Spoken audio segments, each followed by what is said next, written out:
You're not seeing the world. You're seeing yourself. And you always have been. The way someone looks at you, the way events unfold, the way your life feels day to day, they don't happen randomly. They don't just exist out there. They're reflecting something, mirroring it, in fact. But not just anything. Not your conscious thoughts, your wishes, your ideals. What the world shows you is often your most hidden self. The self you're unaware of. The self you deny. The self you're constantly projecting, whether you mean to or not. This isn't metaphor. This is mechanics. This is the idea of the mirror world, a radical but grounded way of understanding reality. Not as something you passively walk through, but something you co-create, minute by minute. And not because you're magical, but because your mind is running a program, pattern, filter, and everything around you responds to it, echoes it. Not for punishment and not for validation, but for revelation. So what exactly is the mirror world? It's the concept that reality functions as a feedback system, that your internal world, your beliefs, emotions, traumas, perceptions, judgments, hopes, fears, are continuously mirrored by your external experiences. People, places, money, illness, opportunities, problems. The mirror world reflects not just what you consciously know about yourself, but everything your subconscious is holding beneath the surface. It means that every person you're drawn to, every situation you're stuck in, every goal you keep chasing but never quite reach, is not random. It's not about luck or chance or fate. It's a reflection of you, your unprocessed emotions, your unresolved wounds, your repeated thoughts, your energetic frequency. And here's the twist: you can learn to read this mirror. You can begin to see where the reflection is distorted, where you're projecting old pain, where you're looping in cycles. You can learn to use the mirror world not as a source of confusion, but as the clearest map to who you really are and how you're really living. This video series is going to walk you through that map. We'll explore how your brain builds the illusion of separation, how your emotions are secret messengers in disguise, how your relationships, especially the painful ones, are pointing to disowned parts of yourself, how your body, your bank account, and your environment are screaming truths you've avoided for years. We'll look at the ancient roots of this idea, the modern science that supports it, and the practical steps you can take to decode the mirror in your own life. Each chapter will peel away a layer, not with feel-good fluff, but with clarity, with tools, with the kind of insight that makes you pause in the middle of your day and realize, oh, that wasn't about them. That was about me. By the end, you'll understand that your reality isn't something you're stuck inside. It's something that's stuck to you, and more importantly, something you can reprogram. But before we talk about breaking the mirror, we have to see it for what it really is. Let's start with the part almost no one questions: the world itself. You wake up, you look around, you see your room, your phone, your inbox, your feed, your face. These things appear neutral. Objects, data, tasks, just the stuff of life. But they're not. Every piece of it, especially the ones you don't question, is telling you something about yourself. And the more you think it's just the world happening to you, the more you miss the fact that it's echoing you. Let's make this brutally clear. There's no such thing as an objective world. There's only your perception of it. And that perception is not just a window, it's a mirror. One that reflects not who you wish you were, but who you really are, especially the parts you haven't faced yet. This is the foundation of the mirror world. Here's how it works. Your mind takes in billions of bits of information per second, but filters out almost all of it. What remains, what you actually notice, what sticks out, what matters, is determined by your beliefs, your past experiences, your emotional wounds, your expectations. So when you walk into a room, you don't just see the room. You see the parts of it that align with your current identity, your dominant emotions, your self-image. You unconsciously select what you resonate with, even if that resonance is pain. Now think about this. Two people can look at the same situation and have completely opposite reactions. Why? Because they're not seeing the same thing. One sees disrespect. The other sees honesty. One sees danger. The other sees opportunity. The difference isn't in the world. It's in the mirror they're using to interpret it. And here's where it gets deep. Those interpretations don't just shape your experiences, they generate them. Once you believe something about the world, your brain begins editing out anything that contradicts that belief and spotlighting anything that confirms it. Over time, your world becomes a self-reinforcing echo chamber of your own subconscious programming. Let's bring this into sharper focus. Have you ever noticed that people tend to attract similar types of relationships over and over again? That they repeat the same financial struggles? That they end up in jobs that reinforce the same emotional patterns? These aren't coincidences. They're reflections. Each pattern is a mirror, showing you what you believe, what you fear, what you value, what you judge. And until those internal settings change, the mirror just keeps showing the same reflection. But here's the thing about mirrors. They don't lie. They don't flatter. They don't punish. They just reflect. So when life feels off, unfair, chaotic, it's not life attacking you. It's the mirror revealing something unintegrated, something incomplete, something you've been carrying without even realizing. Now, this doesn't mean every bad thing that happens is your fault. That's not what this is about. Blame is irrelevant in the mirror world. What matters is awareness. Because the moment you see a pattern not as a problem to fix, but as a reflection to understand, everything changes. The angry boss isn't just a jerk. Maybe he's echoing your unspoken need to be assertive. The cold partner isn't just distant. Maybe she's reflecting your own emotional numbness. The constant stress isn't just part of life. Maybe it's your identity clinging to control. When you begin to approach your world as a reflective surface, every moment becomes a message. And the more you resist those messages, the louder they get. Pain increases. Patterns intensify until you look. So why haven't most people seen this before? Because it's uncomfortable. It's easier to believe we're victims of chance than to accept that our lives are built from our own unconscious material. It's more socially acceptable to blame other people than to ask, why did this show up for me? But if you're still watching, it means you're ready for a different kind of truth. It means you're starting to see the frame around the mirror. Now comes the real question. Why do you see what you see? What controls the mirror? The answer is your reality filter, the silent, powerful system that's been scripting your life all along. Let's explore that next. Because once you understand the filter, you'll understand the reflection. So now you've seen it, the mirror you've unknowingly lived inside. You're beginning to recognize that your life isn't just unfolding randomly, but reflecting something much closer to home. You. And the next logical question is, why do I see what I see? Why is your life reflecting this version of reality, not another? The answer is simpler than you think. Because you have a filter, not a conscious one, not something you can simply turn off. This is an invisible internal system, shaped over years, sometimes decades, that determines what you notice, how you interpret it, and what meaning you assign to it. It's not just your personality.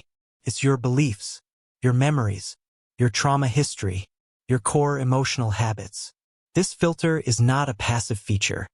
It's an active editor, a storyteller, a program running quietly in the background, choosing what reality means every single moment. And the most unsettling part? You didn't design this filter with awareness. It was formed when you weren't paying attention. Childhood experiences, family dynamics, repeated emotional wounds, cultural conditioning, education, religion, trauma. Over time, all of it congealed into a mental lens, a script, and now that script is shaping the movie of your life. So, when you experience the world, you're not seeing the full picture.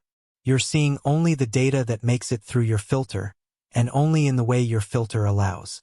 Everything else gets deleted. Let's make this tangible. Say you walk into a room full of strangers. One person glances at you for half a second and then looks away. For someone with a filter shaped by social rejection or insecurity, that glance might translate instantly into, I don't belong here. They don't like me. I'm being judged. For someone with a filter of confidence or emotional neutrality, it might mean nothing at all. A neutral signal, background noise, no reaction necessary. same event, same external reality. Two entirely different worlds. Because it's never about what's happening. It's about how it passes through your filter. And here's where the mirror world gets even more precise. Whatever meaning your filter generates, the world tends to reflect that right back to you. Not out of cruelty, not out of spite, but because that's the frequency you're broadcasting. If your filter is calibrated to, "I'm not enough," you'll unconsciously attract and interpret situations that confirm that belief. You'll downplay your wins. You'll fixate on slights. You'll dismiss compliments. You'll sabotage intimacy. You'll call it reality. And then you'll say, "See? I told you so." But it wasn't proof. It was projection. A loop. You filtered for pain, and pain answered. You scripted a story of lack, and the mirror played it back. Scene for scene. So how do these filters get created? Let's be clear. You didn't choose them. They were installed by repetition. You experienced something repeatedly. Maybe criticism, abandonment, guilt, pressure, betrayal, and your brain started expecting it, preparing for it, filtering for it. Not because you're broken, but because your nervous system was trying to keep you safe. Once those expectations solidified, the filter got locked in. And after that, you stopped seeing reality. You started seeing your conditioning. Even your emotional reactions follow this pattern. Have you ever had a reaction that felt disproportionately large for the moment? A comment that hit way too hard? A silence that felt unbearable? That's not about them. That's your filter lighting up. That's an old emotional wound getting reactivated and projected onto the present. And when the present triggers the past, the filter tightens. It gets even more rigid, even more selective, even more real. But it's not real. It's remembered. It's just happening so fast you don't notice the split. So now you see the cycle. A filter is formed through repeated emotion and experience. That filter shapes perception, determining what you see and how you feel. Your perception influences behavior, how you act and react. Your behavior generates external responses, feedback from people, events, and environments. Those responses reinforce your original belief, further validating the filter. And the cycle repeats. This is the feedback loop that creates your reality. And unless something interrupts the loop, awareness, disruption, healing, the mirror keeps echoing the same story. Not because you're meant to suffer, but because the filter hasn't changed. Now, here's the empowering truth. Filters are not permanent. They're programmable. But they can't be overwritten with mantras or good vibes. You can't just think positive and expect the mirror to shift. Why? Because the filter doesn't live in your surface thoughts. It lives in your emotional body, in your subconscious mind. And that means change begins with recognition, not resistance. The moment you become aware of your filter, the moment you can name the story you're unconsciously living through, you create a crack in the system, a break in the loop. That break is where light enters. That's the space where something new can form. Let's apply this now. Think about an area of your life where you feel stuck. Like the same thing keeps happening no matter what you do. Pause and ask, what's the recurring emotion here? What belief keeps getting reinforced? What do I consistently expect to happen in this area? Who taught me that this was normal? When did I start seeing the world this way? You'll begin to notice a pattern. A script. Maybe it started early. Maybe it got passed down. But it's been quietly shaping your world all along. And once you see the script, you no longer are the script. You are the one who can revise it. But before we start rewriting anything, there's something even deeper to understand. You now know there's a filter between you and the world. But have you ever asked where the filter ends and the world begins? What if it doesn't? What if the world you're seeing is not just shaped by your beliefs, but literally generated by them? Not in some mystical sense, but neurologically, mechanically, moment to moment, because that's exactly what your brain is doing. Your brain isn't passively watching life go by. It's actively constructing your experience of it. And next, we'll explore how. Because once you understand the brain's hidden theater, you'll finally understand why you don't just perceive your world, you project it. You've now seen that your experience of the world is shaped, or rather filtered, by your inner programming. Beliefs, emotional memory, identity structures. This filter doesn't just affect how you respond to reality. It determines what reality appears to be in the first place. But now we take it one step further. You're not merely filtering your environment. You are actively projecting it. The world you perceive is not simply being seen. It is being generated by your brain, in real time, based on expectations and emotional blueprints. You think you're reacting to life, but more often than not, you're reacting to your own projections, bouncing back at you. Let's break this open. Your brain is not a camera. It's a projector.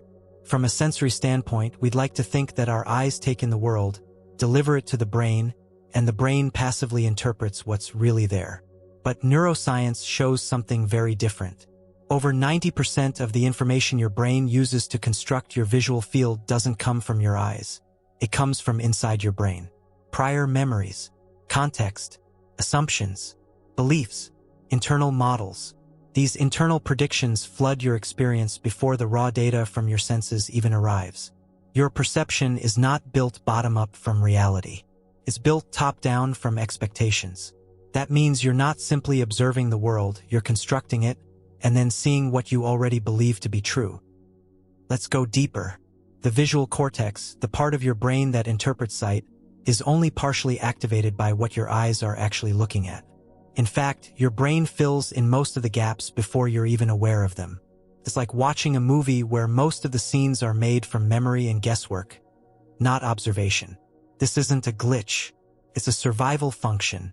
Your brain developed to make fast decisions, efficient predictions, quick meaning.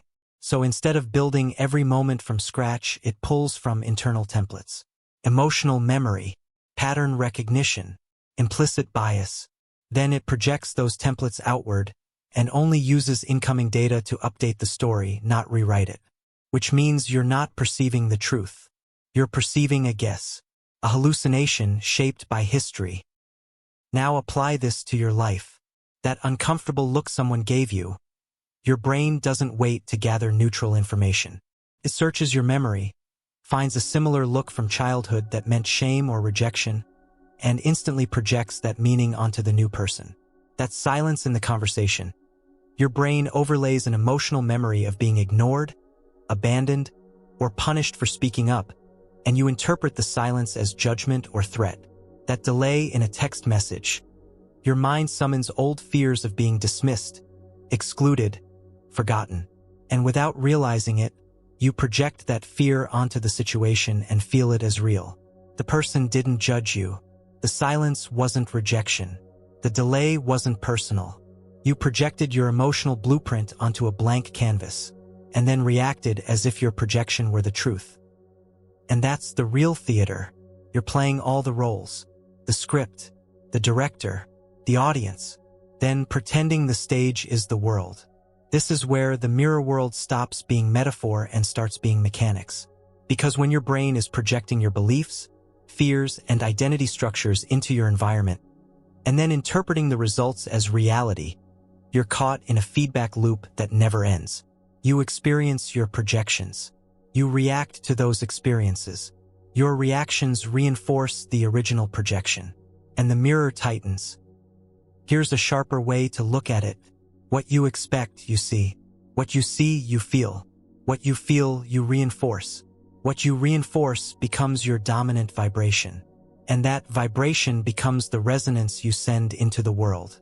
Which means you're not just shaping your perception. You're influencing how others respond to you. Because energy is readable. Vibe is readable. And most people, especially emotionally sensitive ones, pick up on your projections even if they don't realize it. They feel your insecurity and respond to it. They feel your judgment and brace for it. They sense your abandonment wound and behave differently around it.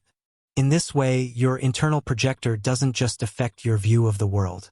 It invites the world to mirror it back.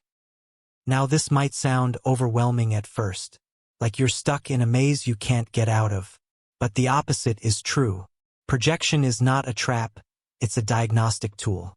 It shows you exactly what you've internalized without needing someone to tell you. Every emotional overreaction, every recurring frustration, every person that feels too familiar, every situation that brings up the same old wound. These aren't problems. They're reflections. You're not being punished. You're being informed. In this mirror, every trigger is a trailhead. Every loop is a landmark. Every uncomfortable event is showing you a belief that's running silently in the background, like a pop-up window in your mental operating system. You just have to pause long enough to read it.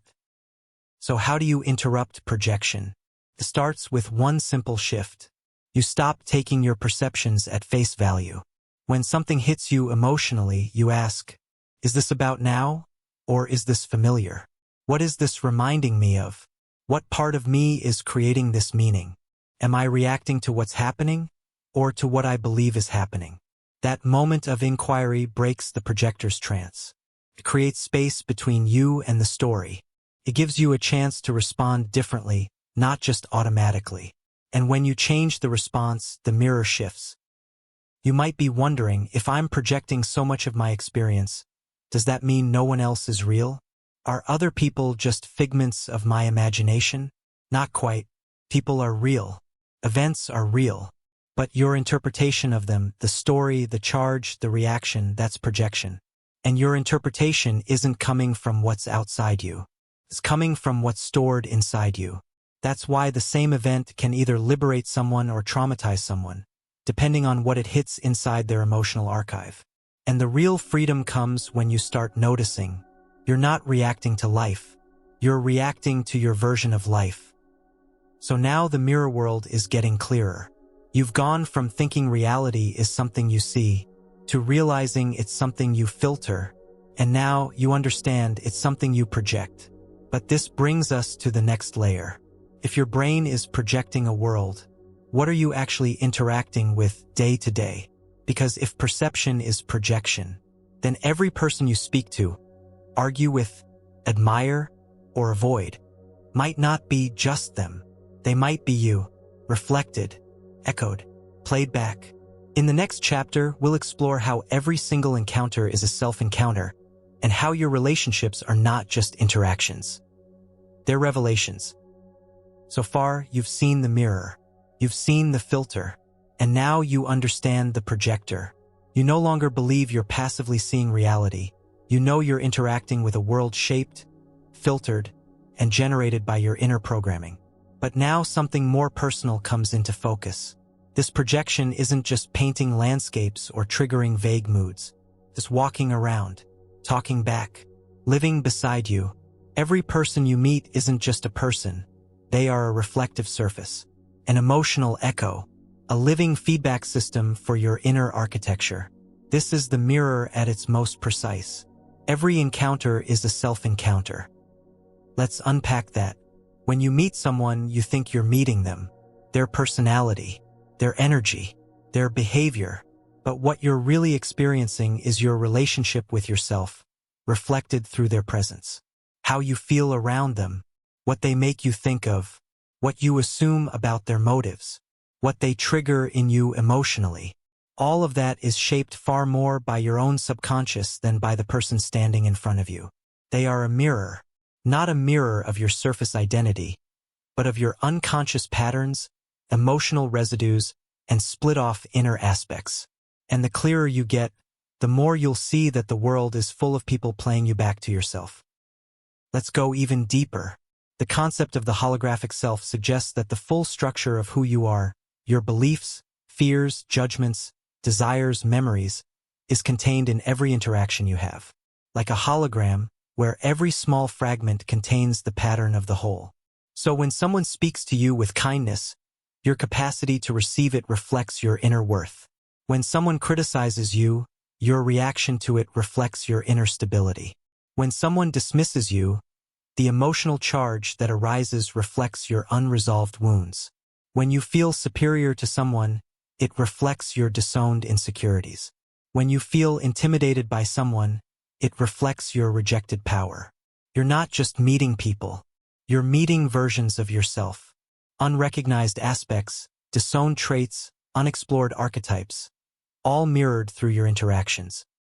And here's the twist. The stronger your emotional reaction to someone, the more likely they're reflecting something important.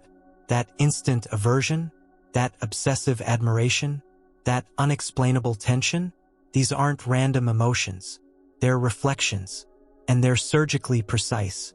The traits you reject most in others usually point to the parts of yourself you've judged or denied. The traits you idolize often point to the parts of yourself you've buried or feel unworthy to express. This doesn't mean other people don't have their own stories. They do. But in your reality, in your mirror world, their meaning is custom-tailored to you. They are not just people. They are reflections of your internal relationship with self. Let's look at a simple example. Say you meet someone who comes across as arrogant. You immediately feel annoyed, tense, reactive. You tell yourself it's because they're full of themselves, rude, showy, self-important. But pause. What are they really reflecting? Could be that they're mirroring a part of you that secretly wishes it could be more confident, but feels shame about being seen. Or they could be reflecting a wound from childhood, where someone who acted superior made you feel invisible or less than. Or maybe they're reflecting your own hidden arrogance, the part of you that judges others, but disguises it as moral superiority. The person is real, yes, but the meaning they carry for you is assigned by you. Their behavior touched something in your system, and now your system is reacting. Not to them, to you through them. Here's a more subtle example. You meet someone who seems incredibly grounded, warm, and emotionally balanced. You feel drawn to them instantly. There's something about them that feels calming, almost magnetic. This attraction isn't just about their energy. It's about your own resonance. They may be reflecting back the emotional maturity you've been cultivating. Or they could be showing you a version of yourself you aspire to, but haven't yet stepped into. They could even be mirroring the healthy masculine or feminine within you that's awakening. The point isn't to fixate on them. It's to ask, what is this person showing me about me? Because you're not just attracted to people. You're drawn to reflections. Reflections of what you lack. Reflections of what you fear.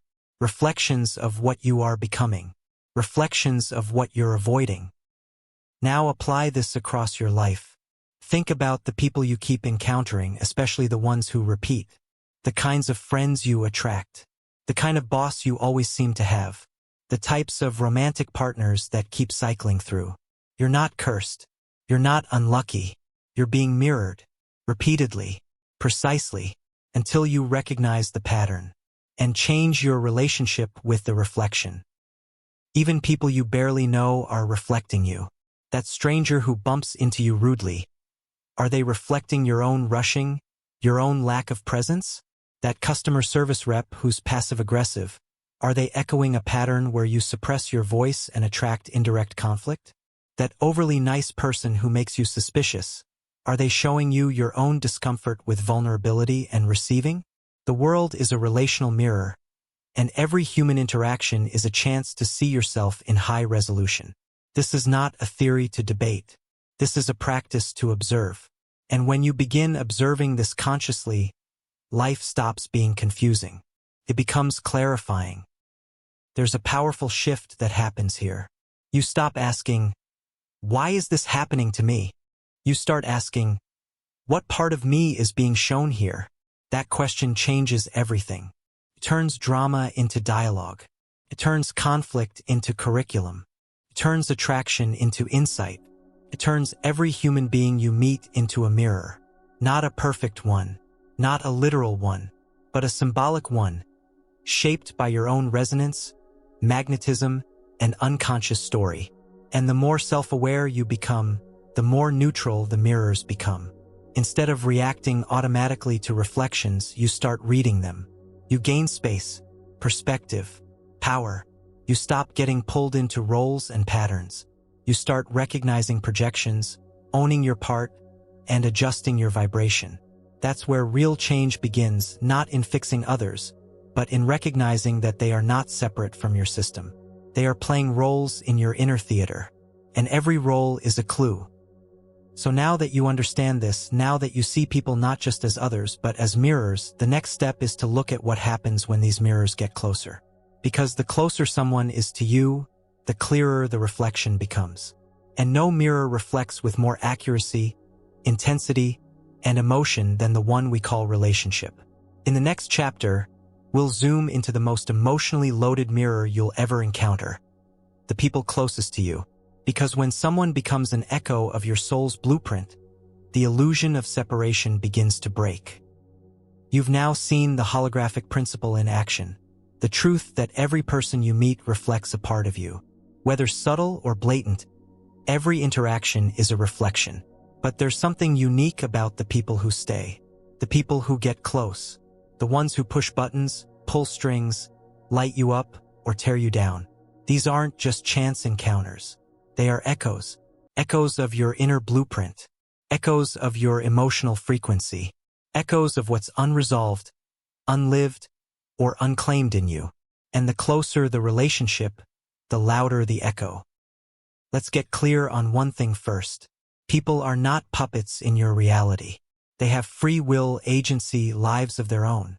But in your experience, your mirror world, the way people behave, the way they treat you, the way you feel around them, all of it is shaped by what your system projects and attracts. So when someone enters your life and stays in it, whether it's a friend, partner, boss, sibling, or adversary, they become part of your personal reflective network. And in that network, they echo something precise, not vague traits, emotional patterns. And these emotional patterns are not random. They are woven into your nervous system from way back. Early relationships, formative experiences, repeated impressions of what love, safety, power, and connection felt like. That's the template. That's the signal. And people respond to it. Let's look at a practical example. Say you grew up feeling emotionally unsupported. Maybe you had to suppress your feelings, be the strong one, or not burden anyone. Over time, that becomes your identity. You don't express needs. You overfunction. You attract emotionally unavailable people. Not because you're cursed, but because your system echoes a specific emotional signal. I don't expect support. So when someone comes into your life and keeps letting you down, forgetting you, failing to show up, it feels familiar. Painful, but familiar. And you stay.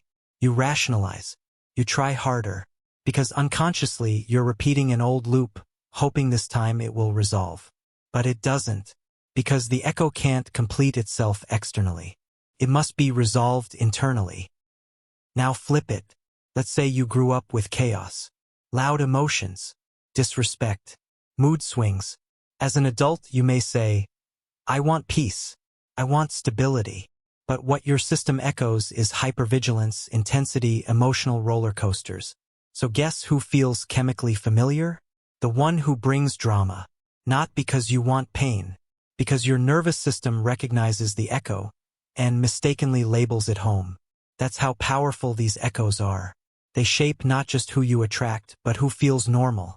And until those internal emotional blueprints shift, the echoes will keep repeating.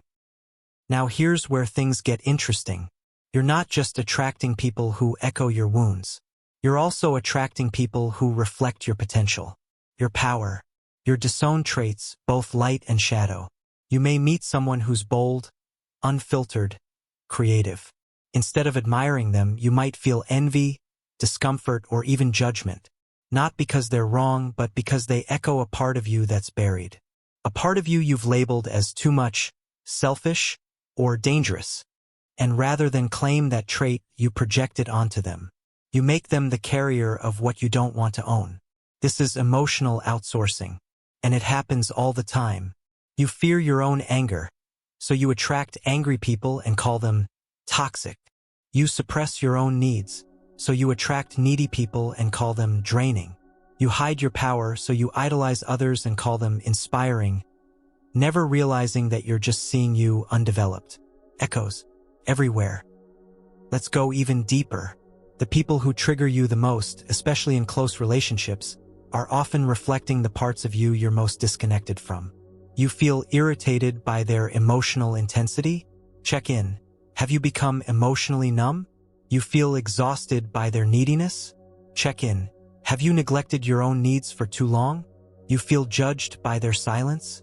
Check in. Are you projecting inner self-judgment onto them? Echoes are not always literal. They are often symbolic. They exaggerate or distort what's unbalanced in you until you see it. That's why the mirror world isn't punishment. It's precision. Keeps showing you what you refuse to feel or integrate. And it won't stop until you hear the echo clearly enough to respond differently. Now let's talk about the most intense echo of all romantic relationships. Nothing mirrors faster or more vividly than romantic attraction. That's not chemistry. That's resonance. That's your inner architecture being mirrored by someone else's, sometimes in a way that feels intoxicating, and sometimes like a slow-motion implosion. Why? Because intimacy accelerates the echo. Your inner child, your attachment style, your projections, your suppressed emotions, all of it gets reflected through your partner. And often, the stronger the charge, the more incomplete the echo. You see your unmet needs in them. You assign your emotional history to their behavior. You fight not just over the present, but over echoes from years ago. And until you begin to take ownership of the echoes, the cycle repeats. Different person, same pattern. So what can you do? Start listening. Not to their words, but to your emotional response. When someone upsets you, ask, what familiar feeling is this bringing up? Who else made me feel this way? What part of me is being reflected right now? Am I seeing them, or seeing an echo of my past through them? Then ask, what is this interaction trying to teach me about myself? What do I need to reclaim or express that I've ignored? What boundary or truth have I been afraid to own? This is the real work. Not managing relationships, not analyzing others, but tracking the echo back to its origin. When you do this, the people in your life begin to shift. Not because they change, but because your relationship to the echo changes. You stop taking it personally. You stop reacting unconsciously. You start recognizing the feedback and adjusting the signal. You'll find some people fall away. Others deepen. New ones arrive. The mirror sharpens. And your life starts echoing wholeness, not fragmentation. Now that you've seen how close relationships become echoes, not just of who you are, but of what you need to integrate, there's one kind of interaction that turns this up to full volume. It's not love. It's not admiration. It's triggering. The people who activate your deepest reactions, the ones you can't stand, are often holding your most potent truths. In the next chapter, we're going to face that reflection head-on. Because the people who bother you most are not obstacles. They are emotional mirrors, showing you exactly where your inner world needs to be seen. By now, the mirror is no longer an abstract idea. You've seen how people in your life are not random. They are precise reflections, emotional echoes, and living reminders of your inner structure. You've started to notice the pattern. Those around you aren't just there with you. They are there for you as mirrors. But nothing tests this understanding more than being triggered. Because while it's easy to see the mirror in admiration or attraction, it's much harder to accept the mirror in conflict, in judgment, in discomfort, in the people who make your skin crawl, or the ones who drain you, or the ones who just feel wrong, and you can't explain why. Yet those people are often the most accurate mirrors you'll ever face. They're showing you what you've buried, what you won't own, what you won't even admit to yourself, and the more intense your emotional reaction, the more potent the reflection. Let's start by clearing something up. Being triggered doesn't mean something's wrong with you. It also doesn't mean the other person is innocent, wise, or better than you. It simply means this: your reaction is not fully about them. It's about something inside you, old, unhealed, unresolved, that their behavior has accidentally touched. A past wound, a disowned emotion, a shadow trait. Their words or actions poke at it, often without them knowing. Your system floods with emotion. Your defenses rise. But what you're reacting to isn't just the moment. You're reacting to everything that moment represents in your emotional memory. That's what makes triggers feel so big.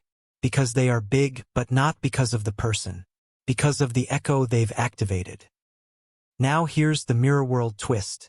You are not triggered by things that have nothing to do with you. You are triggered by things that live inside you. Which means, and this can be hard to hear, The people who annoy you most are often showing you a part of yourself that you've judged, rejected, or denied. Not in the surface behavior, in the energy, the trait, the emotion underneath it. Let's look at a few examples. You're constantly irritated by people who are loud and attention-seeking. You call them obnoxious, self-centered, fake. But pause, is it possible they're expressing a part of you that you've been taught to suppress? Could it be that their boldness, their visibility, their unapologetic energy is reflecting your own hidden desire to be seen, but you learned that visibility was unsafe, selfish, or wrong? They're not showing you who they are. They're showing you the part of you that you've disowned. Or maybe you feel deep resistance toward people who are needy, emotionally intense, or overshare. You get uncomfortable. You want to pull away. You call it bad boundaries or low vibration. But check in. Are they reflecting the part of you that needs care? The emotional self you've kept locked down for years because it wasn't safe to need anyone? Their need triggers your shame around needing. Their vulnerability touches your fear of dependence. It's not about them. It's about your split with yourself. And here's another one. Maybe someone's arrogance triggers you like nothing else. You feel yourself flare up, judge them, distance yourself. You say it's ego, it's immaturity, it's insecurity. But could it be that their confidence reflects the part of you that wants to be seen, praised, valued, but you've hidden it under self-deprecation or people-pleasing? So instead of owning that desire for healthy recognition, you attack the mirror. This is the mirror of triggers, where every external irritation points to an internal fragmentation, where every judgment reveals a rejection not of them but of you. This doesn't mean you approve of harmful behavior. This doesn't mean you tolerate abuse or disrespect. It means you ask a different question. What is this showing me about me? Because every time you're emotionally hooked, something personal has been exposed. Something unprocessed is surfacing. The trigger is not the enemy. It's a signal, a spotlight on where you're out of alignment with yourself. Let's be even more specific. Triggers often fall into 3 categories. Disowned traits, parts of yourself you've been taught are wrong or unworthy, which you now project onto others. Unmet needs, emotional needs you've denied or minimized in yourself, but become intolerable when seen in others. Unhealed wounds, past experiences of pain, betrayal, or shame that still live in your body, reactivated by current situations. When someone triggers you, pause and ask, what trait are they embodying that I struggle with? What need are they expressing that I've learned to ignore in myself? What memory or wound is this bringing to the surface? You'll start to see the echo clearly. The trigger is never just about the surface behavior. It's about what it represents in you. This is not easy work. It's much more comfortable to stay in blame, to call someone toxic and walk away, to say, they made me feel this way, and leave it there. But growth asks more. Growth asks, why did this touch me so deeply? Where have I felt this before? What am I projecting onto them that actually belongs to me? That's where healing begins, not when you avoid triggers, but when you read them. When you stop saying they're wrong and start asking what part of me is being shown. This is how the Mirrorworld teaches. With discomfort, with agitation, with confrontation. Not to punish you, but to give you a chance to reclaim the parts of yourself you've fragmented. The truth is this, you're not really judging them. You're judging the part of you they reflect. And here's what happens when you face it. The trigger loses its grip. The emotion softens. The person becomes neutral, even compassionate. Not because they changed, but because the mirror changed. You integrated what was disowned.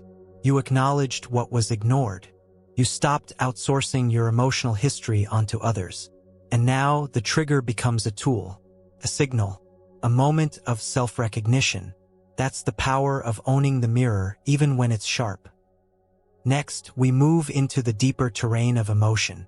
Because now that you've seen how triggers reveal emotional fractures, the next step is learning how to listen to your emotions as intelligence, not symptoms, not problems, not annoyances, but codes.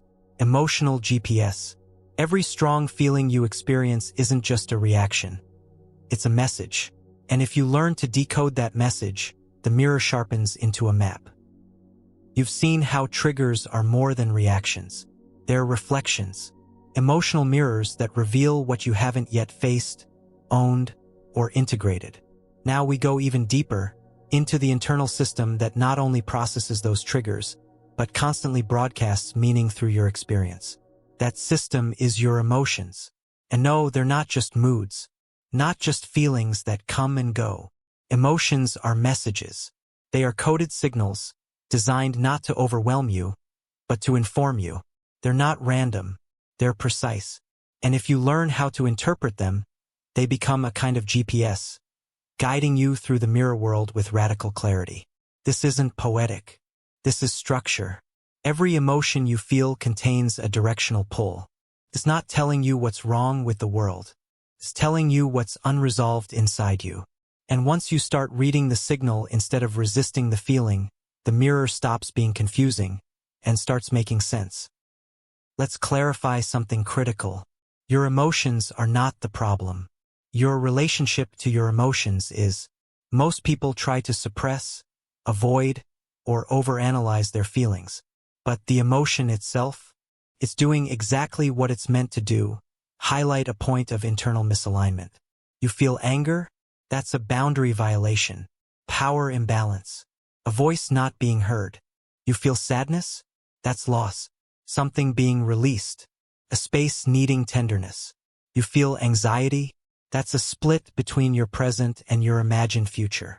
You feel guilt? That's a value conflict, a moment of internal betrayal. You feel shame? That's identity rejection, a belief that you are the problem. Each feeling is a flashlight, points to a story, a belief, a memory, a wound. But most of us don't pause to look. We distract, deny, judge the emotion instead of interpreting it. And in doing so, we miss the message, and the mirror fogs over. Here's the key insight. Emotion is your first reflection. Before the world mirrors you with people, patterns, and events, your emotions mirror you to yourself. They show you, moment to moment, what's alive inside your system, what wants to be seen, what wants to be healed. And the stronger the emotion, the clearer the signal.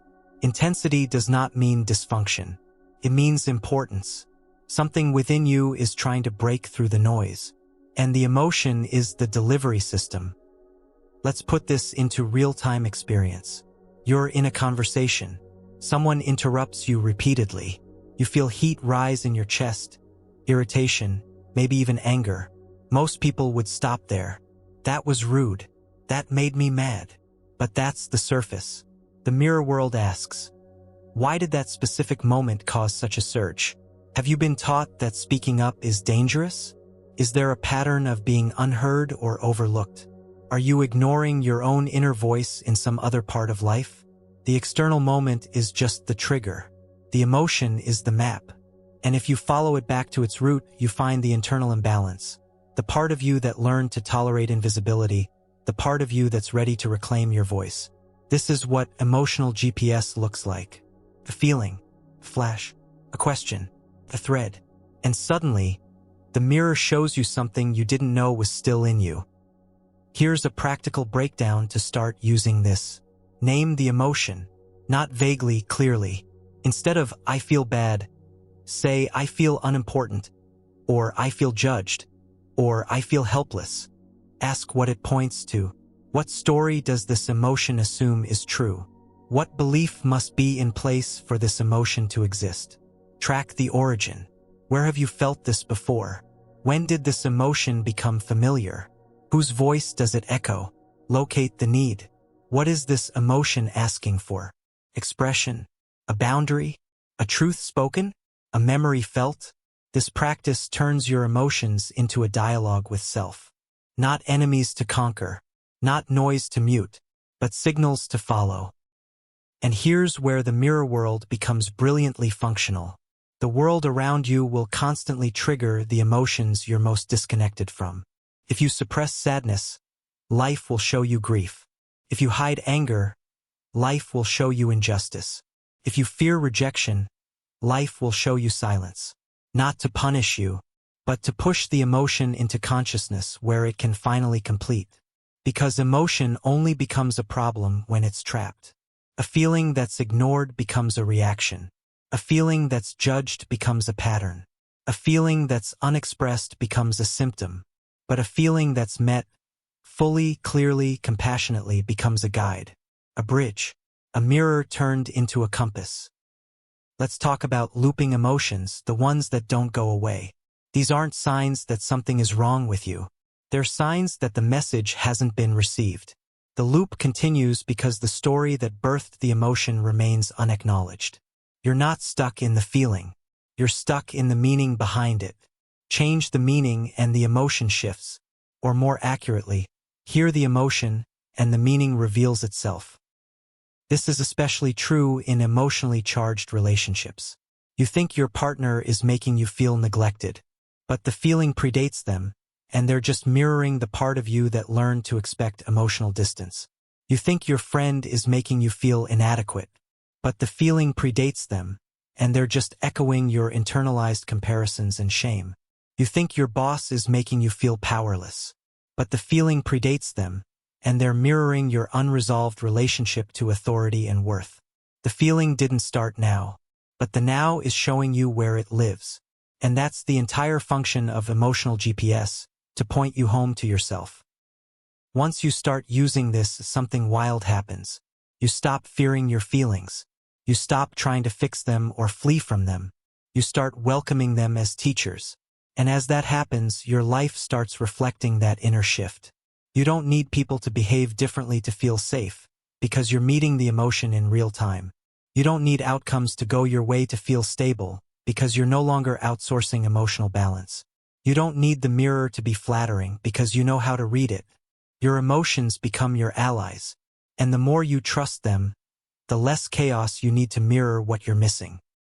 Next, we explore what happens when you follow those emotional signals even deeper, to the parts of you you've disowned entirely. The ones you've exiled. The ones you blame others for.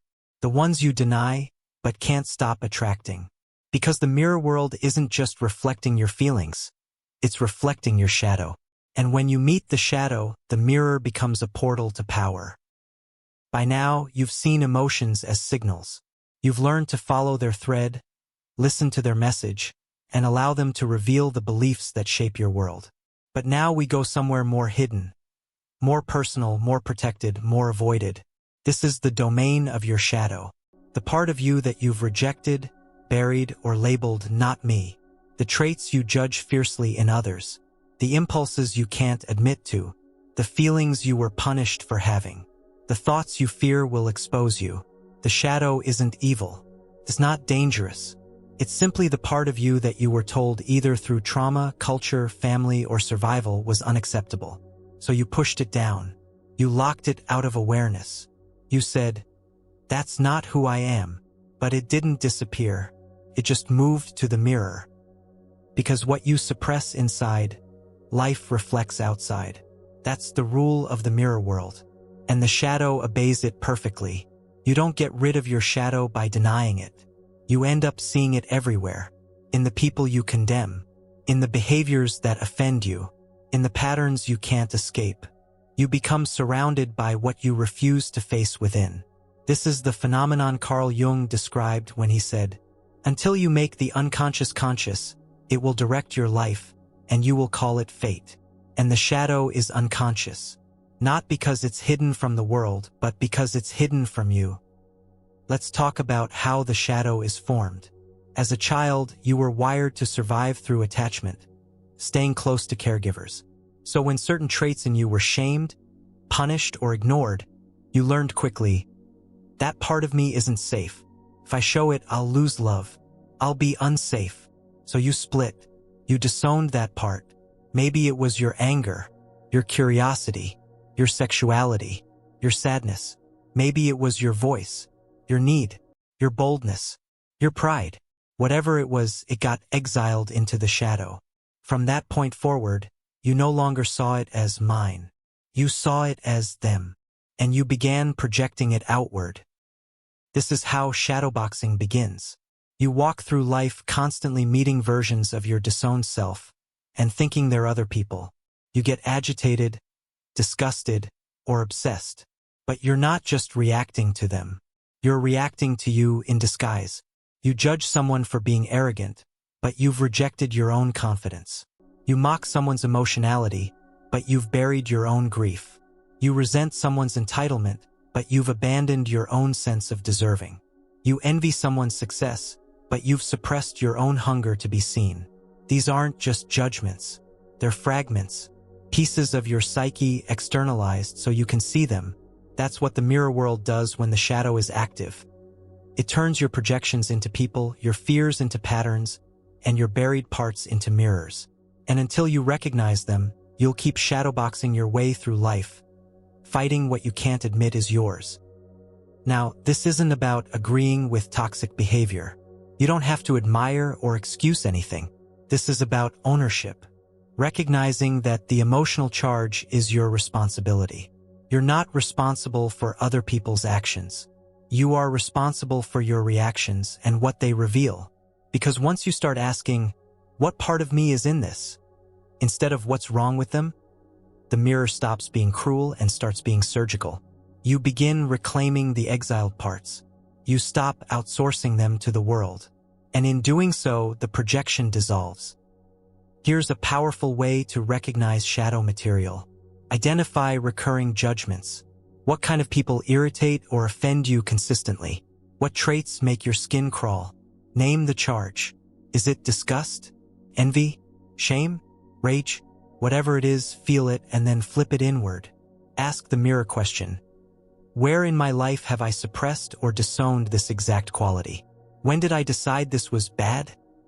Find the fear. Usually, a rule is attached. If I express this, I'll be rejected. Reclaim the trait consciously. You don't have to become that extreme version. But you do have to acknowledge, this energy exists in me, and I no longer have to reject it. That's how the shadow integrates, not through force, but through truth. Let's say you constantly judge people who are selfish.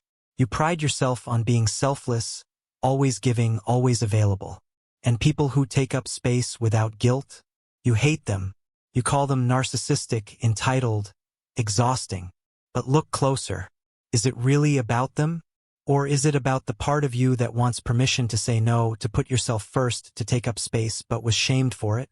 You've overcompensated, built an identity around never needing. And now the mirror shows you what you won't allow. Not because it wants to torment you, because it wants you to see what's missing. Or maybe you judge people who crave attention. You call them desperate, fake, pathetic. But deep down, there's a part of you, the child who wasn't seen, the teenager who disappeared, the adult who always plays small, that wants to be visible, to be affirmed, to be recognized. And you've buried that part in shame. So now, whenever someone lives that out loud, it repels you, because you still haven't welcomed it in yourself. That's the pattern. Over and over. You reject it inside. You meet it outside. You react. And the loop continues. Until you say, this is me too. Then the loop breaks. This is shadow integration. You stop trying to be good. You stop trying to be pure. You start becoming whole. Not by acting out your shadow, but by no longer disowning it. Because the shadow isn't darkness. It's potential. It's energy, power, honesty, depth, intensity, creativity, sexuality, rage, grief, need, truth. It only becomes dangerous when repressed. And once integrated, it becomes fuel. That's the paradox of the mirror world.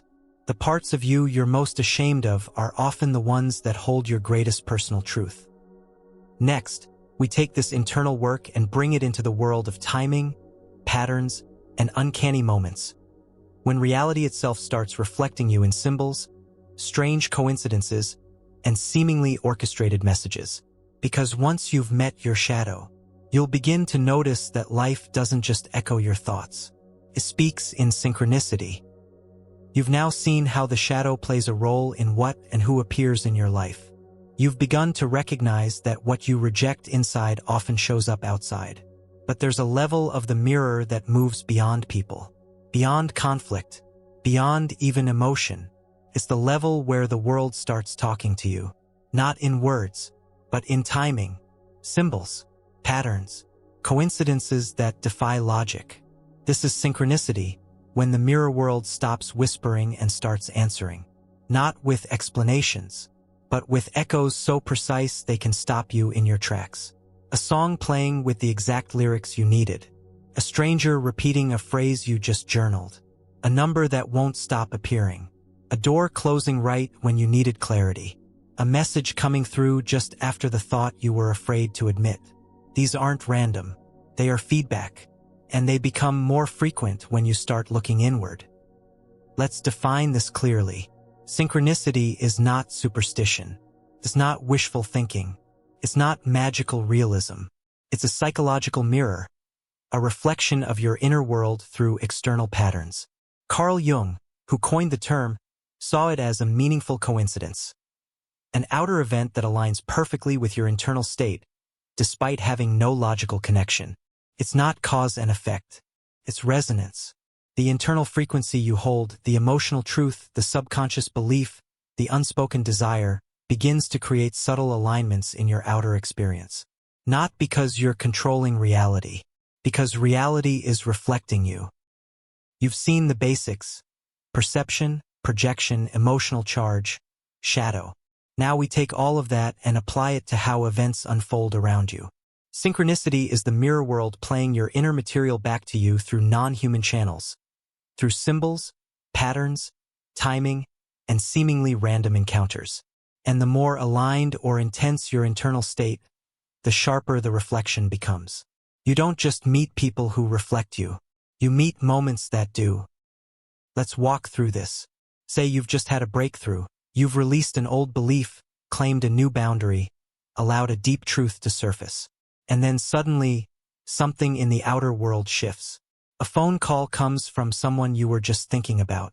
A job opportunity arrives in a field you just considered exploring. A quote online says the exact sentence you whispered to yourself in the dark. Coincidence? Not in the mirror world. It's an echo, not caused by your thought but aligned with your state. Because you shifted, and now the mirror must. Or consider this example. You've been ignoring an emotion, pushing it down, telling yourself everything's fine, but underneath you're unraveling. Then the world starts glitching. Your car breaks down. You get sick for no reason. Emails go missing. Plans fall through. None of these things are punishments. They are signals. Your inner system is out of sync, and the mirror is distorting accordingly. The external chaos mirrors the ignored internal tension. Synchronicity isn't always pretty. Sometimes it's the breakdown that finally gets your attention. But here's what's important. Synchronicity always matches truth. Not surface words, not wishful thinking, not affirmations, but the truth you're embodying, the emotion you're living in, the vibration you're emitting, the subconscious narrative running your system. The mirror doesn't reflect who you say you are. It reflects what you actually carry. And that's what makes synchronicity so honest. If you're living in scarcity, you'll keep coincidentally hitting walls. If you're living in fear, you'll keep attracting friction. If you're living in self-worth, you'll start seeing strange, supportive timing unfold. If you're living in avoidance, you'll keep meeting the same challenge again and again and again. The mirror is always tuned to your internal frequency. So how do you recognize synchronicity when it happens? Here are a few clues. It feels precise, not vague or maybe. It lands with an eerie, undeniable click. It repeats. You see the same symbol, phrase, number, or theme across unrelated situations. It aligns with your emotional state. There's a direct match between what you're processing and what unfolds. It shows up during moments of clarity, intensity, or transition. It bypasses logic. It might not make sense on paper, but it makes sense in your body. Synchronicity is not always dramatic. Sometimes it's subtle, quiet, but unmistakable when you're paying attention. And the more attuned you become to your inner landscape, the more fluent you become in this symbolic feedback system. Let's go further. Synchronicity can also be instructional, can guide you, affirm you, redirect you. When you start seeing the world this way, life begins to feel like a dialogue, not a monologue. You ask inwardly, and answers arrive. Not always how you expect, but always in alignment with your vibration. Ask for clarity and watch what falls apart. Ask for guidance and watch who appears. Ask for truth and prepare to be humbled. Because the mirror reflects your actual readiness. Not your words, not your performance, but your frequency. And the clearer your internal signal, the cleaner the mirror becomes. Now, it's tempting to get lost in the magic here, to obsess over signs, symbols, numbers. But that's not the point. Synchronicity is not about chasing clues. It's about reading your reflection. And your reflection becomes readable the moment you become honest. Emotionally honest. Energetically honest. Psychologically honest. That honesty sharpens the mirror. And the mirror sharpens your awareness. So what do you do when synchronicity shows up? You don't try to decode it with logic. You sit with the feeling it brings. The goosebumps. The lump in your throat. The pause that stretches time. That moment is an invitation not to figure it out but to feel the alignment. To recognize that your inner world has become visible in the outer world. And in that space you have a choice. Double down on the old story. Or honor the new frequency that's emerging. Synchronicity is not a trick. It's a mirror moment. And what you do next determines what the mirror shows you next. Next, we're going to zoom out even further. You've seen how the mirror reflects emotion, projection, shadow, timing. Now you'll see the feedback loop in full, how your thoughts create behavior, behavior shapes experience, and experience reinforces belief. It's not random. It's not chaotic. It's a closed circuit, until you break the pattern. By now, you've begun to recognize the mechanics of reflection. People echo your hidden self. Emotions map your inner world. Synchronicity brings you messages you didn't ask for, but deeply needed. And it all feels mysterious. Until you see the full structure behind it. Because there's a system running. Not mystical. Not abstract. Systemic. Predictable. Like a loop. You think the world reflects, you react. And that reaction creates the next cycle. This is the feedback loop of reality. And it's running always. With or without your awareness. Let's break it down with clarity. Every belief you carry, conscious or unconscious, produces a feeling. That feeling affects your perception, what you notice, how you interpret events. That perception shapes your response, how you behave, speak, move, choose. Your behavior then creates external outcomes, how people treat you, what situations arise. And those outcomes reinforce your original belief. The cycle closes. The loop tightens. And what started as a feeling becomes a reality. But here's the catch. That reality didn't exist before your belief created the context for it. Take an example. You hold an unspoken belief. People can't be trusted. Maybe it came from childhood betrayal, repeated disappointment, or inherited emotional memory. That belief generates tension. You expect letdowns. You're guarded. Your perception narrows to look for signs of dishonesty or inconsistency. Now you enter a relationship. You unconsciously hold back. You don't open fully. You analyze everything they do. You question motives. That person feels your energy, the tension, the doubt, and responds accordingly. Maybe they distance themselves. Maybe they become defensive. Maybe they do something small that confirms your suspicion. Now the outcome appears. See? I was right. People can't be trusted. But it wasn't truth. It was the loop. Belief, emotion, behavior, experience, reinforced belief. This is how your mind builds reality around your assumptions. And the world plays along. Not because it's conspiring against you, but because it's mirroring what you've told it to reflect. This loop doesn't just shape relationships. It governs everything. Money. I never have enough. Constant stress, rushed or desperate decisions, scarcity outcomes. See, I never have enough. Health. My body is broken. Anxiety, hypervigilance or avoidance, symptoms or collapse. I knew it. Something's wrong. Success. I'm not ready. Overthinking, missed opportunities, regret. It wasn't meant for me. Each loop is self-fulfilling. And the longer it runs unexamined, the more real it feels. You stop questioning the belief because the world keeps proving it. But the world only proves it because you keep living through it. Here's what makes this so hard to spot. Most of your beliefs aren't verbal. They're emotional. You don't walk around saying, "I believe I'm unworthy," but your nervous system behaves as if you are. You pull back from success. You downplay your needs. You attract people who can't see you. You create loops where the world keeps ignoring you, and it feels natural. But it's not natural. It's just familiar. The loop became your identity. And that's the danger. When a belief gets reinforced by enough experience, it hardens into identity. Now you don't just feel like a victim, you are one. You don't just fear rejection, you expect it. You don't just sense scarcity, you live in it. And you'll defend that identity even when it hurts. Because breaking it means challenging what your entire reality has been built around. It means risking the unknown. But if you don't interrupt the loop, the mirror keeps replaying the same pattern over and over until you either wake up or wear out. So how do you interrupt the loop? You don't start by trying to change the world. You start by spotting the moment the loop activates and choosing not to react from autopilot. Let's say someone ignores your message. The old belief kicks in, "I don't matter." The emotion rises, rejection, sadness, maybe even anger. And now the fork appears. The old loop wants you to spiral, overthink, withdraw, blame, prove. But this time you pause. You ask, what story am I about to confirm for myself? You question, is this about them? Or am I about to recycle an old belief? This moment, this pause, is a break in the cycle. A chance to insert new awareness. You don't have to force a new belief. You just stop feeding the old one. You take a breath.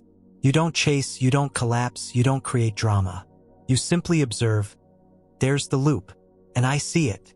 And in that moment, the mirror stops, because it only reflects what you believe is true. Another way to disrupt the loop is to look backward.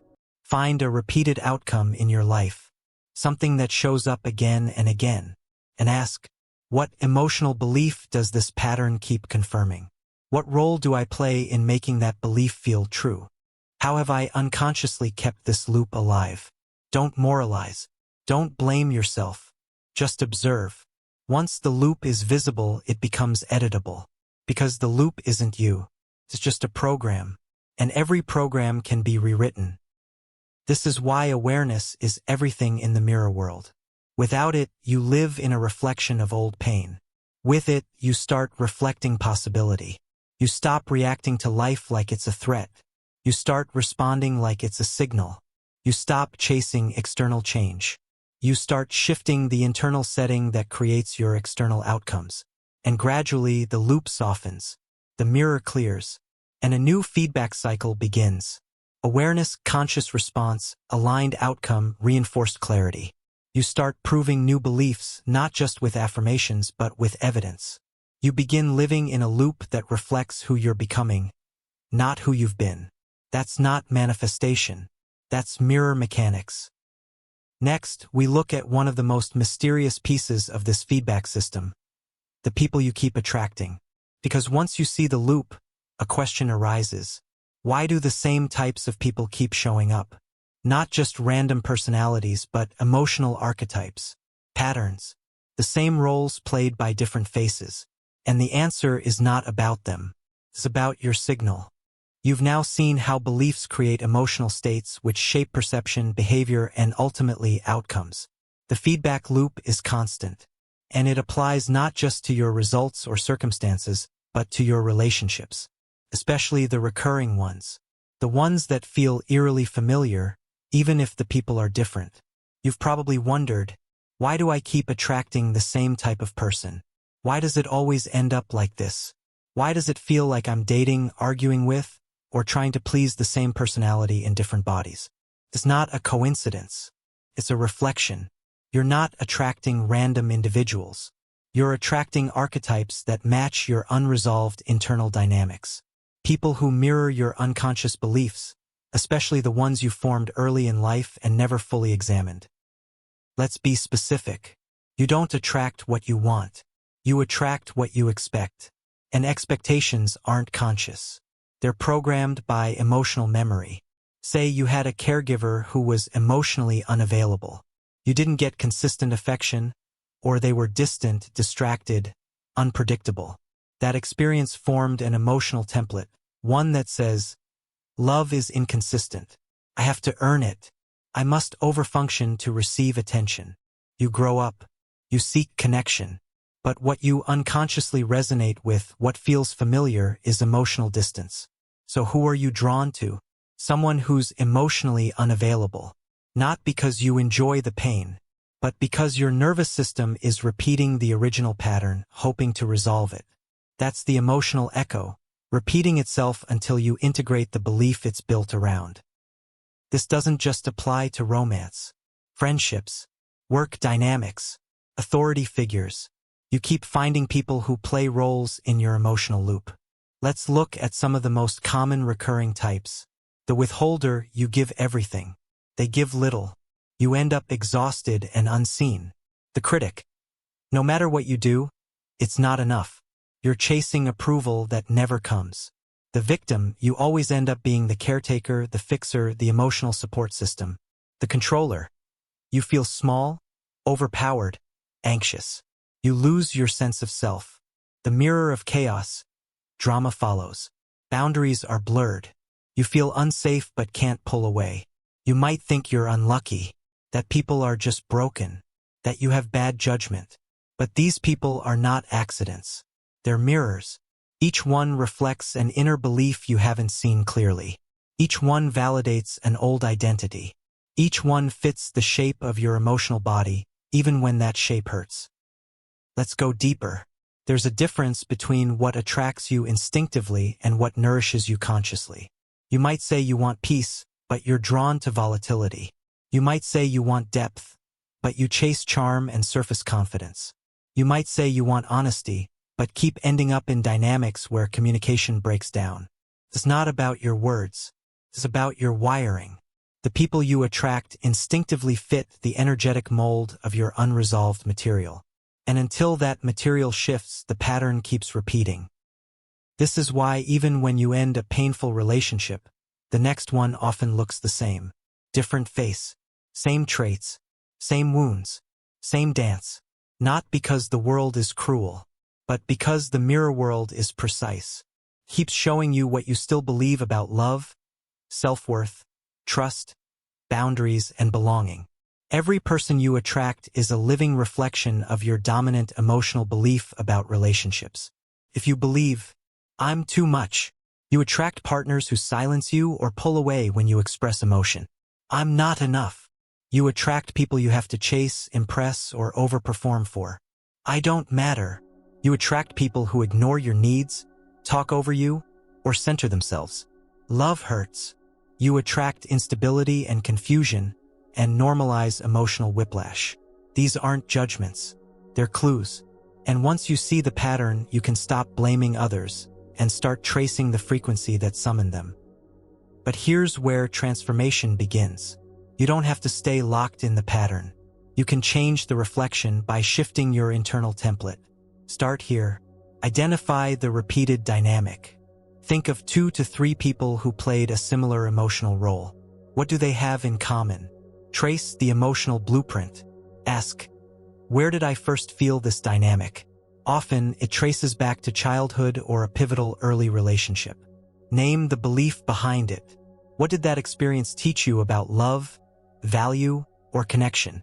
Feel what it cost you. Grieve it. Rage about it. Witness the emotion fully, because suppressed pain keeps patterns alive. Update the belief. Ask yourself, what do I want to believe instead? And more importantly, what behavior aligns with that belief? Because here's the shift. You don't attract based on what you say you believe. You attract based on what you tolerate and repeat. Your next mirror will reflect your new standard, but only when you start living from that place internally without needing proof first. Here's the beauty of the mirror world.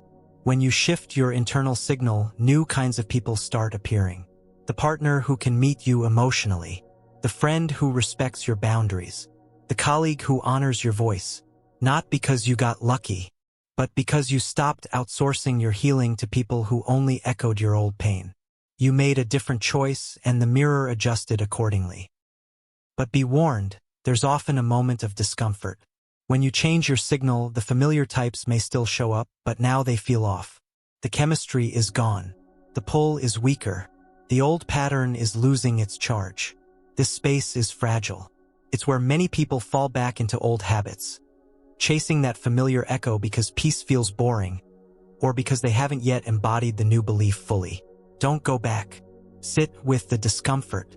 Let neutrality become your new normal, and trust that the mirror is catching up to your new vibration. Because it will. It always does. Next, we're going to explore what really shapes these patterns, the invisible frequency you broadcast no matter what you say or think. Because your life doesn't reflect your intentions. It reflects your resonance. You've now seen how patterns repeat, not because of fate, but because of inner frequency. The people you attract, the situations you find yourself in, the emotional loops you replay, they're all shaped by something deeper than your conscious desire. That deeper force is resonance. Resonance is the energetic principle behind the mirror world. It's not philosophy, it's physics, it's vibration, and it works like this. Everything you carry emotionally, energetically, psychologically, gives off a frequency. And that frequency doesn't attract what you wish for. It attracts what matches it. Not because the universe is cruel, but because resonance is neutral, impersonal, mechanically exact. You don't get what you want. You get what you are in vibration. Let's clarify what that means. You can want abundance, but if your internal frequency is rooted in fear, scarcity, unworthiness, your experience will resonate with those states. You can want love, but if your energy carries rejection wounds, fear of intimacy, or shame, you'll resonate with dynamics that match those unconscious vibrations. You can want peace, but if your inner world is chaotic, overloaded with control, self-judgment, or resistance, your environment will echo that noise back to you. Desire means nothing if your resonance contradicts it, because the mirror doesn't reflect your intention. It reflects your state. Let's take this out of the abstract. Think of resonance like a tuning fork. You strike one and another nearby tuning fork, if it's tuned to the same frequency, begins to vibrate. Not because you told it to, not because you wanted it to, but because resonance is automatic. Now imagine your emotional body as a tuning fork. Whatever tone you're vibrating with, be it shame, worthiness, fear, joy, grief, gratitude, the world around you starts vibrating with that tone. People, opportunities, challenges, synchronicities, everything begins echoing your emotional frequency. Not because you're manifesting it through positive thinking, but because resonance responds to who you're being. And who you're being is not defined by what you say out loud.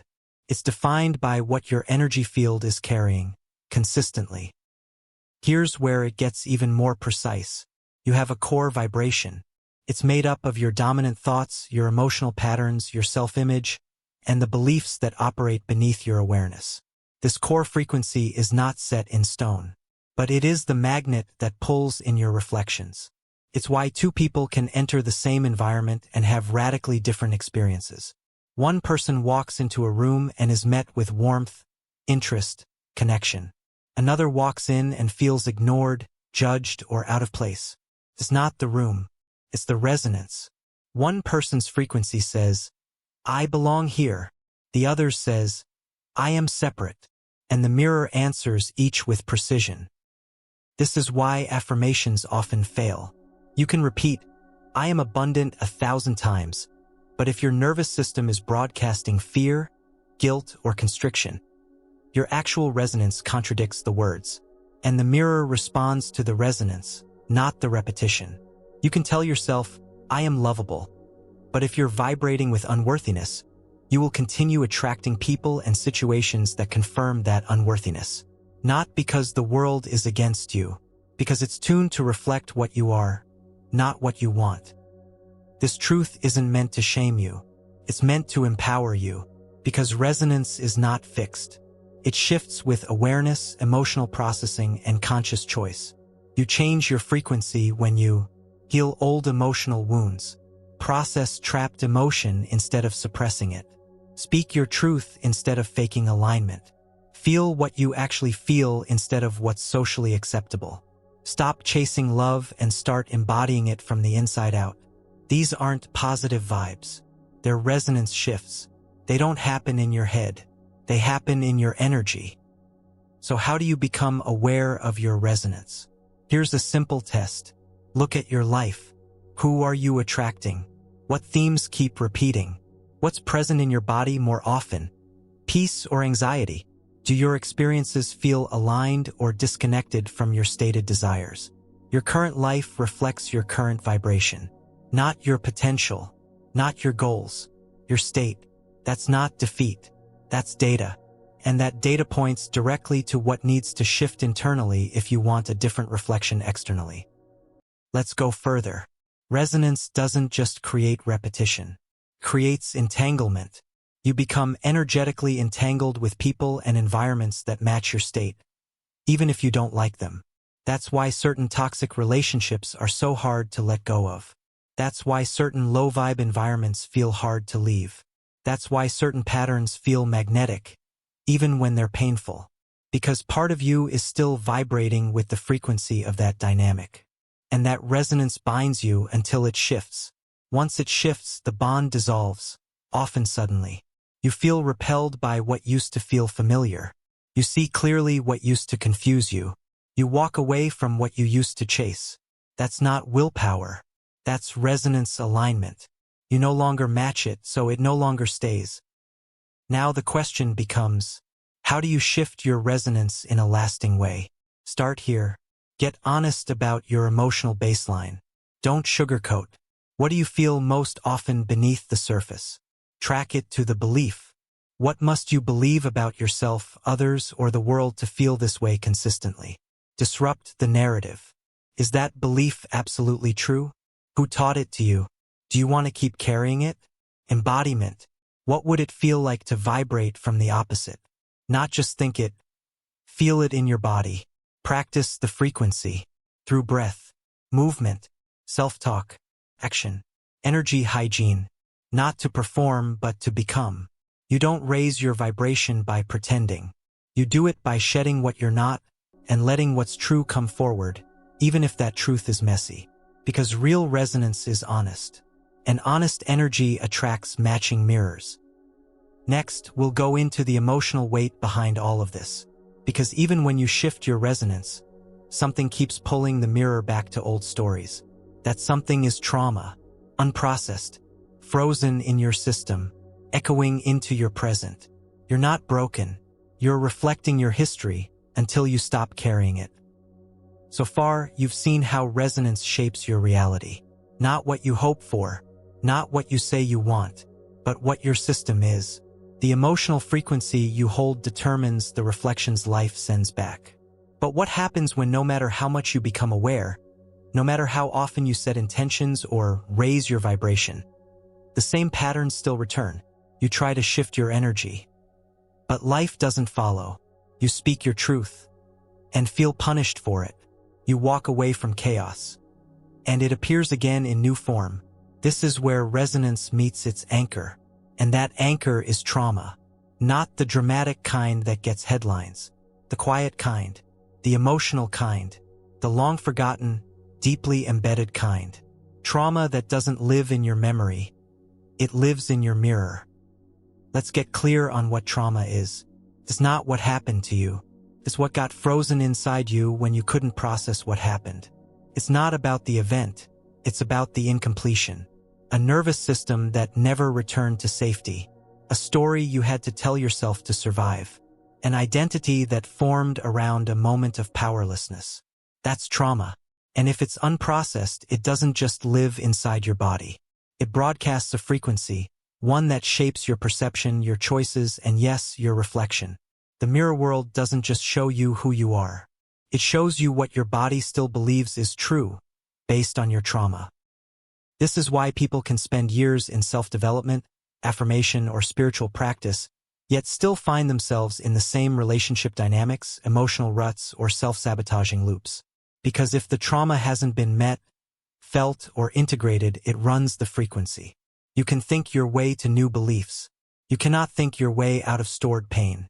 The body speaks, and the mirror listens. So what does trauma look like in the mirror? It looks like overreaction, where a small situation brings a tidal wave of emotion.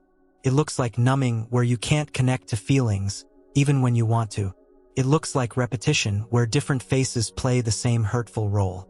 It looks like absence, where the very things you desire most are always just out of reach. It looks like sabotage, where the moment things go well, something inside you crumbles. These aren't flaws. They're echoes, reflections of unhealed experiences that are still active in your energetic field. Let's get specific. Say you experienced emotional neglect as a child. No screaming, no obvious harm, just a quiet absence of presence. Your emotional needs weren't met. Your voice wasn't heard. You learned not to expect support. Now, as an adult, you crave connection. But unconsciously, your system still runs the program. I'm on my own. No one really shows up for me. That belief becomes a lens, a frequency, and without realizing it, you attract unavailable partners, distant friendships, or you unconsciously reject support when it does appear because it feels foreign, even unsafe. The past didn't stay in the past. It became your resonance, and the mirror reflects it perfectly. Or maybe your trauma was betrayal. Someone you trusted shattered that trust. Your body learned, trusting people equals danger.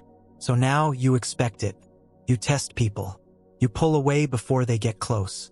You misread situations, interpreting neutrality as threat. It's not your fault, but it is your system, still stuck in a moment that never got resolved. And your reality continues to confirm it. Not because the world is cruel, but because your nervous system keeps inviting the same mirror. Not to hurt you, to show you. The mirror world doesn't punish trauma. It reflects it, over and over, until the frozen part of you is witnessed, met, felt, integrated. Because trauma fragments your energy. It splits you into parts. The part that protects, the part that performs, the part that dissociates, the part that repeats the wound, trying to rewrite it.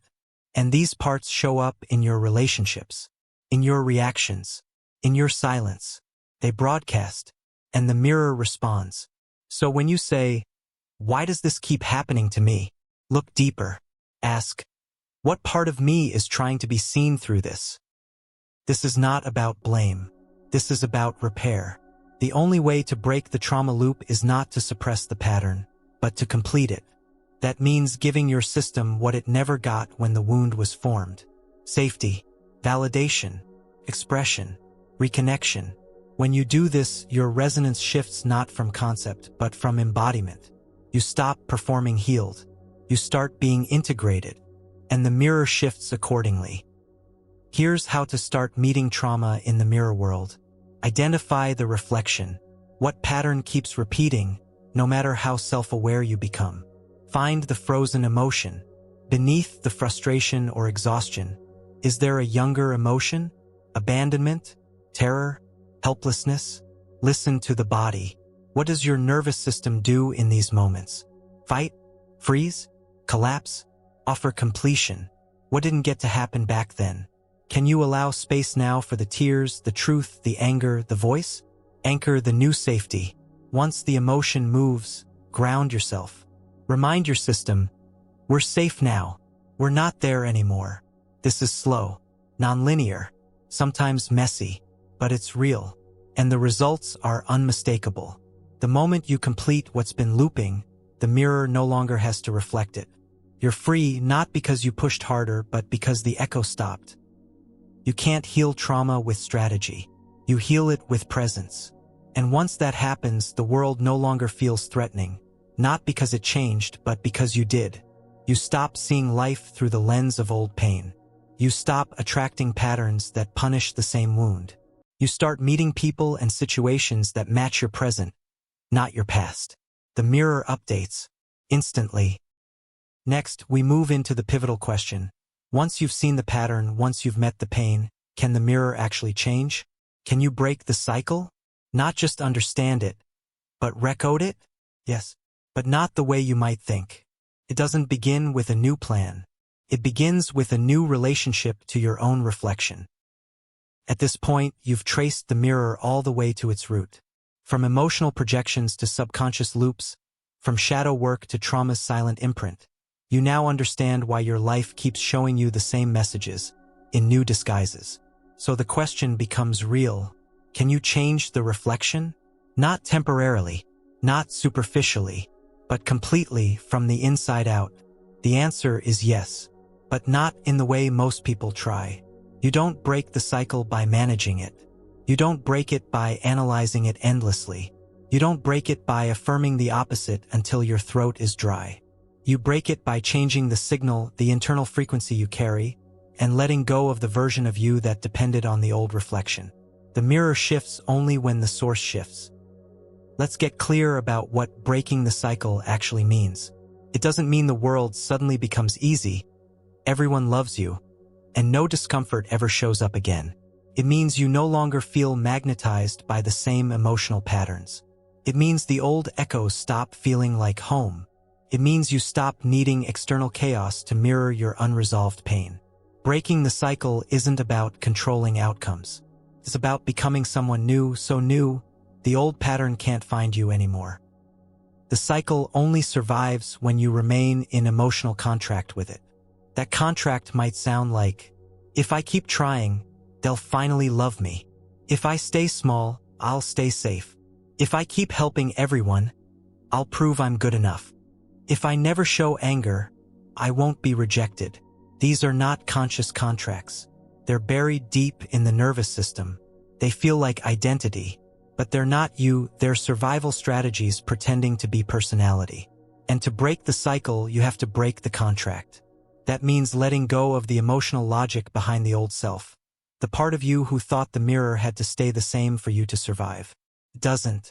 You're not that person anymore. You just haven't told your system yet. Here's the hard truth. The mirror doesn't change while you're still reacting to it. It changes when you stop looking out there for confirmation and start embodying who you choose to be before the reflection shows up. That's the leap. That's the rewiring. Most people wait for proof. They wait for the new relationship to feel worthy. They wait for the money to feel safe. They wait for the apology to feel powerful. But the mirror world doesn't work like that. It doesn't grant transformation. It responds to it. So the moment you stop waiting and start living as if something shifts, not because the universe rewards performance, because your frequency has changed and the mirror has no choice but to follow. Let's take this into your life right now. Pick one repeating pattern, the one that feels the most exhausting. Maybe it's being unseen, or being the one who fixes everything, or being abandoned, or being silenced. You know the pattern because it hurts. You know the mirror because it's familiar. Now ask yourself, who do I become in this loop? What emotional identity does this pattern confirm? What part of me believes this is necessary? What do I fear I'll lose if I let this identity go? Because there's always a fear underneath. Protective logic. If I stop people-pleasing, I'll be alone. If I stop overgiving, I'll feel useless. If I stop hiding, I'll be attacked. That fear is what keeps the cycle alive. Not the people, not the events. The contract you've made with a version of yourself that no longer fits. And now it's time to let that version dissolve. But this part, the dissolution, can feel terrifying. When you stop feeding a loop, you lose the feedback it gave you. The identity, the predictability, the emotional charge. You lose the feeling of being right, even if being right meant being hurt. And there's a strange grief in that, because patterns, even painful ones, become part of us. They feel like home. So when you break the cycle, don't expect immediate joy. Expect spaciousness. A quietness that used to be filled with drama. A stillness where your system used to search for tension. You may not know what to do with that stillness at first, but keep breathing, keep listening, because this is where the mirror clears. Now comes the real question. If you are no longer seeking the old reflection, What new signal will you send? This isn't about pretending to be someone you're not. It's about remembering who you were before the pattern convinced you to fragment. So ask, what am I ready to be, regardless of who reflects it back? What qualities have I buried that I'm now willing to embody? What behavior aligns with the version of me that no longer lives in survival? And then you practice being that, before it's validated, before it's reflected. You speak the truth even if no one claps. You hold the boundary even if someone leaves. You rest even if no one praises you. You express even if your voice shakes. This is not performance. This is reprogramming. Each time you show up differently, you shift your nervous system's expectation, and with it, your resonance. And that new resonance pulls in new reflections. But here's something most people don't expect. When you truly break the cycle, some people will fall away. Not because you failed, but because the mirror you once shared with them no longer exists. You stop feeding the pattern, and they can no longer find themselves in your story. It's not rejection, it's release. And the space that opens is where new mirrors arrive, people, moments, environments that reflect your updated frequency. That's not magic, that's math. So yes, you can rewrite the mirror, but only when you stop trying to change it from the outside. Only when you stop chasing validation from your reflection. Only when you become so internally aligned, the old version of you can no longer survive in the same pattern. Then, and only then, the loop breaks, and the new cycle begins. Next, we move from release to reclamation, because now that you've let go of the version of you shaped by survival, what's left? The real you, the one that fragmented in the first place. And the mirror will now show you where your missing pieces have been hiding. You've seen how the mirror can be rewritten, not by force, but by no longer reacting to the old reflection. You've begun to recognize the loop for what it is. A feedback cycle based on outdated identity, frozen emotion, and unconscious belief. But once you stop feeding the old version of you, a quiet question emerges. What's left? What happens when you're no longer functioning from pain, protection, or performance? What fills the space once the loop is broken? The answer is both subtle and life-altering. Your lost fragments begin to return. This isn't poetic. It's practical. You've spent your life adapting. And in that adaptation, you left parts of yourself behind on purpose. Not because you were weak, because you were surviving. Think back. There were times you felt too much, so you learned to mute. Times you were told you were wrong for expressing emotion, so you made yourself agreeable. Moments when being powerful felt dangerous, so you played small. Moments when being vulnerable got you hurt, so you hardened. Each of those moments wasn't just emotional, it was energetic. You unconsciously cast out a part of yourself. You said, "This part gets me hurt. This part gets me rejected. This part isn't safe." And so the part was exiled. That's what fragmentation is.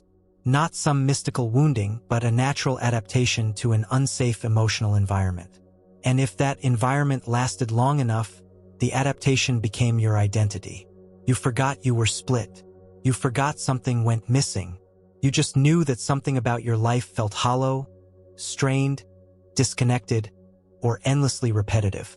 And the mirror world kept reflecting that fragmentation until you began the process of return. Reclaiming lost fragments isn't about being more or better. It's about becoming whole. Wholeness doesn't mean perfection. It means inclusion, nothing left out.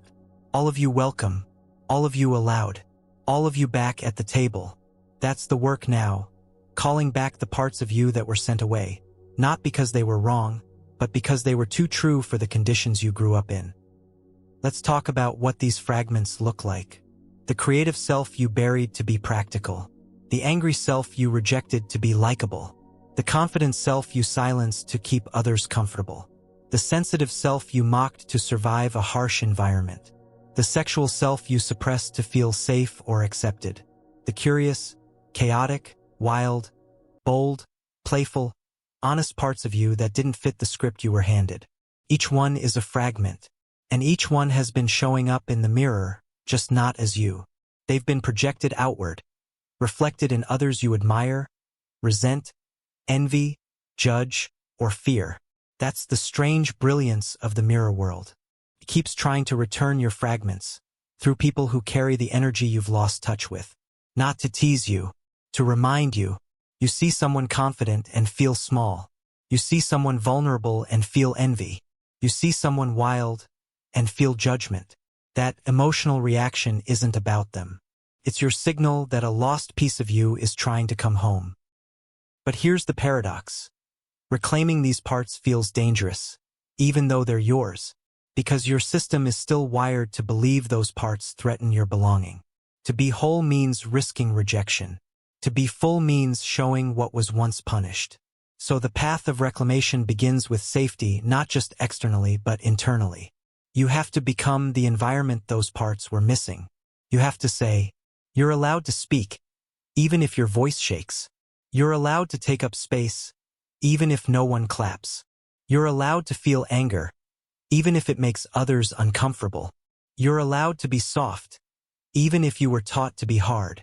That's how the fragments return. Not through achievement, not through fixing, through welcoming. Start by noticing your emotional spikes, the people and moments that stir something deep in you. Not the obvious triggers, the surprising ones. The person whose confidence annoys you. The artwork that moves you in a way you can't explain. The friend who expresses need without apology.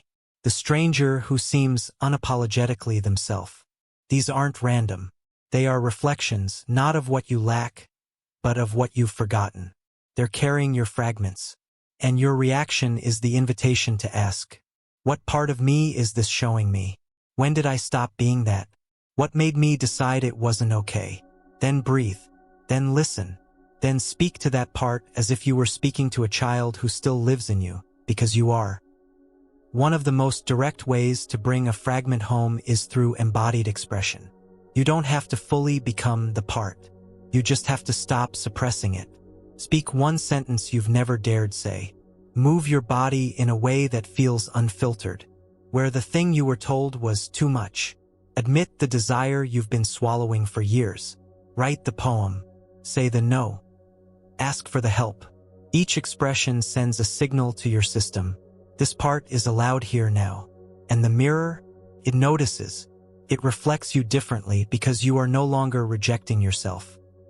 Don't expect this to feel instantly powerful. Reclamation can feel awkward, clumsy, exposed, because for years you've only known yourself through the lens of adaptation. Now you're learning to know yourself through truth. So be patient. Let each fragment return in its own time. Let each one show you the life it could have lived and still can.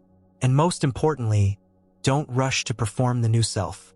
Just hold it, honor it, let it root. Because when the fragments come home, the need to seek validation outside begins to dissolve.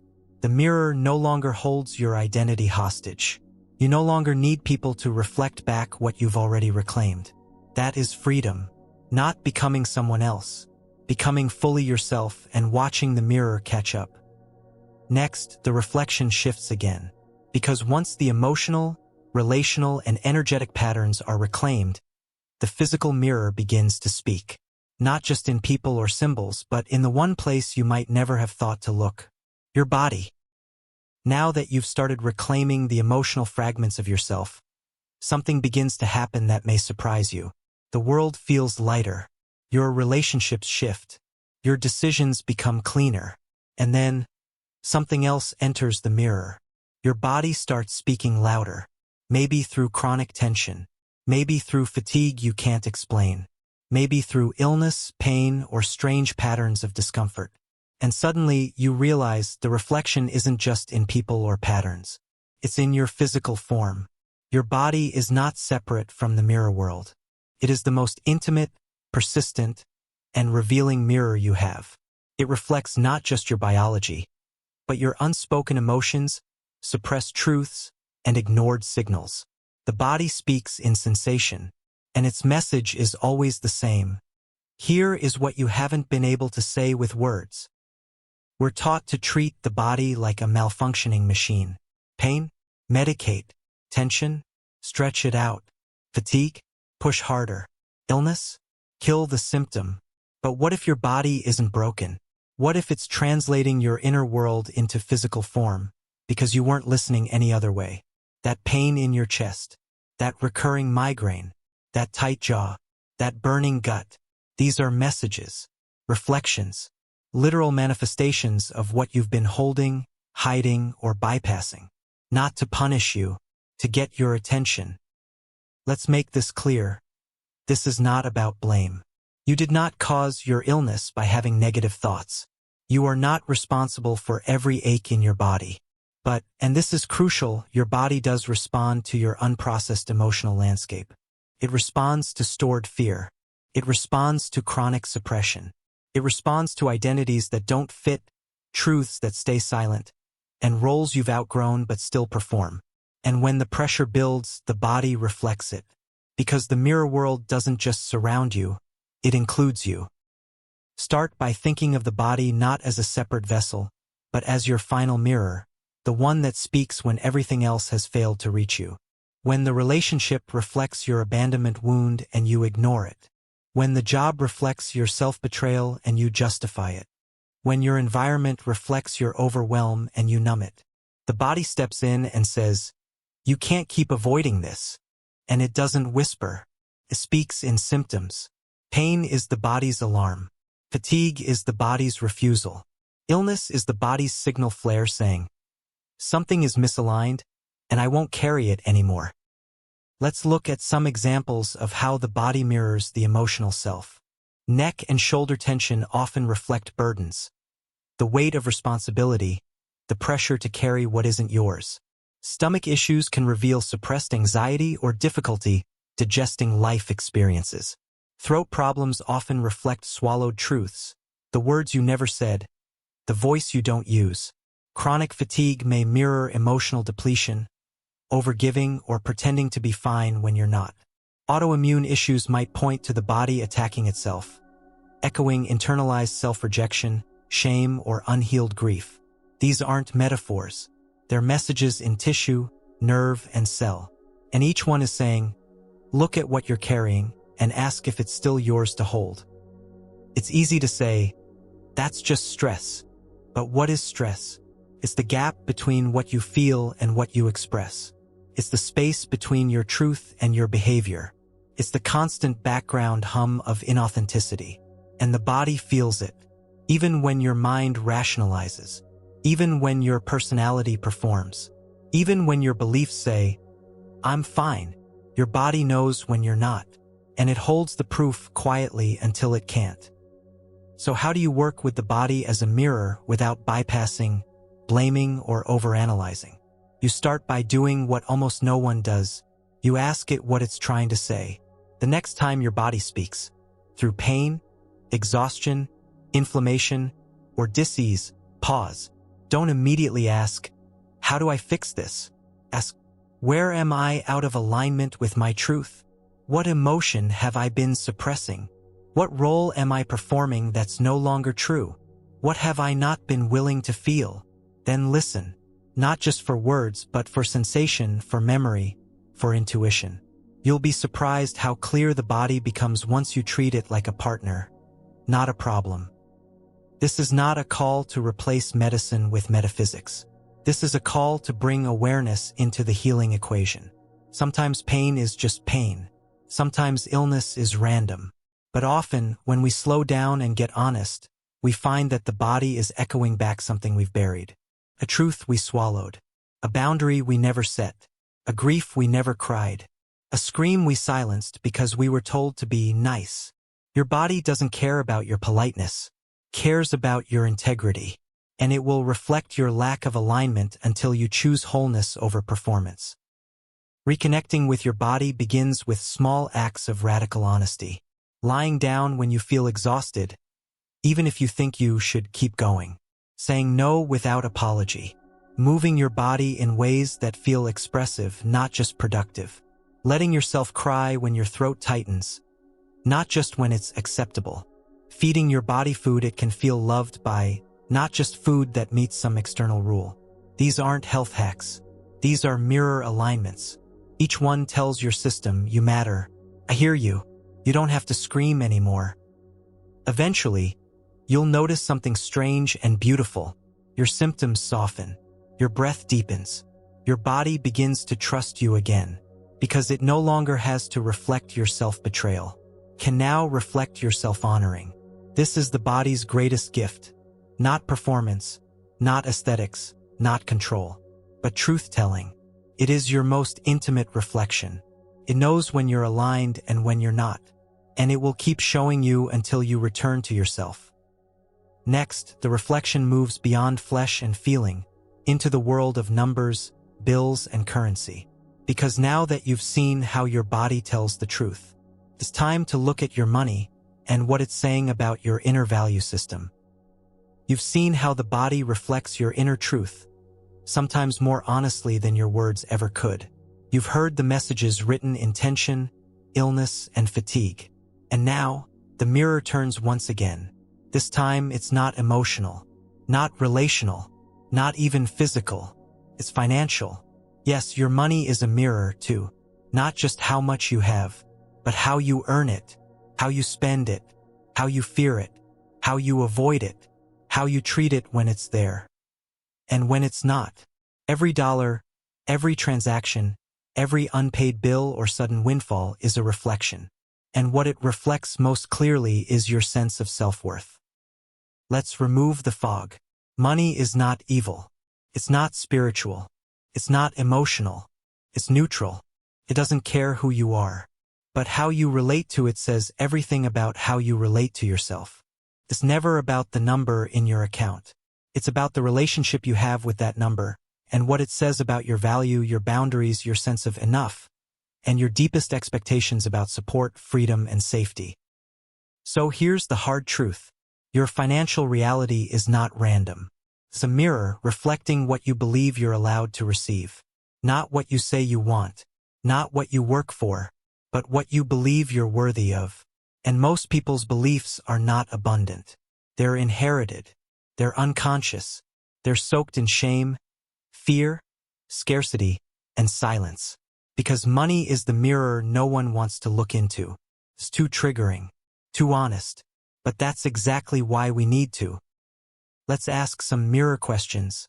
When money comes in, how do you feel? Grateful? Guilty? Afraid it'll vanish? When you spend, do you feel empowered or tense, apologetic or impulsive? Do you hoard money in fear or spend it to numb anxiety? Do you undervalue your work, giving discounts, overgiving, avoiding conversations about being paid? Do you find yourself always just getting by, no matter how much you earn? These are not surface habits. They're reflections of your deepest beliefs about your worth, your safety, and your identity. Let's take a closer look at under-earning, one of the most common financial patterns in the mirror world. If you're constantly working but never feeling like you have enough, that's not just economics. It's energetic. It often reflects a subconscious belief like, I have to struggle to prove I deserve it. Success will make people abandon me. I'm not smart enough to handle more. If I ask for more, I'll be rejected. I need to stay small to feel safe. These beliefs might not live in your conscious thoughts, but they broadcast through your energy, your tone, your pricing, your requests, and the boundaries you set or don't. And the mirror reflects accordingly. Even over-earning can be a mirror of distortion. There are people who make a lot, but burn out to keep it, because somewhere inside they believe, I have to overperform to be valuable. I am only loved when I achieve. I can't rest or it'll all fall apart. So the bank account is full, but the mirror still reflects unworthiness. Just dressed in gold. The form changes. The frequency doesn't until it's examined. Let's go deeper. Money doesn't just reflect what you think you're worth. It also reflects what you fear about visibility. For many, receiving more, whether it's salary, support, or abundance, triggers anxiety. Because more money often means more exposure, more responsibility, more confrontation, more judgment, more pressure to maintain. And if you've learned to equate visibility with danger, you'll unconsciously keep yourself in a financial pattern that feels just safe enough. You won't sabotage outright. You'll stall. You'll procrastinate. You'll delay launching. You'll second-guess pricing. You'll lower your voice when asking to be paid. Because money isn't about math. It's about mirroring power. And until you feel safe holding your full power, the mirror will keep showing you a smaller version of it. So what do? You start by bringing the same honesty to your financial reflection that you've brought to every other part of the mirror world. Track your pattern. Is it feast and famine? Avoidance? Undercharging? Chronic debt? Identify your signature loop. Find the feeling. What emotion rises when you look at your money? Shame? Resentment? Panic? Helplessness? Ask the belief. What does this pattern prove about you? What must you believe in order to keep repeating it? Trace it back. Where did that belief form? Who modeled it? Was abundance tied to danger? Was lack tied to love? Reclaim your truth. What are you now willing to believe about receiving? About asking? About being seen and supported? Not intellectually, emotionally. You don't raise your financial reality by manifesting more. You raise it by feeling worthy of holding more without guilt, apology, or fear. Try this. The next time you receive money, don't rush past it. Pause. Breathe. Say, I am safe to receive this. I do not have to pay for this with my energy, my silence, or my soul. Let it land in your nervous system.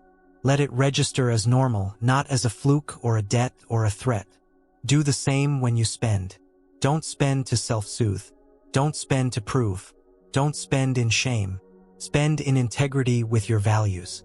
That's the beginning of financial alignment.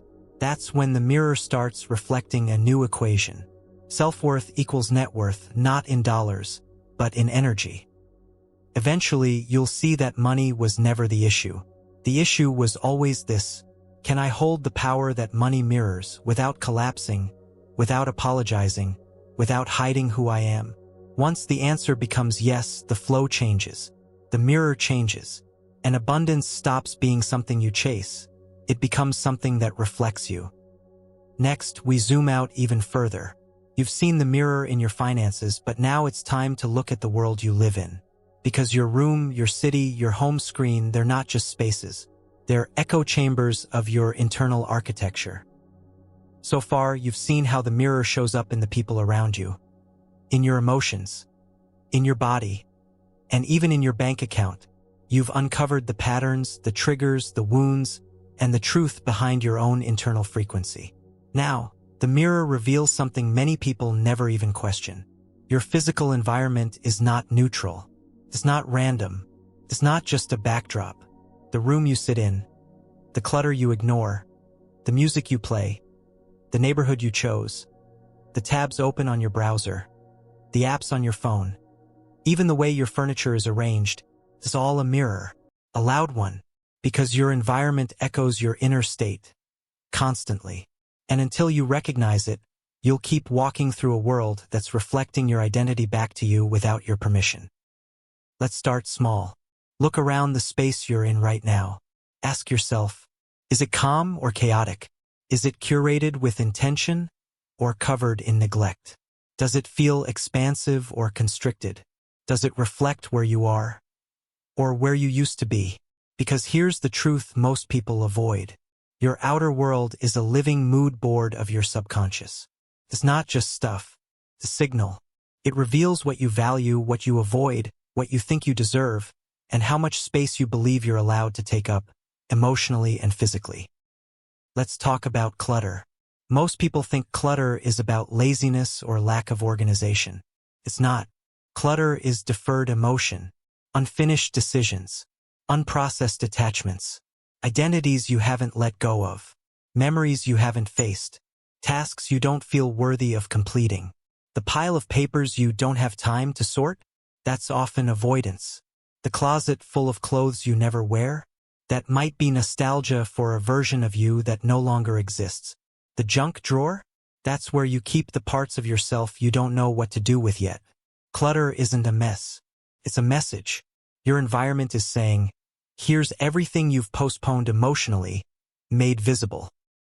And it goes deeper. The style of your room, the light you live in, the furniture you tolerate. It all tells a story. A room that feels dark and cramped might reflect inner contraction. A space that's highly curated but sterile might reflect emotional control. A home that feels unfinished might reflect a belief that you're not ready to land, to commit, to own your life. This is not about aesthetic. It's about alignment. Your space doesn't need to be expensive or luxurious. It needs to feel congruent with the version of you you're becoming, not the one you had to be to survive. Let's move out from your room to your city. Yes, even your location is a mirror. Why did you choose this place? Was it out of desire or survival? Was it inherited or selected? Does it inspire you or deplete you? Cities carry frequencies. Some amplify creativity. Some anchor you into ancestral memory.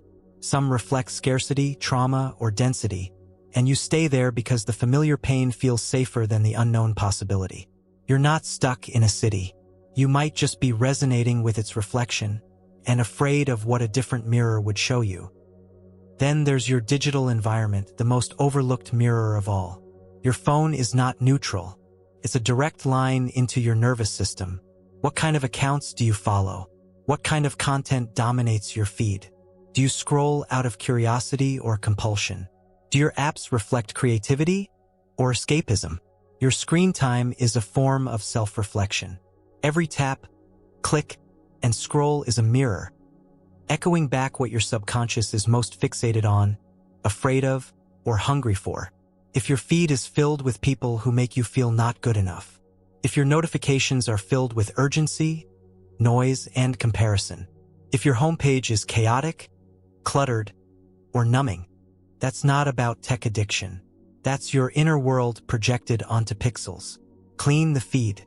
Rearrange your digital space. It's not vanity, it's energetic hygiene. Let's bring this home. You don't need to hire a designer. You don't need to move to Bali.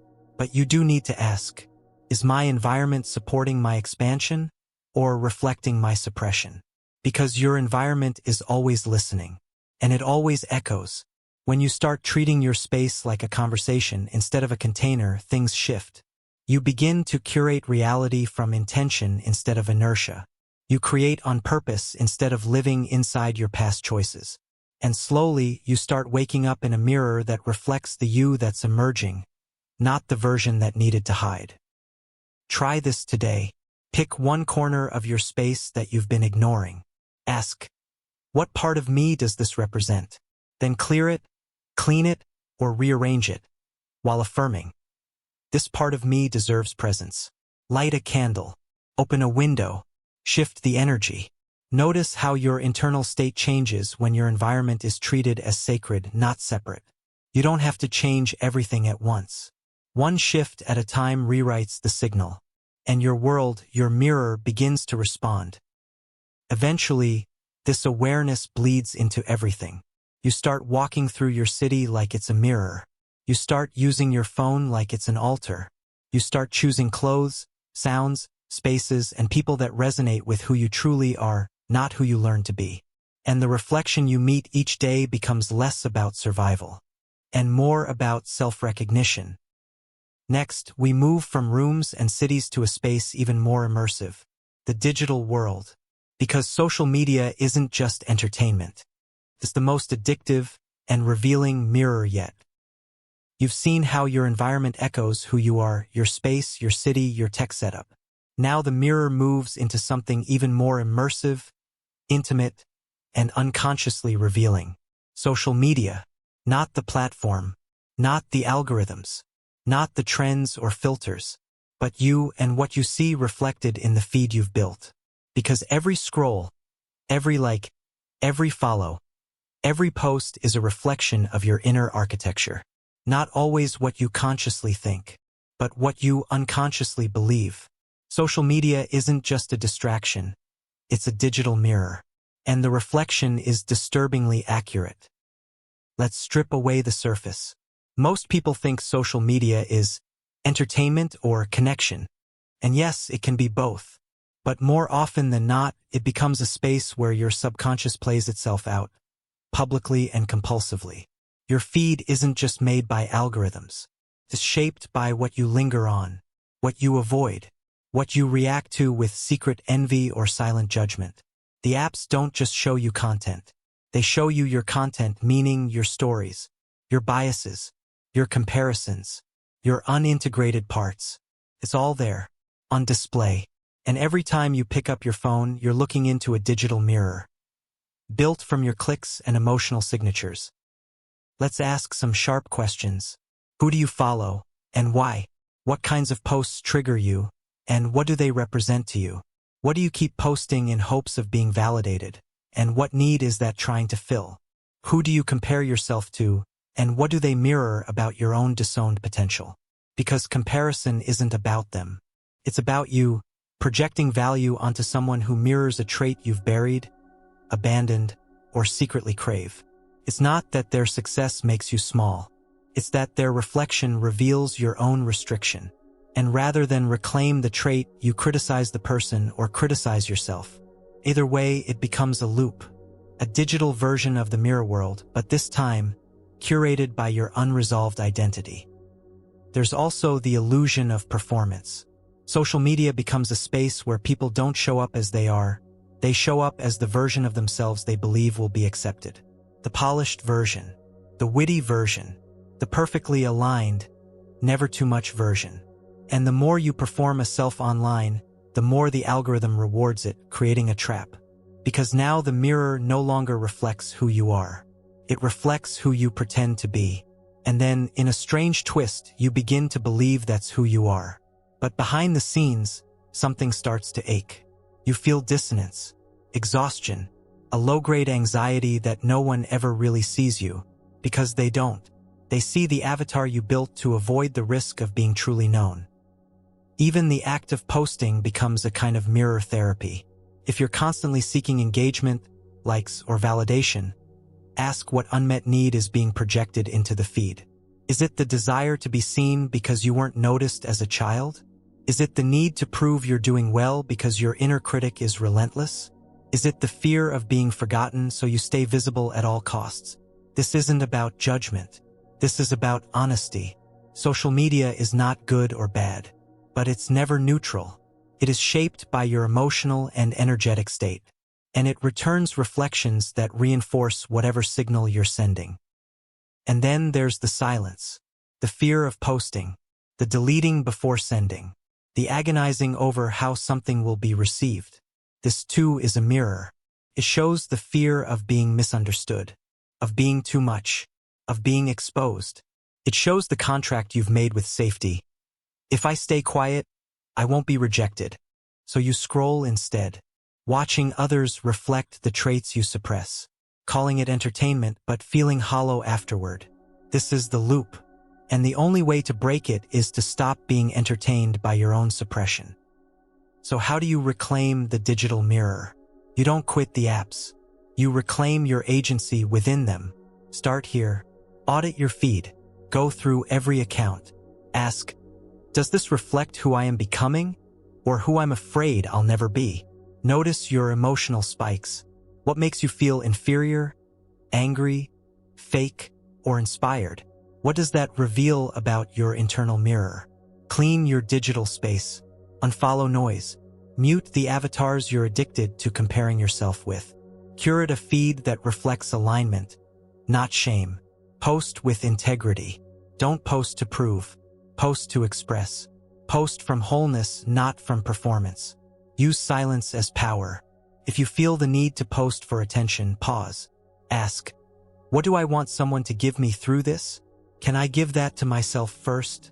You are not what you post, but your posts and your feed are showing you exactly where you're in resonance and where you're not.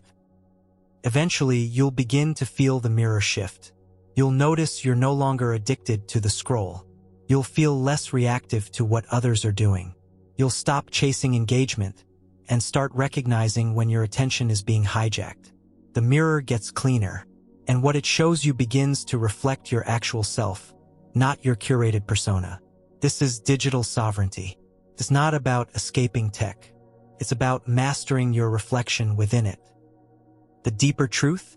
Social media is a place where most people unconsciously outsource their identity. and they suffer because they believe the mirror they've created is reality.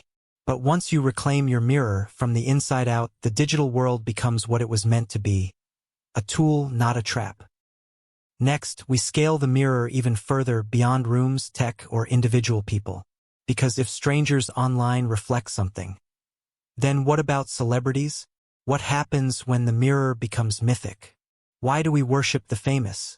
And what does that say about the unlived parts of ourselves?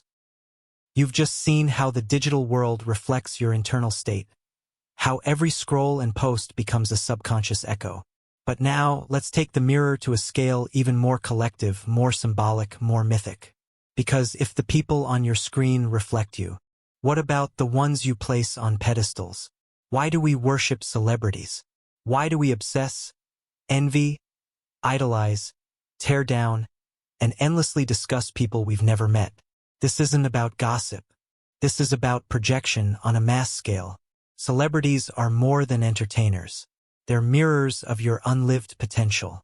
They reflect the parts of you you've buried, the parts you're afraid to express, the dreams you postponed, the voices you silenced, the freedom you crave but haven't dared claim. They are echoes of what you could be. If you stopped apologizing for existing, think about the ones you admire most. The singer whose lyrics make you cry, the actor whose performances feel like a mirror to your soul, the entrepreneur who built an empire from nothing, the activist who speaks the truth you whisper in the dark, the influencer who embodies a style, a voice, a boldness you secretly want to claim. That's not just admiration. That's a spiritual projection. You're not seeing them. You're seeing yourself. Unrealized, disowned, and waiting. You don't want their life. You want what their life represents. Permission. Permission to be seen. Permission to be heard. Permission to take up space without shrinking. Permission to express without apologizing. Celebrities hold what you've outsourced, and fame is the mirror that reflects it back. Let's not pretend this is all positive. There's also obsession. There's ridicule. There's cancel culture, parasocial relationships, and emotional over-identification. All of that is unintegrated projection. When you hate a celebrity for being arrogant, ask, where have I repressed my own confidence? When you call someone overrated, ask, what part of me fears irrelevance or invisibility? When you follow someone obsessively, ask, what trait of theirs am I terrified of claiming in myself? This isn't about right or wrong. It's about recognizing the mirror, even when it makes you uncomfortable. There's a reason fame feels magical, because celebrities often embody archetypes. And archetypes are timeless human patterns, raw energies that exist inside every psyche. The rebel, the visionary, the muse, the warrior, the lover, the creator.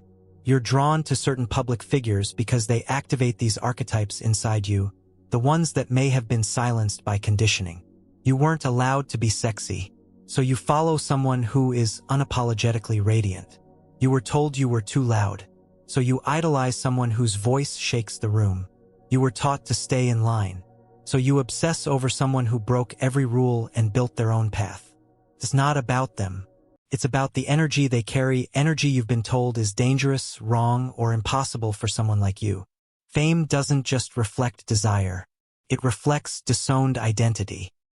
But what happens when you finally stop projecting? When you stop seeing them as other? When you realize they're just human, flawed, complex, stumbling forward like everyone else. The spell breaks, and something beautiful happens. The mirror clears, and instead of seeing someone to worship, you see a permission slip. Not to imitate, not to copy, but to activate your own version of that power, that voice, that courage. You don't need to become famous. You just need to stop hiding the part of you gave away. Because the world doesn't need more idols. It needs more people who stop outsourcing their greatness. Here's something no one tells you. The reason fame seems magnetic is because you are magnetized to your own buried truth. And the moment you stop burying it, the magnetism dissolves. You're no longer in awe. You're in alignment. You're no longer projecting. You're embodying. You stop needing them to be the voice, because you've become your own. Let's bring this home. Who are the 3 public figures you're most drawn to, for better or worse? What traits do they embody that feel electric to you? What would it look like to reclaim those traits? In your life, in your voice, in your choices. What would you need to let go of to stop needing them as a mirror? This isn't about fantasy. This is about freedom. You're allowed to be magnetic. You're allowed to be powerful. You're allowed to shine without asking permission. Because the mirror of fame only holds power over you when you believe you're not enough without it. Eventually, the pedestal becomes a prison, for them and for you. And when you step off it, when you take back what you projected, you stop living in someone else's echo. You become your own source, and fame loses its mystique. Not because it's meaningless, but because you no longer believe the mirror is reserved for someone else. It belongs to you too. Next, the mirror gets even more intimate. You've seen how we reflect through celebrities. But what about the people we love? Because romance isn't just chemistry. It's the most seductive and misleading mirror of all. You've seen how celebrities reflect your hidden potential, how their confidence, their voice, their magnetism can hypnotize you. Not because they're special, but because they carry a piece of you that you haven't owned yet. Now, the mirror comes even closer, not to a stranger on a stage, but to the person in your bed, your partner, your ex, your crush, your fantasy.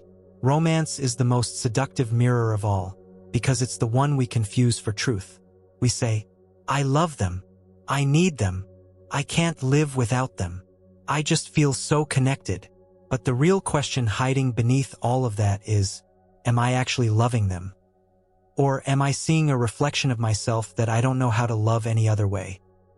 Romantic attraction is not random. It's not just about chemistry or looks or shared interests. It's about emotional resonance. It's about familiarity. It's about unconscious recognition. Your nervous system isn't looking for someone who completes you. It's looking for someone who mirrors your most deeply embedded emotional patterns, even if they're painful. You're drawn to people who activate the blueprint inside you. And the blueprint is usually shaped by your earliest relationships, the ones that taught you who you had to be to receive love or survive without it. This is why romantic love often feels so intense, even irrational. It's not just butterflies. It's recognition. You're not just meeting a person. You're meeting your mirror, the one that reflects, the part of you that longs to be seen, the part of you that was once neglected, the part of you that wants to feel safe but doesn't trust it yet. The version of love you grew up with reappearing in a new body. We fall in love with what feels familiar, even if that familiarity is dysfunction, inconsistency, or pain. Because the subconscious doesn't chase happiness. It chases home. And home is whatever your nervous system got wired to accept, not what your heart actually desires. Let's say you're always drawn to emotionally unavailable people. You think, I just like the chase. I just fall for the mystery. But underneath that, there may be a deeper mirror. I'm used to working for love. I'm familiar with proving my worth. I don't know how to receive without earning it. So you attract people who reflect your belief that love is something you have to chase, not something you can simply receive. Feels romantic. It's actually recognition of a wound. That's not chemistry. That's repetition. Or maybe you fall for someone who makes you feel alive. Bold, powerful, expressive. You feel like they bring out the best in you. But what if that best isn't coming from them? What if you're projecting your own potential onto them, because you haven't yet given yourself permission to fully embody it? You don't love them. You love the you that you get to be in their presence. And the real work is asking, why don't I feel free to be that person on my own? Romance, in its most honest form, is an echo chamber. It reflects your relationship with yourself back to you in the form of another human being. Their behavior triggers your deepest fears. Their affection soothes your oldest wounds. Their absence activates your abandonment story. Their love awakens the version of you that you locked away. And what you do with that reflection determines everything. You can chase the reflection and call it destiny. Try to fix them, hoping they'll reflect back a healed version of you. Lose yourself in their mirror and forget your own. Or you can use the reflection to reclaim what's yours. This doesn't mean romance is fake. It means it's a portal. The person in front of you isn't your soulmate. They're a mirror of your soul's state. Their presence can show you what you still believe about love, what you're afraid of expressing, what parts of yourself you only access through others, what role you think you have to play to be chosen. Love is a mirror, and it will keep reflecting until you stop chasing your reflection and start integrating it. Here's a question to ask yourself now. Who am I in love with, and why? Not just the person, but the version of myself that shows up when they're around. Do I feel more free? Then maybe I've caged myself emotionally. Do I feel more alive? Then maybe I've been living on autopilot. Do I feel more safe? Then maybe I've never built that safety within myself. Do I feel obsessed? Then maybe I've projected a piece of myself I've forgotten how to claim. None of this makes the love false. It just makes it revealing. And that's the gift. Romance, when used consciously, becomes a portal to deeper self-awareness. It shows you where you're healed and where you're still outsourcing your worth. Try this. Think of your last intense romantic experience. Write down the top 3 things you felt in that dynamic, not what they said or did, but what you felt. Now ask, where else in my life have I felt that before? What belief about myself was activated by that feeling? What part of me was trying to come home through that experience? This is how you reclaim projection. This is how you take back the energy you've scattered across faces, bodies, fantasies, and heartbreaks. Because love isn't something you find in another. It's something that gets reflected through them until you're ready to see it within yourself. Eventually, the mirror shifts. You stop asking, "Do they love me?" and start asking, "What does this love reveal about the parts of me I've been hiding?" And when you answer that, fully, honestly, courageously, the spell breaks. You're no longer just in love with them. You're in love with the part of you that's been trying to return. Next, we step into one of the most intense mirrors of all, where this pattern gets pushed to its limit. Because when projection turns to obsession, and wounds dance with each other in polarity, you meet the mirror you never forget, the narcissist and the empath. You've just uncovered how romance reflects the parts of yourself you seek through others, sometimes passionately, sometimes painfully. But when that mirror becomes distorted, charged, and magnetic in a way that feels impossible to walk away from, you enter a very specific kind of reflection loop. This is the dangerous dance between the narcissist and the empath. Not just personalities, not just trauma bonds. This is mirror work in its most volatile form, where 2 people reflect each other's deepest wounds, unmet needs, and polar opposites of self-perception, all under the illusion of connection.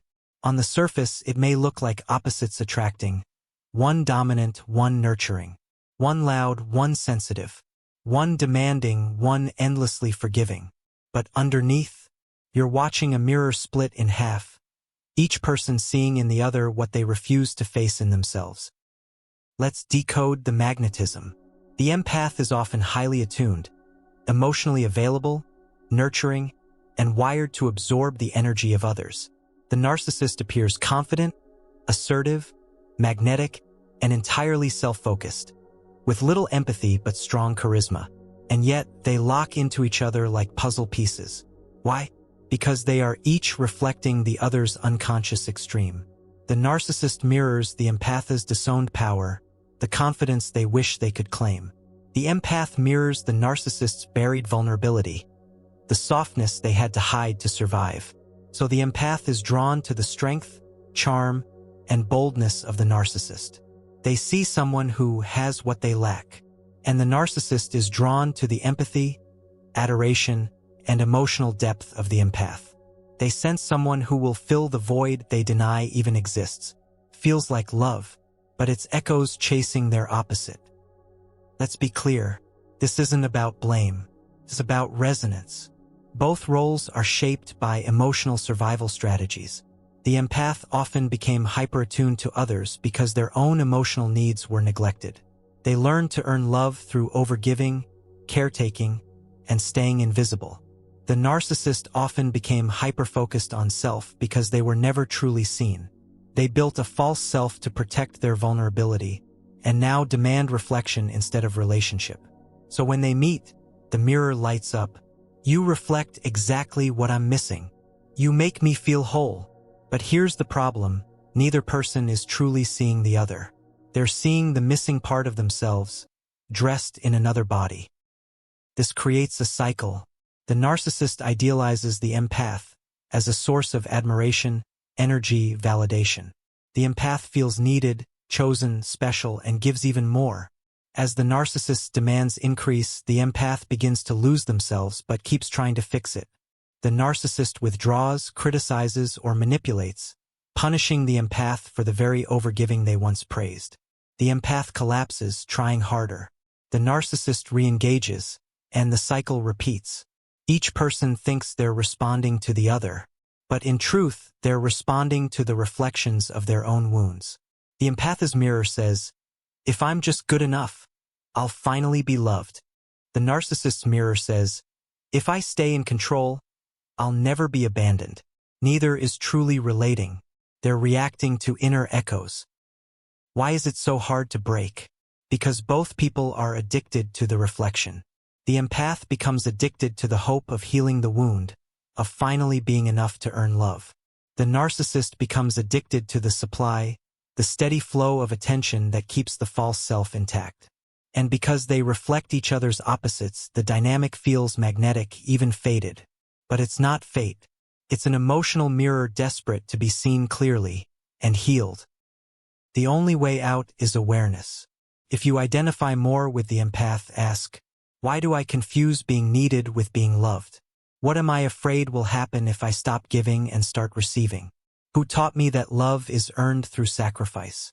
If you identify more with the narcissist archetype, ask, what part of me feels unworthy of love without admiration? Where did I learn that vulnerability is dangerous? What would happen if I dropped the mask and let myself be truly seen? These questions are not comfortable. They shake the foundation of the mirror, but without them, the reflection becomes your prison. Here's the deeper truth. The narcissist and the empath are not enemies. They are two extreme reflections of the same split, the war between self-abandonment and self-inflation. One gives too much. One takes too much. Both are disconnected from balanced self-worth. So healing this mirror means integrating the parts that were exiled. The empath must reclaim power. The narcissist must reclaim softness. Both must learn to be seen, not for what they give or how they shine, but for who they are without performing. That's when the mirror stops distorting. That's when real intimacy begins. The moment you see the dance for what it is, you stop being hypnotized by it. You stop believing the reflection is the only way to feel valuable. You stop trying to rescue people from their own patterns. You stop inflating people to escape your own shadows. And you finally ask, what if I stopped looking for myself in others and started recognizing myself in me? This is how the mirror becomes clear. And when you walk away from this dance with compassion, not resentment, you stop fearing relationships altogether. You understand they're not dangerous. They're not magical. They're mirrors. And now you know how to read them. Next, we step into one of the most misunderstood yet powerful transformations inside the mirror world. Forgiveness. Because when the pain still lingers and the memory still burns, there's one truth that can change everything. You can't forgive them until you see yourself in them. You've just seen how the empath and the narcissist become mirrors for each other's deepest wounds. A painful but illuminating dance that traps both in distorted reflection. But once the spell breaks, once the mirror is seen clearly, a new challenge appears. The aftermath, the memory, the ache, the resentment. You want to move on. You want to let go. You say, I forgive. But something inside remains tight, bitter, raw. Why? Because true forgiveness doesn't come from understanding the other. It comes from seeing yourself in them, not to excuse them, not to erase the harm, but to reclaim the energy you lost by pretending you were only a victim and never a mirror. Forgiveness is one of the most misunderstood concepts in human experience. We're taught it's about morality, or virtue, or spiritual superiority. But real forgiveness is much more primal and much more freeing. It's the moment when the mirror finally stops being one way. You stop seeing only what they did to you, and you begin seeing what they reflected about you. Your unconscious patterns, your ignored boundaries, your hidden expectations, your need to be chosen, validated, rescued, or needed. Again, this is not about blaming yourself. It's about reclaiming the power you projected onto them. Until you do that, forgiveness will always feel like pretending. You'll say, "I forgive," but you'll still carry the weight, because you haven't seen what they revealed about you. Think about someone who hurt you. Maybe they lied. Maybe they left. Maybe they betrayed you. Maybe they controlled, ignored, belittled, or used you. Now ask, what part of me allowed this to happen longer than it needed to? What story was I clinging to while I stayed? What need was I trying to fill through them? What truth was I avoiding so I could maintain the illusion? These aren't comfortable questions, but they are the beginning of liberation. Because forgiveness doesn't mean saying what they did was okay. It means saying, "I see now why I was pulled into that reflection, and I choose not to live in that mirror anymore." Let's get more specific. Suppose someone ghosted you after weeks of deep connection. You feel abandoned, angry, confused. You say, "I don't understand how they could do that." But under the pain is a reflection. Did I ignore red flags? Did I build a fantasy too quickly? Did I outsource my sense of safety to someone I barely knew? Did I treat their attention as proof of my value? These aren't flaws. They're mirrors of unmet needs. And once you name them, you stop needing revenge. You stop needing closure, because you've taken the reflection back. You've stopped pretending they held something you didn't already carry. Here's the hardest part. To truly forgive, you must be willing to see your shared humanity. Not your similarity in behavior, but your similarity in pain. The one who hurt you was also running from something. Their betrayal was a mirror of their fear. Their cruelty was a projection of their shame. Their avoidance was the echo of their emotional unavailability to themselves first. You don't have to condone it. You don't have to reconnect. But you must acknowledge that you, too, have avoided pain, projected shame, or failed to show up fully for someone else, even if it looked different. That's what cracks the resentment. Not righteousness, but recognition. Not, "You shouldn't have done that to me," but, "I now see why we crossed paths, and what we were both reflecting." Forgiveness begins when you say, "I choose to stop carrying this mirror as proof of my pain. I now carry it as proof of my awareness." It's no longer a wound. It's wisdom. Let's talk about emotional debt. Every time you stay angry, you're holding emotional debt. You're still energetically entangled with the person. You're still replaying the moment, the words, the feeling, as if it's happening now. But when you forgive from the mirror, you say, "I reclaim my energy. I break the loop. I no longer define myself by that reflection." And that's not just healing, it's release. Forgiveness becomes not an act of compassion for them, but an act of freedom for yourself. Try this. Think of someone you haven't fully forgiven. Write down every reflection they activated in you. What did their behavior reveal about your own patterns, pain, or beliefs? Acknowledge what you projected onto them: safety, validation, love, purpose. Take it back. Literally say, "That wasn't theirs to hold. It's mine to reclaim." And then, not from force but from clarity, say, "I release you. You no longer define my story. You were a reflection, and I've seen what I needed to see. You don't have to forget, but you no longer need to carry." That's forgiveness. Not erasing the mirror, but reading it fully and letting it go. Eventually, you'll notice that the energy shifts. You stop talking about the story. You stop needing everyone to know how wrong they were. You stop hoping they suffer. Not because you're spiritual, because you're free. The mirror has served its purpose. The lesson is complete. And the beauty? The next time you encounter someone like them, you won't feel the same pull. You'll see it, recognize it, and move past it. Because the part of you that needed that reflection is no longer running the show. You've integrated. You've forgiven. You've evolved. Next, we explore the mirror that reflects you without any filter, story, or mask. Not your partner. Not your enemy. Not your projection. But your child or the child you once were. Because when you look into their eyes, you're not just teaching them who to be. You're seeing the purest reflection of yourself. You've just witnessed how forgiveness only becomes real when you see your own reflection in the one who hurt you. Now, the mirror changes again. This time, it doesn't come from a lover, an enemy, or a stranger online. It comes from the smallest among us. The clearest. The least filtered. The ones who don't know how to lie with their energy, because they haven't learned to yet. Children. Not just your children if you have them, but any child. A niece, a nephew, a student, the kid at the park. Even your younger self, the one you once were. Children don't reflect what you pretend to be. They reflect what you actually are. They respond not to your words, but your energy. Not to your rules, but your vibration. Not to your status, but your state. Because children are the most unfiltered mirrors in existence. Spend a moment around a child and you'll see.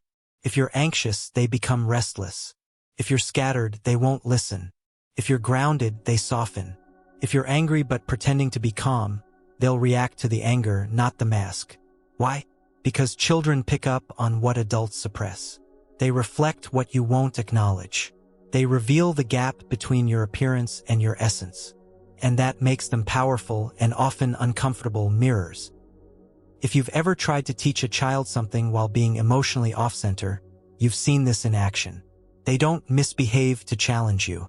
They respond to what's going unspoken. That's the thing about kids. They're not just learning from your behavior. They're mirroring your state of being. And they do it with precision. Your tone, your presence, your nervous system. They don't care about your credentials. They care about what they feel when they're around you. This is why raising children or even being around them can be so triggering. They won't let you fake it. If you say, "I'm fine," but your energy says otherwise, they'll reflect the truth. Through tantrums, withdrawal, or rebellion. Not because they're wrong, because they're responding to the mirror. Children are like tuning forks for authenticity. When you're aligned, they respond. When you're not, they react. It's not personal. It's energetic. Here's the uncomfortable part. Children often reflect the very traits you've tried to hide in yourself. The defiance you punished in yourself, they'll express it freely. The emotional sensitivity you were shamed for, they'll cry when you wouldn't. The creativity you suppressed to be practical, they'll bring it out in every mess they make.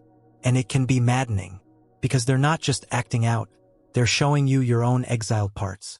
And if you haven't met those parts in yourself, you'll try to silence them in the child. This is how the cycle begins. Not because you're unloving, but because you're looking into a mirror you weren't prepared to see.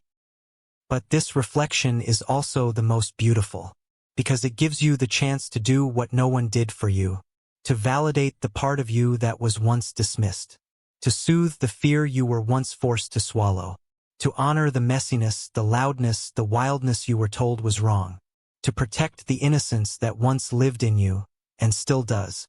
Children don't just need guidance. They need congruence, not perfection, presence. They need adults who don't just say the right things, but embody the truth behind them. Because the child is always watching, not just your actions, but your alignment. And when they see a mirror that is clear, they begin to trust. Not just you, but themselves. Now let's talk about the child within you. The one who still lives inside your adult body. The one who learned to perform, to hide, to control, to stay small. The one who's still waiting to be heard, not managed. To be held, not fixed. When you look at a child and feel something swell inside, protectiveness, sadness, guilt, rage, you're not just responding to them. You're feeling your inner child being mirrored back. They're showing you what you were never allowed to feel. They're giving voice to the emotions you muted. They're reminding you what freedom looks like, before conditioning set in. And this is not metaphorical. It's biological, emotional, real. Because when you soften to a child, you're not just offering love. You're receiving a reflection of your own innocence. Try this. Think about the child you once were. Picture a specific age. Feel into that version of you, their needs, fears, dreams, and voice. Now ask, what would they say about the way you live now? What have you protected them from? What have you kept them locked away from? What would change in your life if they were allowed to speak freely again? This is how you re-enter the mirror from the inside out. You stop parenting yourself with criticism and start witnessing yourself with compassion. You stop performing the adult you think you should be and start honoring the child who still knows who you are. Eventually, the mirror becomes a loop of healing. You soften toward children and realize you're softening toward your younger self. You hold space for their big feelings and discover you're learning to hold your own. You stop demanding perfection from them and begin releasing the pressure you've carried for decades. That's the magic. Children don't need you to be invincible. They need you to be real, because in your realness they see permission, and in their permission you see your own. Next, we explore the places most adults forget to look for their reflection. Not in people, not even in children, but in symbols, in instincts, in subconscious art, because dreams, animals, music, and metaphors aren't just poetic. They're whispers from your own mirror, speaking in the language you've forgotten how to hear. You've just witnessed how children, both those around you and the one within, offer the clearest, rawest mirror of your emotional truth. But now we enter a stranger domain, one where the reflection doesn't speak your language, doesn't wear your face, and doesn't live in the linear world. It lives in symbols, in instinct, in surreal stories and subtle forms. Because the mirror doesn't only show up in people. It shows up in animals, dreams, and art. The unexpected reflectors of the soul. These mirrors don't explain. They reveal. They don't use logic. They use frequency. And when you stop looking for understanding and start looking for resonance, you begin to see yourself in ways no person could ever show you. Let's start with animals. Why do certain animals captivate you? Why do others trigger fear or fascination? Why do pets often reflect their owners' personalities, down to their quirks and behaviors? It's not coincidence. It's mirroring. Animals don't respond to who you pretend to be. They respond to your vibration. That's why a dog can sense your grief before you speak. Why a cat will ignore you when you're anxious. Why certain animals feel like protectors, guides, or even messengers. They're not human, but they are deeply tuned into emotional energy. And that tuning becomes a mirror, especially with your own pets. If your animal is skittish, where are you unsafe in your body? If your animal is aggressive, where are you holding suppressed rage? If your animal is needy, where are you longing for connection you won't allow yourself to ask for? They're not acting out, they're mirroring what you won't name. And unlike humans, animals don't wear masks. So when you tune into their behavior, you start seeing your own state reflected, raw, instinctive, unfiltered. Then there are wild animals, the ones that appear in dreams, art, or sudden synchronicities. The snake you keep seeing, the owl that won't stop showing up, the lion that haunts your meditation, the deer that stops and stares as you walk by. These are not just beautiful moments. They're archetypal mirrors, reflecting parts of your soul that want to speak. The snake, transformation, shedding, kundalini energy. The owl, wisdom, shadow sight, intuition.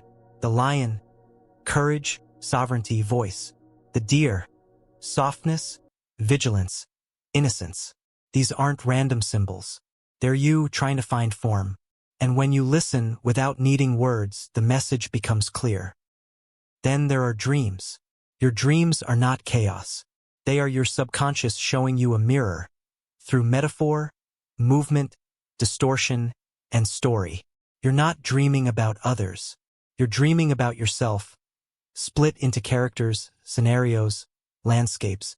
The X who shows up in a dream isn't them.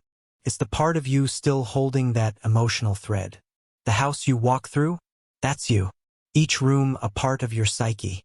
Each stair a shift in consciousness. The recurring nightmare, It's not a curse. It's a reflection of something your waking mind is refusing to feel. Dreams are messages from the deeper mirror. And when you stop dismissing them, when you track their symbols, their moods, their patterns, you start reclaiming whole layers of self that were hiding in plain sight. You don't need to be an expert in dream analysis. You need to feel what resonates. When a dream lingers, it's a mirror that isn't done with you. It's your own reflection in the surreal, asking, "Are you finally ready to feel this?" And the moment you say yes, the message stops repeating, because you've seen it, and the mirror never needs to show you what you've already integrated. Now let's enter the mirror of art. Not art you make for others, not art you judge for perfection, but expression raw, personal, unfiltered. Because every mark you make, every note you sing, every poem you write without censor, is a mirror of your current state of being. You don't create to impress. You create to reveal. Even the art that feels awkward, ugly, or incomplete is sacred, because it reflects the part of you that's trying to come into form. And when you engage with someone else's art and feel pierced by it, that's your mirror too. That song you play on repeat, it's echoing a feeling you haven't spoken yet. That painting that haunts you, it's showing a texture of your soul you can't yet name. That film that made you cry, it wasn't the story, it was the recognition. Art shows you back to yourself without argument. It doesn't try to convince. It just is. And when you surrender to it without analyzing, without filtering, it becomes a gateway to parts of you that no conversation could ever reach. This is the gift of nonverbal mirrors. They bypass logic. They bypass your story, and they show you what's alive. So when you feel lost, when you feel disconnected, when no person can give you the reflection you need, look to these, the animal who won't stop crossing your path, the dream that won't stop repeating, the lyric that feels like it was written just for you, the scribble that made your body exhale, the poem you wrote and never showed anyone, the moment of stillness when a bird landed at your feet and looked you dead in the eye. These are not accidents. They're mirrors, not polished ones but sacred ones, the kind that speak your soul's language, not your mind's. Eventually, you stop asking, "What does this mean?" and start asking, "What does this reflect?" You stop looking for interpretation and start listening for resonance. Because the deeper you go into the mirror world, the more you realize every form is a mirror, and everything around you is asking, "Are you willing to see yourself here?" Next, we face a mirror that no one asks for, and yet it shows up loud, sharp, and shattering. The moment when life cracks open, when the story falls apart, when everything you've built begins to burn. It's the mirror of crisis, not as punishment but as the clearest reflection of all. You've just discovered how symbols, animals, dreams, and art don't just speak to your soul. They reflect it, silently, powerfully. But now the mirror stops whispering. Now it shatters. And when it does, there is no symbolism, no metaphor, no quiet invitation. There is only collapse. The job disappears. The relationship ends. The identity falls apart. The body breaks down. The dream dies. Crisis doesn't ask for your permission. It just arrives. And when it does, it breaks the mirrors you were hiding behind. All at once. You might call it a breakdown, a betrayal, a rock bottom, a dark night of the soul. But what it really is the mirror finally refusing to reflect the false self. Because here's the truth. You can manage, suppress, and spiritually bypass for years. You can curate your image, perform stability, control your world down to the pixel. But your mirror knows. It knows what you've abandoned. It knows what you're pretending not to feel. It knows what isn't real. And crisis is the moment your outer life collapses under the weight of your inner dissonance. It's not the universe punishing you. It's your soul demanding truth. When the mirror breaks, something terrifying happens. The reflection you thought was you disappears. You don't know who you are anymore, what you believe, where you're going, why you were doing any of it to begin with. But in that blankness, that numb, raw, confused blankness, something sacred begins to stir. Not answers, not clarity, but honesty. Because when you lose everything that reflected a false identity, you are finally forced to meet the self beneath the performance. And though it feels like death, it's really a birth, just in reverse. Let's pause here. There's a moment in every crisis where you look in the mirror, a literal one or a metaphorical one, and think, I don't recognize this person. That is not the problem. That is the invitation. Because you were never meant to recognize yourself through what was always a mask. You were meant to remember who you were before the mask became necessary. And crisis is how the mirror wipes itself clean. Not kindly, not gently, but completely. You may be tempted to rebuild too quickly, to fix, to find, to get back on track. You may look for the next identity to wear, the next person to anchor you, the next dream to pursue. But that's not reflection. That's replacement. And if you rush it, you'll miss the most precious moment in all of Mirrorworld. The stillness where there is no reflection at all. Just you. Unlabeled. Unmeasured. Unmirrored. It's disorienting. But it's real. And the longer you can sit in it, without rushing back to form, the more clearly you'll hear the voice beneath all mirrors. Not the echo, but the source. Here's the deeper secret. Crisis doesn't show you what's wrong with your life. It shows you what's misaligned. And alignment is not about being good. It's about being true. That job that crumbled, it was built on the belief you had to prove your worth.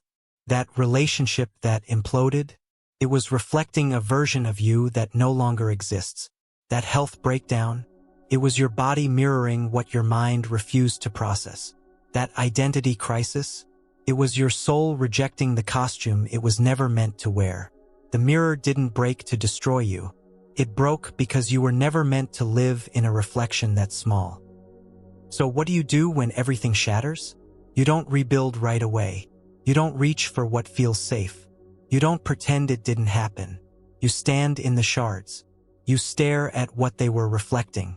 And you ask, what part of me was pretending? What belief was I protecting? What truth have I been avoiding? What part of me is ready to stop performing? This is the moment when real reflection begins. Not as analysis, but as reckoning. The kind that doesn't ask for certainty. Only courage. Eventually, the chaos quiets. You wake up one day not whole but honest. You look around and realize you no longer need certain people to understand you. You no longer care about appearing okay. You no longer feel the urge to fill the space, because you are no longer mistaking mirrors for meaning. You are finally learning to sit with yourself unreflected. That is the seed of rebirth. Not the image of who you were, but the emergence of who you've always been. Try this. If you're in crisis or still healing from one, write this sentence. This shattered because I was still trying to reflect, and finish it as many times as it takes. This shattered because I was still trying to reflect. Approval, safety, control, significance, a version of success that was never yours, a love that only worked if you disappeared inside it. Whatever you write, honor it. That was the false mirror. And now it's gone. What remains? A space, a silence, a self that isn't built on reflection but on being. The world will tempt you to rebuild fast, to rush your glow up, to post the comeback, to prove that you're better now. But you're not here to perform a phoenix. You're here to listen to the ashes, because they're still warm with wisdom, and they know what parts of you never belonged in that fire. Eventually, the reflection returns, but this time it's different. Not polished, not perfect, but whole. You don't look in the mirror to find who you're supposed to be. You look and recognize someone who's been hiding behind the echo all along. You. Next, we meet the one inside the mirror, not the reflection, but the force shaping it. The voice that says, "This is me." The identity that grabs the mic. The presence that insists it's real. The ego. But what if the ego isn't you, but just the mirror that thinks it is? You've just stood in the ruins. The mirror broken by crisis. The reflection gone. The mask dissolved. In that silence, something unspoken emerged. Not another identity. Not a new image. But the beginning of something real. Now comes the part of you that's been watching the whole time. whispering, shaping, defending, tells you who you are, what you should fear, what to chase, what to hide. It's been your narrator, your protector, your loudest voice. It's your ego. But here's the twist. The ego isn't your enemy. It's just a mirror that forgot it was a mirror. It doesn't reflect you, thinks it is you, and that confusion has created almost every illusion you've ever lived inside. Let's get one thing clear. Ego is not arrogance. It's not vanity. It's not bad. It's an identity construct, a structure your psyche built to navigate the world, avoid pain, and feel in control. Your ego formed through experience, repetition, and defense. It learned what earns you love, what gets you punished, what makes you feel powerful, what helps you avoid rejection. It's clever, and it's useful. Without an ego, you couldn't make decisions, draw boundaries, or define who you are in a social world.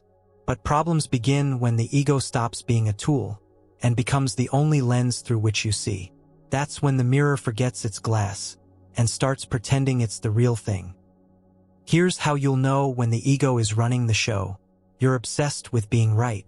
You take everything personally.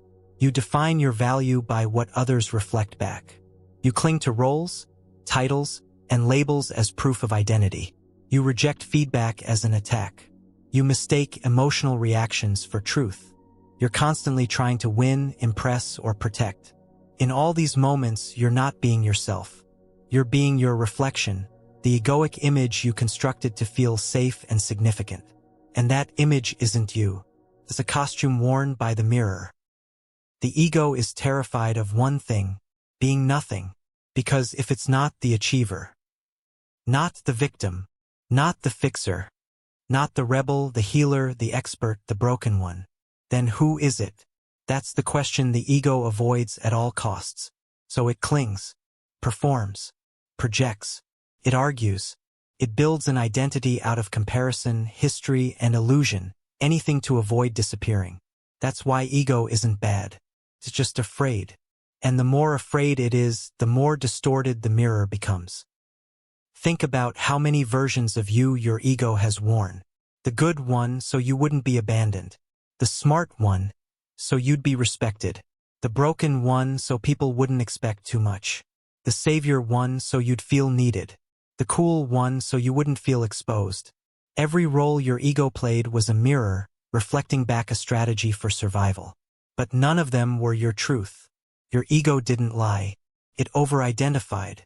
And now, as the mirror world becomes clear, you get to say, "Thank you for protecting me, but I no longer need to hide behind a reflection." Try this. Write down 5 identities you've clung to, not who you are, but who you've believed you had to be. Now for each one, ask, what did this identity protect me from? What did it cost me? Who would I be without it? Then sit in that last question. Not to erase yourself, but to begin meeting the self behind the mirror. The one that isn't defined by reflection, but by presence. Let's talk about emotional reactivity. Every time you explode, shut down, defend, or spiral, that's not the real you. That's the ego reacting to a threat. Not a physical threat, an identity threat. Someone challenged your competence, your worth, your goodness, your knowledge, your stability, and the ego panicked. That panic isn't weakness. It's your system trying to protect the image you've mistaken for yourself. But the more often you witness the ego's reactivity and don't merge with it, the more power you reclaim. You stop reacting to protect a reflection. You start responding from awareness. That's when the ego becomes a mirror again, not a master. There's a common trap in self-growth. You try to kill the ego, but that just creates another ego, the spiritual one. The one who's above it all. The one who doesn't get triggered. The one who wears enlightenment like a badge. That's still ego, just dressed in white robes instead of designer clothes. The goal is not ego death. It's ego integration. You don't destroy the mirror. You clean it. You recognize its edges. You learn when you're looking at your reflection and when you're resting in something deeper. Eventually, you start catching it in real time. That's my ego defending again. That's my ego craving validation. That's my ego panicking because it feels unseen. And instead of obeying, you observe. That shift from fusion to awareness is everything. Because the moment you can watch the ego without becoming it, you're no longer trapped in the mirror. You're standing outside it, present, clear, whole. Here's the paradox. Your ego's not the problem. Your ego's not the truth. It's just the first reflection you were ever handed. The one that formed before you had language. The one shaped by every approval, rejection, rule, and reward. It did its best. But now, you get to choose your reflection consciously. You get to use ego as a compass, not a cage. As a map, not a mask. And that's what makes the mirror world navigable. Not by erasing who you've been, but by remembering who you aren't. Next, we ask the most unsettling and liberating question in this entire series. If ego is the one inside the mirror, then who is the one watching? Who's the one aware of all the roles, all the thoughts, all the emotions, but isn't defined by any of them? Who sees the reflection without needing to become it? You've just seen the ego for what it truly is, not your enemy, not your essence, but a mirror confused for your identity. A tool, a mask, a voice that helped you survive. But now that you've stepped back and recognized the reflection, a deeper question arises. One that turns the mirror completely around. If your ego is the reflection, then who is the one doing the seeing? Who is the one watching? That silent witness. The one who noticed the thought before you believed it. The one who felt the emotion before it became a story. The one who saw the reflection and didn't react but observed. That's not your personality. That's not your role. That's not your trauma or your conditioning. That is awareness. The true self that exists behind every mirror. Untouched, unshaken, unreflected. And the moment you realize you are the one seeing, not what is seen, the mirror world changes forever. This is the great illusion of identity. You think you are the mirror because you've spent your whole life looking into it. You look into thought and say, "This is me."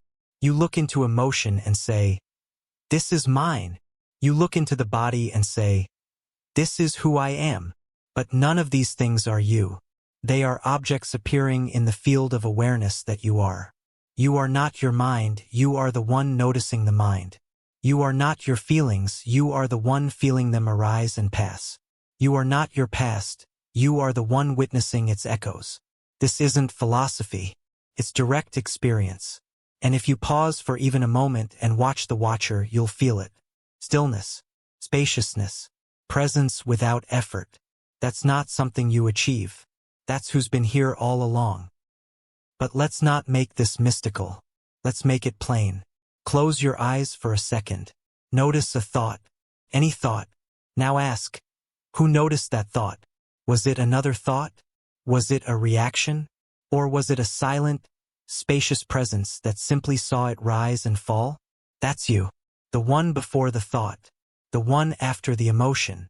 The one who remains when the mirror is turned to glass. Clear, reflective, and still. You are the seer, not the seen. The awareness, not the identity. The light, not the shape it illuminates. This changes everything. Because once you recognize that you are the one watching, not what is watched, a weight lifts. You stop trying to fix the mirror. You stop clinging to every reflection. You stop defining yourself by what appears in the field of awareness. You begin to rest not in an idea of who you are, but in the direct experience of being. Not being someone, just being. And that is where peace lives. Not in control, not in certainty, but in the stillness of the one who sees without judgment, without needing, without grasping. So why don't we live from this place all the time? Because the mirror is loud. The ego is persistent. The roles are familiar. And awareness doesn't shout, it waits. You've spent years identifying with the movie playing on the screen. Awareness is the screen itself. Always there. Always available. But rarely noticed because it doesn't need to be noticed. It's content to simply watch. Until one day, you turn around. And remember, let's go even deeper. When you feel triggered, and you say, "I'm angry," Who's noticing the anger? When you feel shame and you say, I messed up, who's observing that shame arise? When you experience joy and you laugh without thinking, who felt it pass through? If you can observe it, then you are not it. You're the observer of the mirror. And that means you are free, even when the mirror distorts, even when the image hurts, even when the reflection lies. Because the one watching never changes. It doesn't come and go. It doesn't need to prove itself. It just is. That's not detachment. That's liberation. Not from life, but from the illusion that you are the things that happen. This is why practices like meditation, presence, breathwork, and stillness are not about self-improvement. They're about self-remembrance. They're not tools to become something. They're ways of returning to the one who was always here, underneath the noise, underneath the story, underneath the mirror. You can't see the self in the usual way, because you are not an object of awareness, you are awareness itself. That's why no label, role, or identity will ever feel like home, because home isn't a reflection. It's the space that holds them all. Eventually, you begin to move through the world differently. You feel the mirror shift. You see the roles arise. You notice the ego react. But you're not in them anymore. You're not swallowed by them. You're not lost in the hall of mirrors. Because something inside you has turned toward the source of reflection, not the reflection itself. And that's where true freedom begins. Try this now. Sit in stillness. Watch your thoughts like clouds in the sky. Name nothing. Resist nothing. Simply ask, who is watching this? Don't answer with a concept. Just feel it. That silence, that awareness, that's you without mirrors. You don't have to become it. You already are. Next, we'll explore how this awareness turns everything upside down. Because if you are not the reflection, and you are not the ego, and you are not your story, then what does that say about the world you see out there? What if it was never out there to begin with? What if the entire world was just you, projected outward, a dream mistaken for reality? You've just touched the silent awareness behind every mirror, the one who sees without needing a reflection, the observer, the constant, the part of you untouched by ego, emotion, or story. But if that awareness is the real you, then what exactly is the world you think you see? The traffic, the headlines, the strangers on the street, the bills, the weather, the architecture, the algorithm. Is it really out there? Or has it always been in here, projected outward like a dream mistaken for form? This is where the mirror world flips completely, because everything you thought was external reality was never external at all. It was your consciousness echoed in form. Let's begin with something basic, your senses.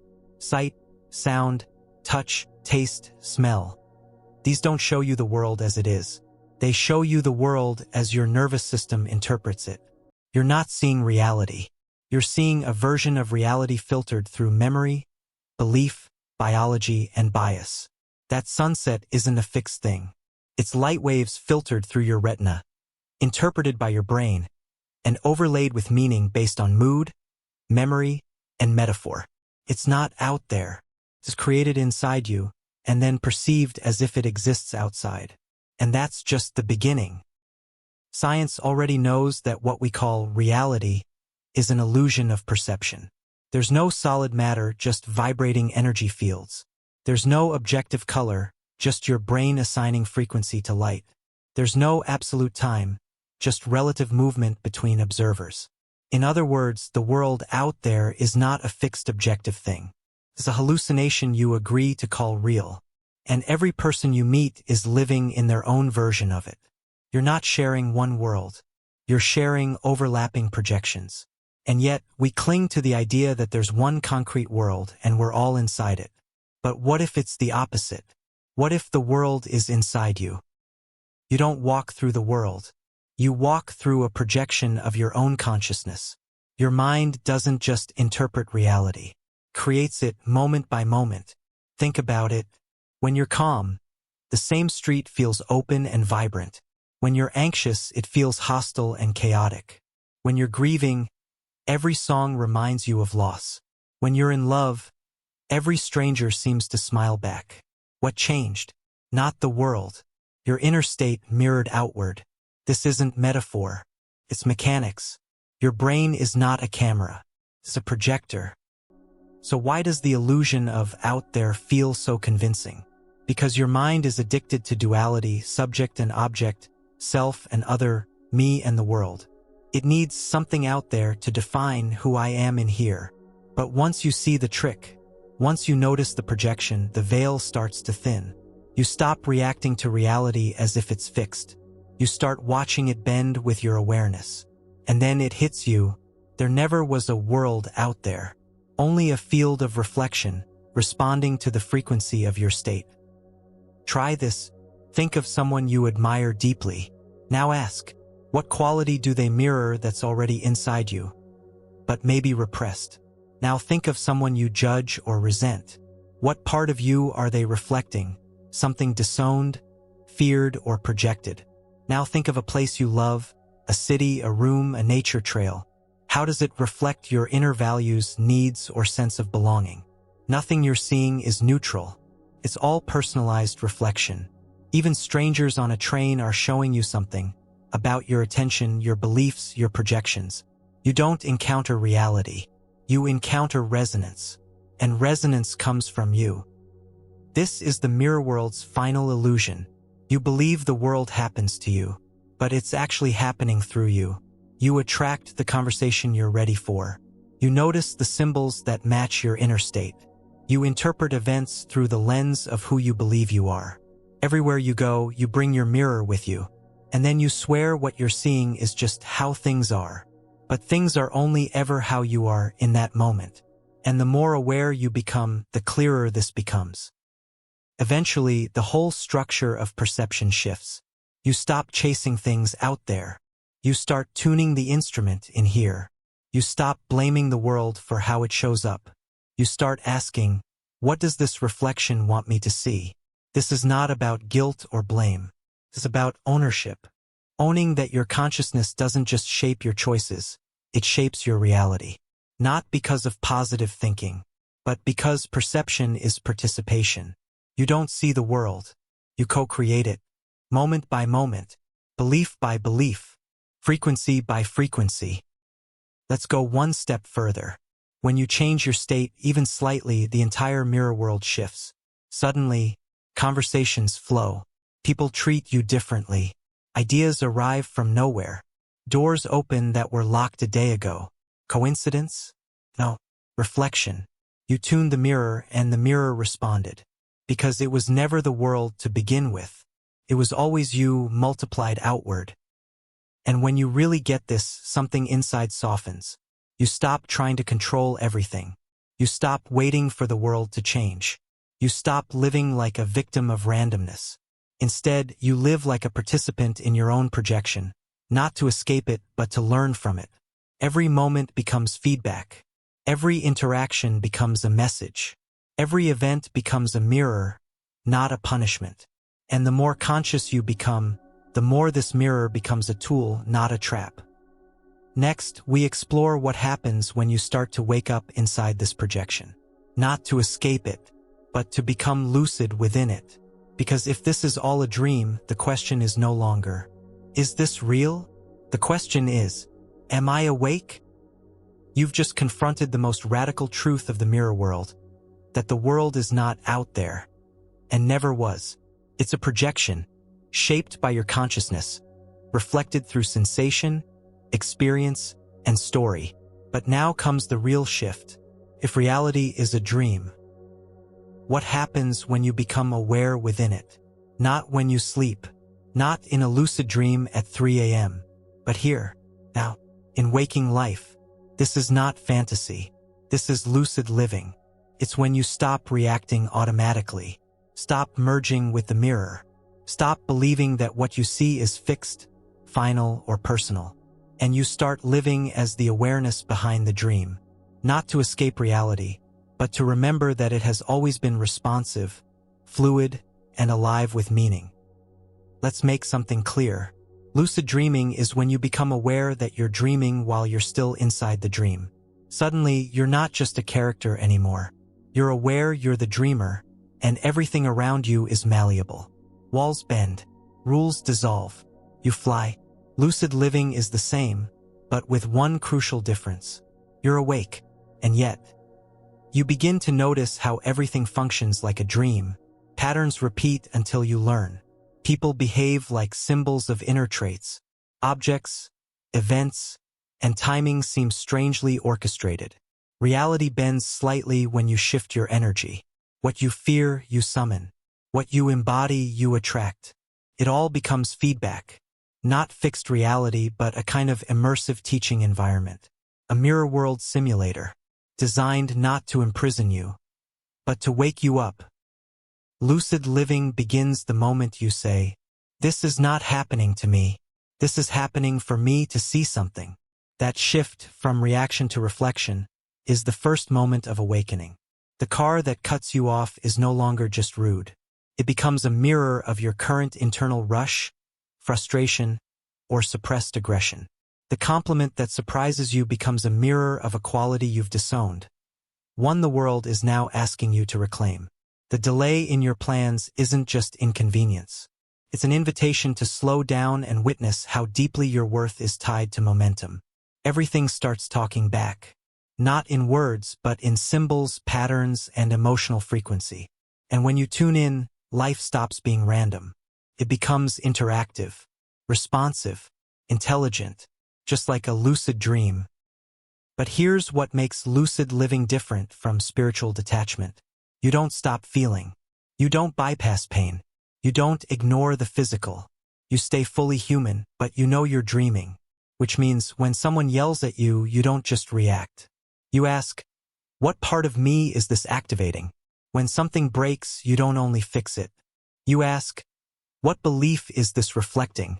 When beauty stuns you, you don't rush past it. You ask, what part of me is waking up through this? This is not analysis. This is awakened participation, and it's a powerful way to live. Lucid living doesn't mean everything becomes easy. It means you stop being a victim of mirrors and start reading them in real time. You stop reacting to life as a battlefield. You start engaging with it as a reflection. Sometimes gentle, sometimes brutal, always honest.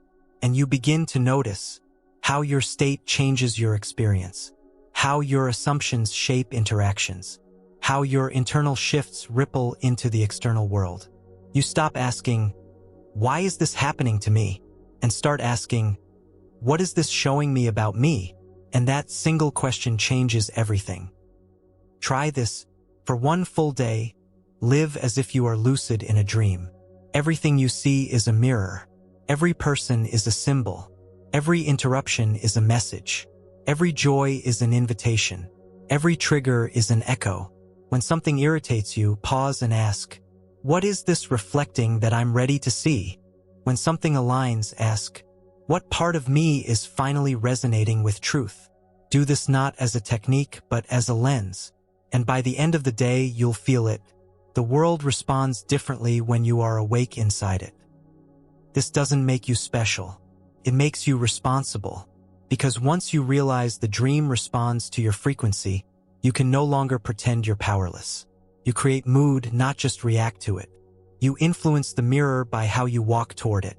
You begin choosing thoughts, not because they're positive, but because they're aligned with truth. Lucid living isn't about always being calm or happy.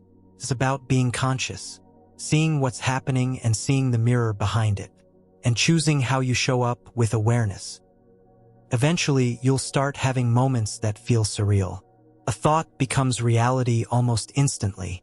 A person mirrors a sentence you said in your head. A symbol shows up 3 times in 1 hour. You say something from your heart, and the room shifts. These aren't glitches. They're echoes.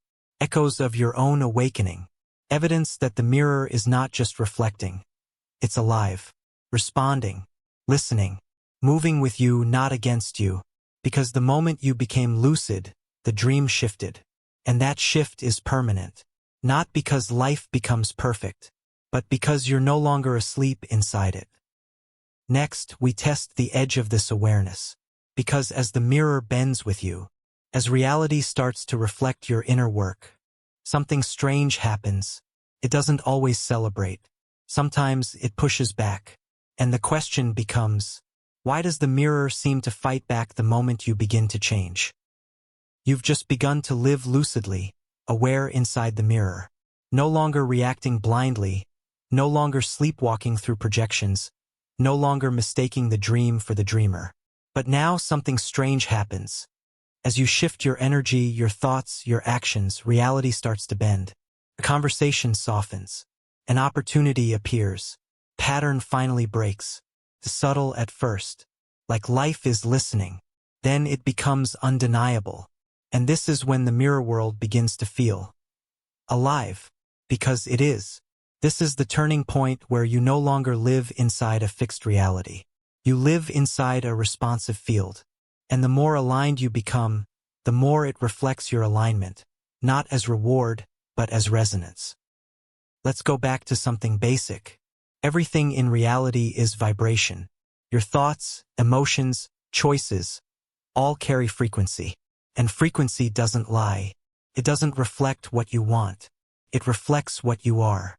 So when you change your state, your frequency, you start emitting a new signal into the field. And the mirror world, always attuned to feedback, begins adjusting. People treat you differently. You notice things you never saw before. Paths that felt blocked start opening. Paths that felt easy suddenly dissolve. Not because you've mastered manifestation, but because your reflection is catching up to your identity shift. And this is when most people get confused. Because it's not always smooth. Sometimes the mirror pushes back. You commit to speaking your truth.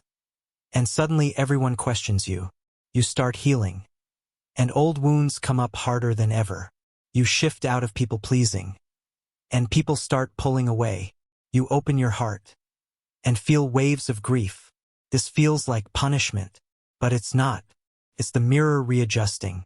And that moment when the mirror resists your growth is the moment you must remember. The old reflection has momentum, and it's not going to vanish without a response. That response is not a sign of failure. It's a sign of movement, because reality bends when you do, but not always gently. Think of it like this. You've been living inside a mirror tuned to your past vibration, your fears, your beliefs, your identity. Now you start tuning it to truth, to presence, to courage. The mirror wants to reflect this, but it has to rearrange. And during that rearrangement, things can fall apart. Relationships shift.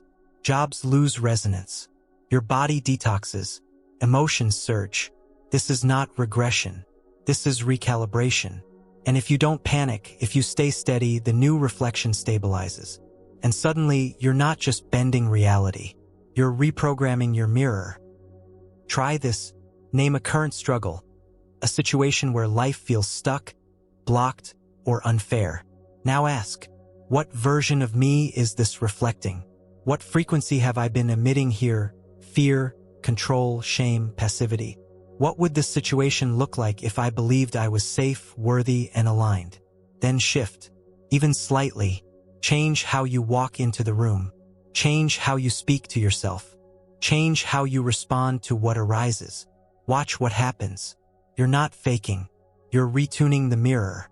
And the mirror, like all instruments, responds to tuning.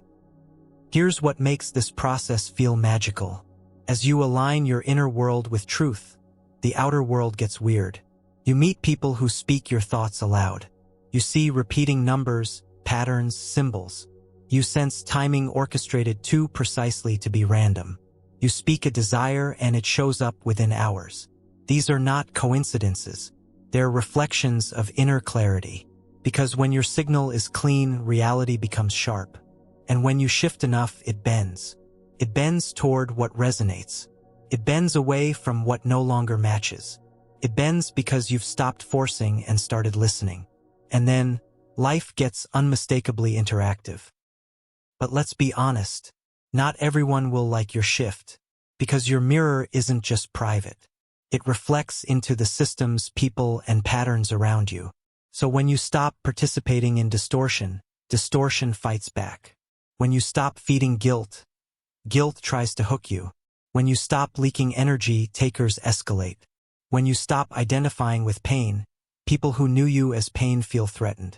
This is part of the mirror bending. It doesn't just change your reflection. It forces everything around you to adjust or exit. And if you cling to relationships, roles, reputations, the mirror cracks again. So instead, you let it bend. You trust what stays. You bless what leaves. You grieve what's gone. And you remember, this is not loss. This is realignment. Eventually, you stop trying to manipulate the mirror.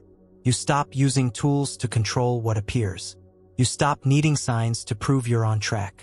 You stop craving evidence that your inner work is working. Because your relationship with the mirror is no longer transactional. It's intimate. You're not forcing outcomes. You're feeling frequencies. You're not manifesting from ego. You're co-creating from presence. And presence is magnetic. It doesn't chase, it attracts. It doesn't strive, it reveals. That's the secret of bending reality. It's not about control. It's about coherence. The more coherent your thoughts, feelings, actions, and truth, the more effortlessly the mirror reflects it back. Because coherence is clarity, and clarity bends the dream. Next, we enter the friction point. Because the more the mirror reflects your truth, the more threatened the false self becomes. And just when it seems like everything is aligning, resistance arrives. Not from outside, but from within. The mirror begins to fight back. Not to punish you, but to test what you're really aligned with. You've now experienced it. When you shift, reality shifts. When you tune your inner state, the outer mirror starts to reflect your new signal. Feels thrilling at first, empowering, even magical. But then something unexpected happens. You change. And the mirror pushes back. Suddenly, people question your growth. Old patterns resurface. Doubt creeps in. The momentum stalls. You were becoming someone new. So why does it feel like everything around you is resisting? Because you've touched the edge of an old system, and that system doesn't let go quietly. This is the Mirrorworld's final defense mechanism. It fights back when you start seeing through it. Not because it wants to punish you, but because it's testing whether you truly want what you say you want, or if you're still loyal to your former self. Let's be clear. Change isn't just a choice. It's a confrontation. You're not just building something new. You're threatening what was keeping you safe. Safety, in this case, isn't about joy or fulfillment. It's about familiarity. And the moment you step beyond it, the mirror panics. Not because you're doing something wrong, but because your reflection is being rewritten. And with every rewrite, something inside says, who will I be if this actually works? What will I lose if I succeed? What happens if the old version of me disappears for good? These aren't just questions. They're the unconscious contracts you've made with your past. And breaking them feels dangerous, even when it's right. Think of the last time you tried to change something real. You started setting boundaries. And people called you selfish. You committed to healing. And your symptoms got worse before they got better. You stopped playing small. And imposter syndrome roared louder than ever. You finally told the truth. And someone walked away. Every single one of those moments is the mirror fighting back. Not to hurt you, but to ask, do you really mean it? The mirror wants consistency. And when your energy shifts, it checks your certainty. Not out of cruelty, but out of reflection. It will mirror back your fear, your hesitation, your hidden loyalty to pain, until you choose again, and again, and again, until your reflection stabilizes. This is where most people turn back. They see the resistance as a sign they were wrong to change. But here's the truth. Resistance is proof you're leaving the old field. That discomfort isn't failure. It's friction, the rubbing off of a false identity. And if you can hold steady, if you can stay in the fire without reverting, the mirror will recalibrate. But only if you stop using it to measure your worth in the middle of your becoming. Try this. Think of an area where you're evolving and hitting resistance. Now ask, what part of me is scared of what this change will cost? What am I afraid will happen if I fully succeed here? Who might I lose if I no longer reflect the version of me they know? Answer slowly, truthfully, because this is where the mirror fights the hardest. Not to defeat you, but to preserve what you haven't consciously chosen to release. And once you see the fear clearly, you can choose again, this time from awareness. Here's something most don't tell you. Growth can feel like grief. You mourn the comfort of old dysfunction. You grieve identities you didn't even like, but felt safe inside. You let go of roles that kept you needed, even as they kept you small. It's a strange kind of sadness, because you're becoming more you than ever, and yet you miss who you were pretending to be. That's not regression. That's residue, the emotional echo of your former reflection. Let it come. Let it move through.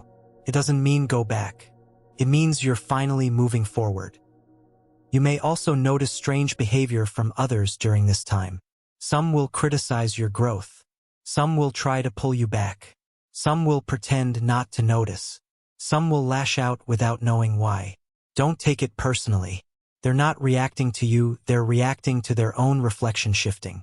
You changing forces them to see something in themselves they weren't ready to look at. And sometimes, they'll push back harder than the mirror itself. This is where your clarity matters most. Because if you mistake their fear for your failure, you'll abandon your becoming. But if you see their reaction for what it is, a response to the field realigning, you stay centered.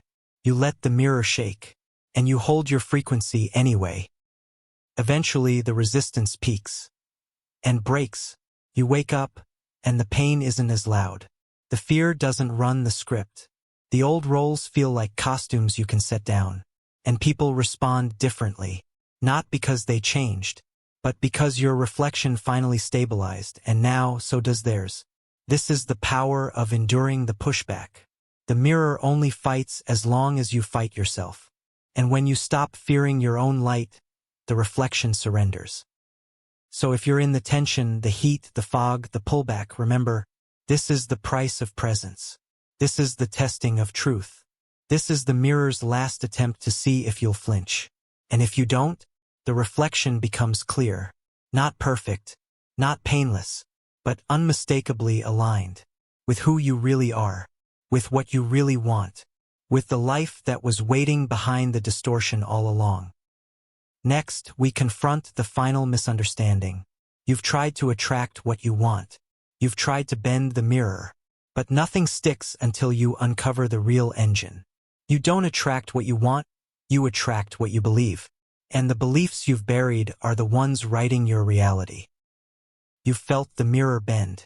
You've seen resistance rise. You've held steady when the reflection fought back. And now, at this depth in the mirror world, it's time to face the core mechanism behind all of it. This chapter isn't about strategy. It's not about mindset hacks, vision boards, or affirmations.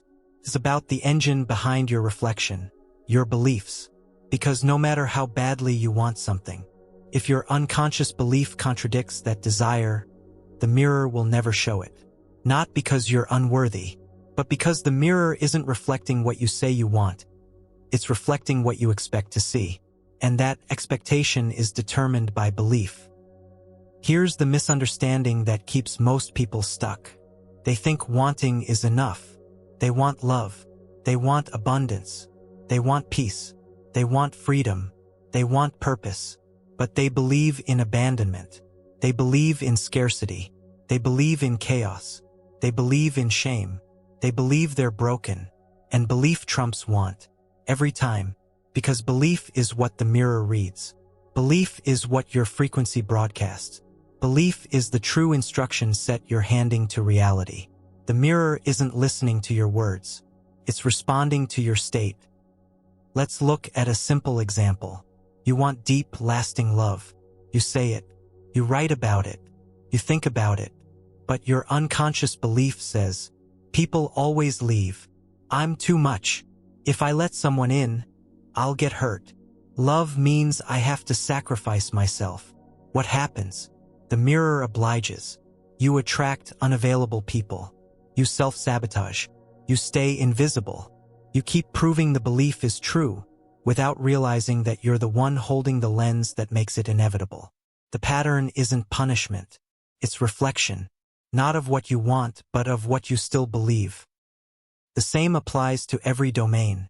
You want financial freedom, but believe wealth means losing your integrity. You want to be seen, but believe being visible is dangerous. You want peace, but believe rest makes you lazy or weak. You want to lead, but believe people will judge your voice. And so, you attract just enough friction, chaos, or doubt to reinforce the very script you're hoping to escape. Not because life is against you, but because it's too honest to lie about your frequency. And your frequency is always sourced in belief. Try this. Pick a major area of your life that feels blocked. Now ask, what do I consciously want here? What do I unconsciously believe about having it? What might I fear it would cost me? Now get painfully honest. Because this is the real work, not in desiring harder, but in excavating belief systems that conflict with your desire. And when you find them, don't shame yourself. These beliefs were installed to protect you, often when you were young, vulnerable, or surviving. But they're old code, and the mirror is now asking, do you still want this to be true? Beliefs aren't just intellectual. They're embodied. They live in your nervous system, your posture, your breath, your energy. That's why affirmations without integration don't work. You can say, I am worthy 100 times. But if your body still tenses when someone gets close, the mirror listens to your body, not your mantra. This isn't about faking confidence. It's about realigning your entire system to a new baseline of truth. And that takes presence, repetition, compassion, awareness. It's not about overpowering the old belief. It's about seeing it clearly, thanking it for what it protected, and choosing again. Not once, every day, until the belief no longer owns your frequency. Eventually, you stop asking, why isn't this showing up? And start asking, what must I still believe if this is what keeps showing up? It's a hard question, but it's the one that turns the mirror from random to responsive. Because the mirror doesn't care about appearances. It reflects your core orientation, and belief is the compass. You may wonder, if this is all belief-driven, does that mean nothing is real? That everything is just mental? Not exactly. Beliefs don't erase reality. They filter and sculpt it. Two people can walk into the same room. One sees threat, the other sees opportunity. Same environment, different mirror, because they're carrying different maps of the world. And those maps are built on beliefs. You don't experience the world as it is. You experience the world as you believe it to be. And that's not illusion, that's mechanics. So how do you shift belief? Not through force, through repatterning your experience. Here's how. Awareness. Catch the belief in action. Notice how it shapes your responses. Label it. There's the belief that I have to earn love again. Interrupt the cycle. Pause the usual behavior. Choose a new, even uncomfortable response. Show your body, we can do this differently now. Practice new evidence. Create situations that contradict the old belief. Let yourself feel safety, visibility, support, even in microdoses. Let those moments land. Repeat. Not because change is hard, but because belief was installed through repetition. Now you reverse it the same way. Beliefs don't shift in one lightning bolt. They shift like tectonic plates, slowly with pressure until suddenly the landscape is different. And so is the mirror. One day you'll notice the people around you have changed. Your environment feels different. Opportunities feel aligned. Challenges feel navigable. And you'll realize the world didn't change. You did. You changed what you believed was possible. What you believed you deserved. What you believed you could be. And the mirror caught up. That's how it works. Next, we turn towards something ancient, because this mirror, this responsive, intelligent field, isn't new. It's been spoken of for centuries, by mystics, by sages, by initiates of secret schools, and they all pointed to the same truth. As within, so without. As above, so below. The all is mind. Now, you're ready to hear what they really meant. You've seen how belief sculpts reality. You've uncovered how the mirror world doesn't respond to what you want, but to what you believe, often unconsciously. But what if this idea isn't new at all? What if this entire journey through mirrors, projections, and reflections was known long before psychology, before neuroscience, before self-help? Because it was. Ancient traditions, hidden in symbols, veiled in allegory, passed down in whispers, knew what you're living now, that the world is not separate from you. It is you reflected. The mirror world may sound modern, but its architecture is ancient. And the ones who knew, they left clues everywhere. Let's begin with one of the oldest and clearest statements of reflective reality. As above, so below. As within, so without. This hermetic axiom, originating from the legendary figure Hermes Trismegistus, isn't poetic fluff. It's literal instruction. It means that what happens in your inner world is mirrored in your outer world. Your thoughts shape events. Your state shapes space. Your energy shapes outcomes. To the ancients, the microcosm, the human, was a miniature of the macrocosm, the universe. Not separate, not different, a reflection, a hologram, where the pattern of the whole is encoded in every part. This wasn't philosophy, it was technology. Inner work wasn't done to feel better. It was done to restore alignment with the totality of existence. If your outer world was chaotic, it wasn't random. It was a message, an out-of-sync mirror. And the task wasn't to fix the world, but to purify the self. That idea echoes in nearly every mystical tradition. In Taoism, alignment with the Tao, the natural flow, results in harmony in both inner and outer worlds.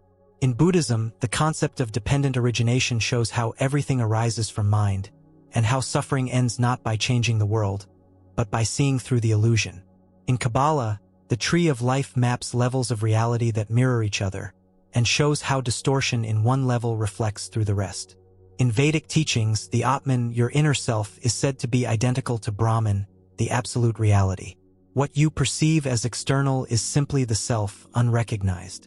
These weren't beliefs. They were maps of the mirror world. And what did they all agree on? That self-knowledge was the path to transformation. Not just to personal peace, but to reality itself bending. Because when you changed inside, your mirror couldn't help but reflect that change back. Reality wasn't external. It was responsive. And when the self became clear, still, aligned, aware, the entire field around that being began to reflect that coherence. This is why mystics weren't just respected, they were feared. They could speak a word and change a room. Not because of magic, but because of resonance. They were mirrors who knew they were mirrors. And the world responded. Now let's look at symbols. The mirror appears in nearly every mystery school. The Egyptian Book of the Dead describes the soul facing its own heart reflected back in judgment. In alchemy, the mirror represents self-confrontation, the beginning of transmutation. In Gnostic texts, the world is described as an illusion cast by a false god, a mirror that tricks us into forgetting who we are. The tarot features the moon card, where reflection, illusion, and the subconscious merge into one watery, mirrored landscape. Why did they all emphasize reflection? Because they knew, you don't meet the world. You meet your own consciousness dressed in form. Even the concept of Maya in Hinduism, often translated as illusion, refers to mistaking appearance for truth. Not that the world isn't real, but that the world as you perceive it is distorted by the mind. And the mind, until it is clear, will project that distortion outward. Sound familiar? That's the mirror world. Not a trap, a training tool. Not a prison, a school of resonance. Not a punishment, a sacred feedback loop, showing you, at every moment, who you believe you are. Let's bring it to now. The ancient teachings weren't lost. They were encoded. Modern science is only now catching up, through quantum physics, holographic theories of consciousness, and studies on observer effect. But what the ancients felt directly, through silence, ritual, meditation, and symbol, we now try to prove with microscopes. And the result is the same. There is no separation. There is only reflection. Try this. Spend a day carrying one of the oldest mystical truths in your awareness. The outer is a mirror of the inner. Now watch. When you feel centered, the traffic parts. When you feel grateful, small joys multiply. When you feel fearful, delays stack. When you feel unseen, people ignore you. When you soften, conflict dissolves. These aren't moral judgments. They're mechanical reflections. And the more you notice them, the more you begin to remember what the ancients were pointing to, that the divine doesn't live somewhere far away. It lives in the feedback, in the timing, in the echo, in the mirror. Eventually, you stop needing to debate what's real. You stop chasing external validation. You stop fearing the unknown. Because the mirror is no longer mysterious. It's alive, yes, but not random. It's intelligent because it reflects you. And you are not random. You are consciousness. And consciousness is the ancient teacher that never left. Next, we bring it all home. If this mirror world isn't chaos, if it's not punishment, then what is it? Could it be something more precise? More intentional? What if, instead of a mistake, this world is a custom-designed simulator? Built for one reason only, to evolve you. You've seen how belief sculpts reality. You've uncovered how the mirror world doesn't respond to what you want, but to what you believe, often unconsciously. But what if this idea isn't new at all? What if this entire journey through mirrors, projections, and reflections was known long before psychology, before neuroscience, before self-help? Because it was. Ancient traditions, hidden in symbols, veiled in allegory, passed down in whispers, knew what you're living now, that the world is not separate from you. It is you reflected. The mirror world may sound modern, but its architecture is ancient, and the ones who knew, they left clues everywhere. Let's begin with one of the oldest and clearest statements of reflective reality. As above, so below. As within, so without. This hermetic axiom, originating from the legendary figure Hermes Trismegistus, isn't poetic fluff. It's literal instruction. It means that what happens in your inner world is mirrored in your outer world. Your thoughts shape events. Your state shapes space. Your energy shapes outcomes. To the ancients, the microcosm, the human, was a miniature of the macrocosm, the universe. Not separate, not different, a reflection, a hologram, where the pattern of the whole is encoded in every part. This wasn't philosophy. It was technology. Inner work wasn't done to feel better. It was done to restore alignment with the totality of existence. If your outer world was chaotic, it wasn't random. It was a message, an out-of-sync mirror. And the task wasn't to fix the world, but to purify the self. That idea echoes in nearly every mystical tradition. In Taoism, alignment with the Tao, the natural flow, results in harmony in both inner and outer worlds.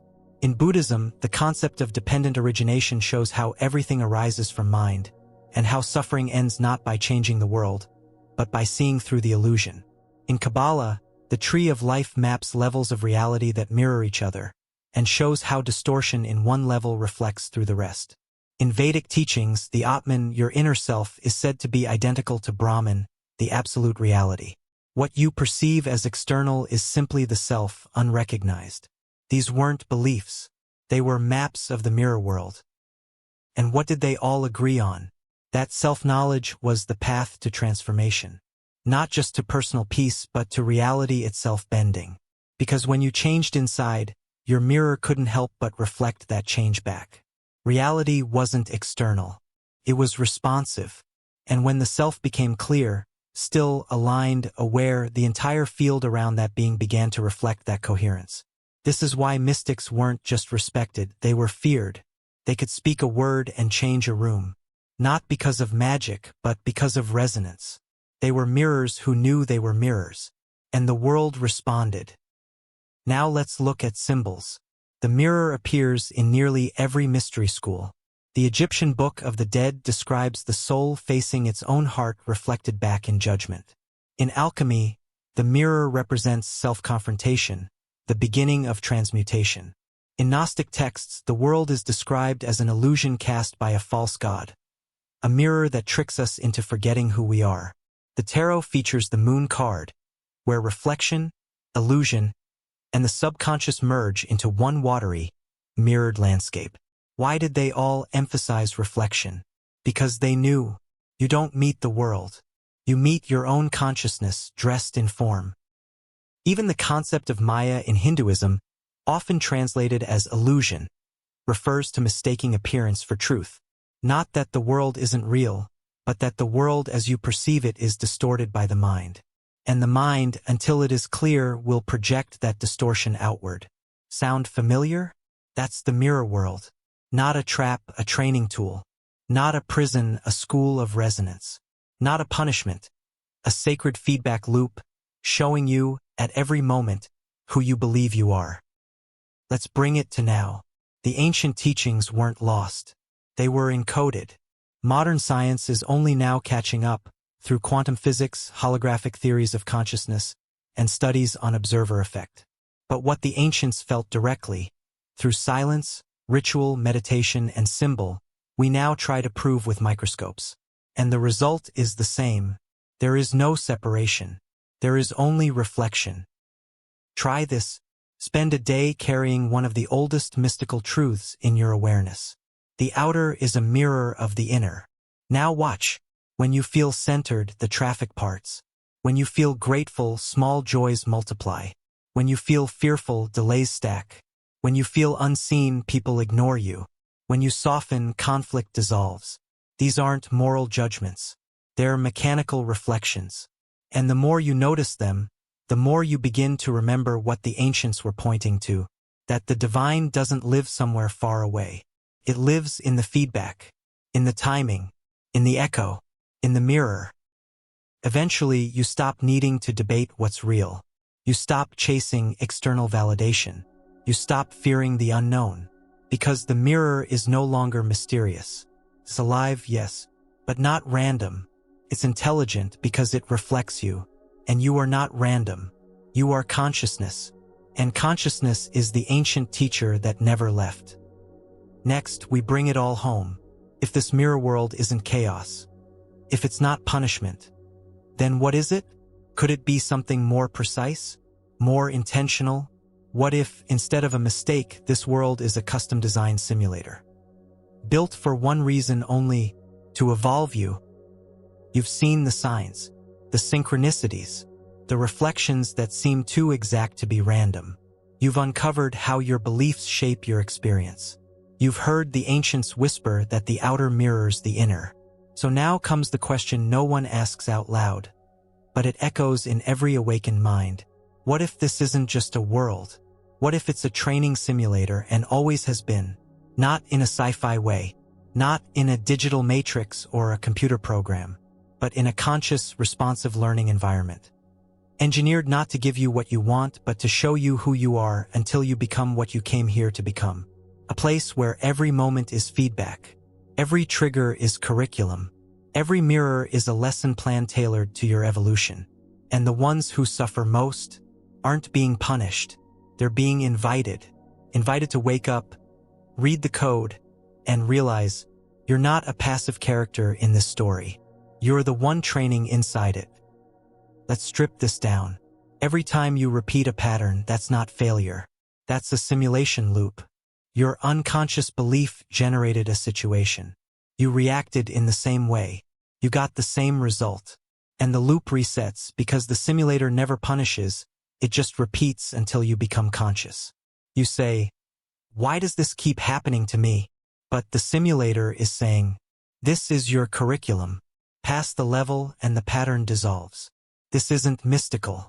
It's mechanical. Every single event is structured to reveal what still owns you. Fear, judgment, attachment, suppression, avoidance. The mirror only plays those lessons because somewhere in you, the script is still running. And it's not cruelty, it's precision. Now think of your emotional pain, the betrayals, the loss, the moments you swore, I didn't ask for this. But what if you did?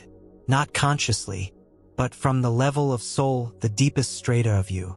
What if you entered this simulator with a blueprint, a vibrational curriculum, a sequence of mirrors designed to show you your own forgotten power, a series of characters programmed not to hurt you, but to activate the places inside you still asleep. You didn't come here to suffer. You came here to see. And pain in this model isn't a glitch. It's the part of the simulation that says, here lies an unconscious belief. It's time to wake up. So how do you know you're in the simulator? Because the more conscious you become, the more obvious the design becomes. Events repeat until you respond differently. Every projection gets reflected.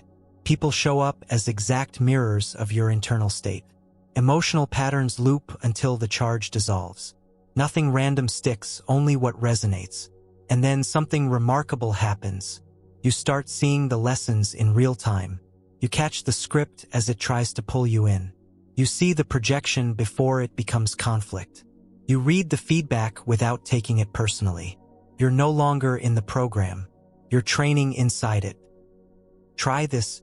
The next time something triggers you, don't react. Pause. Then ask, what is this moment trying to train me in? What skill or awareness is being required right now? What part of me still believes the story that this is personal? You'll notice. The simulation always presents you with the exact opposite of what you're trying to master. If you're learning self-worth, it mirrors rejection. If you're learning surrender, it mirrors control. If you're learning boundaries, it mirrors invasion.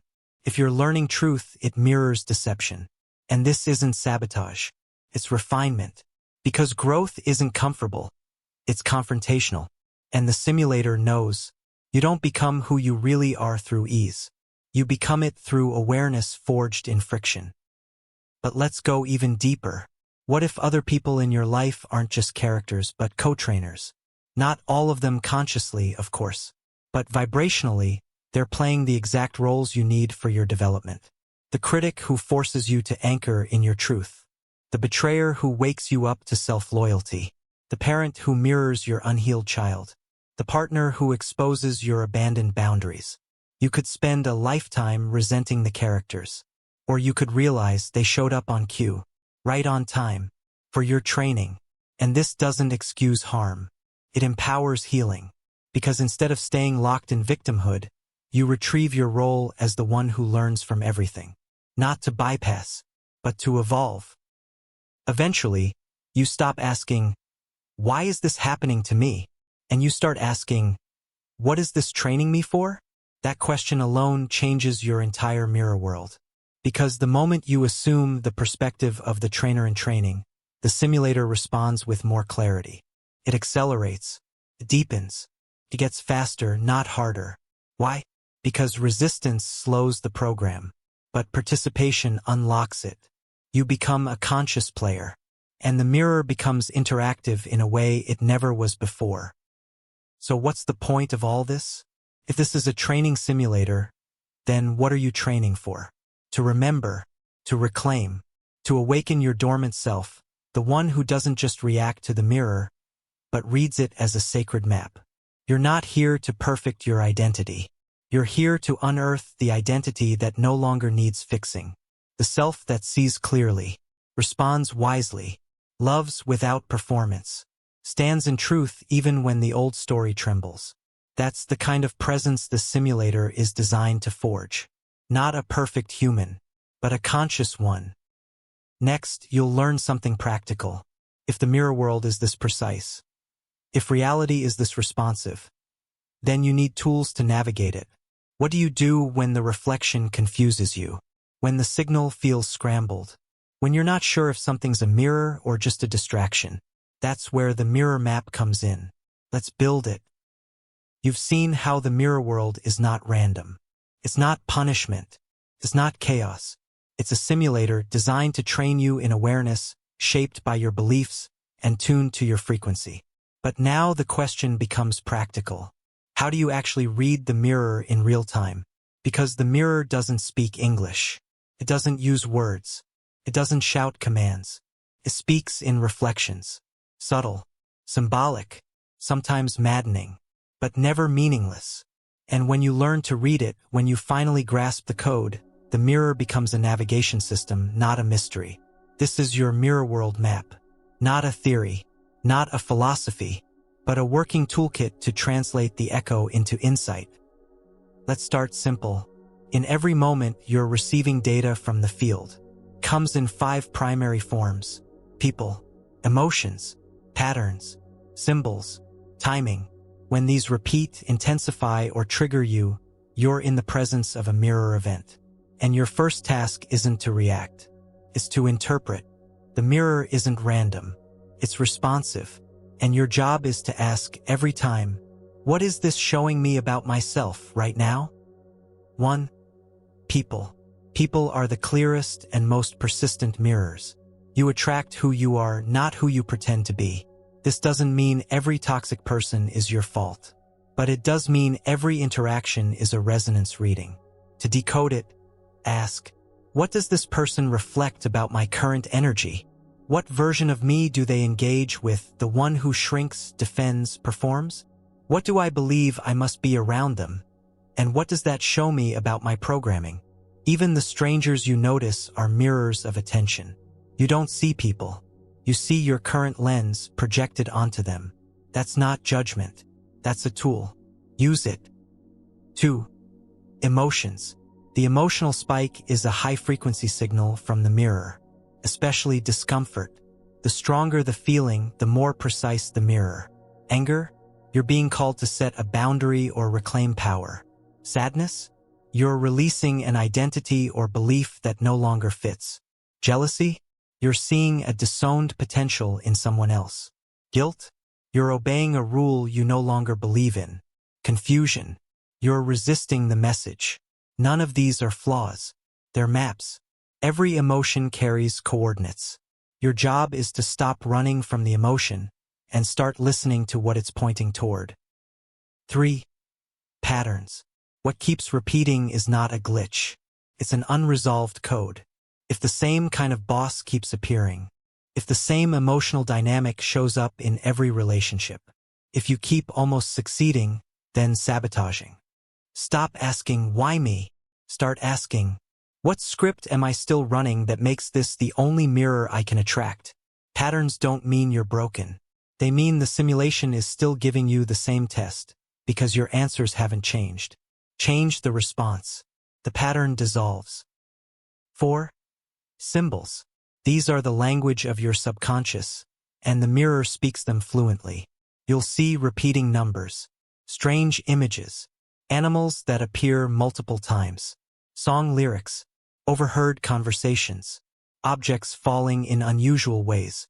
You'll feel a twinge when it happens. That subtle hit of, this means something, and it does.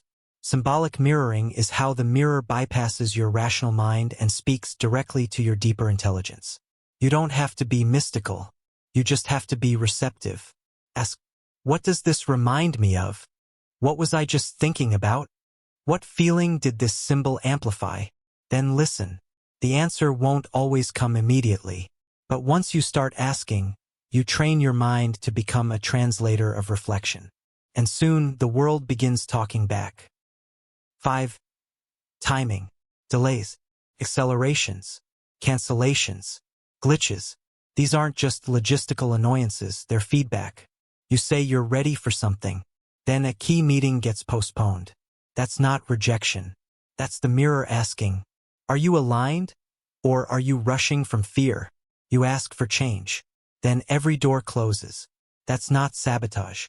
It's the mirror saying, something in you still believes you're not ready. You stop forcing, and suddenly the right person texts. The right message appears. The solution you were chasing now chases you. That's timing. And timing is truth, spoken through the mirror. Learn to trust its rhythm. Now let's put this into a single, clear practice. Every time something stands out, a person, feeling, event, or symbol, pause and ask, is this a reflection of something I need to see? If yes, follow this 3-step map. Spot it. Identify the mirror signal. Don't judge. Just name it. Feel it. What reaction does it spark in you? Where in your body? What old story is being triggered? Flip it. Ask, if this is a mirror, what belief, wound, or truth is it reflecting in me? The more you use this process, the faster you begin living in real-time dialogue with your mirror. And life becomes less about fixing, more about translating.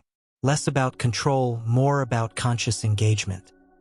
Eventually, you don't just use the mirror map during difficulty. You start using it in joy, because joy is a reflection, too. It shows what part of you is opening, what belief you've outgrown, what energy you've stepped into. And when joy mirrors back, it's not luck. It's alignment returned. The same map still applies. Spot it, feel it, flip it into insight, and celebrate, because every mirror is proof that you're seeing more clearly. Next, you'll discover the one thing that distorts the mirror more than anything else. It's not ignorance. It's not fear. It's resistance. Because resistance bends the reflection. But what happens when you finally stop fighting what the mirror is trying to show you? Everything changes. You've mapped the mirror. You've learned to read the feedback in people, emotions, timing, and symbols. You've stopped asking the world to behave and started asking what it's showing you. But now comes the most crucial piece in the entire Mirrorworld journey. Because even with all the insight, all the tools, all the awareness, there's still one thing that can keep the reflection distorted, murky, or painful. And that's resistance. The moment you resist the mirror, deny it, fight it, argue with it, the image warps. And in that moment, the world stops feeling like a teaching field and starts feeling like a threat again. Not because it is, but because resistance bends your perception, not the mirror itself. So the real question becomes, what happens when you stop resisting the reflection? The answer is simple but life-altering. The reflection softens, the distortion clears, and the mirror begins to show you not what hurts, but what heals. Let's be honest, it's hard not to resist. When life brings up pain, confusion, loss, resistance is instinct. You tighten. You defend, you question, you brace. The story in your mind starts spinning. This shouldn't be happening. This isn't fair. This means I've failed. This always happens to me. Each of those reactions, understandable as they are, is an energetic no. And that no blocks the transmission. It doesn't change the mirror.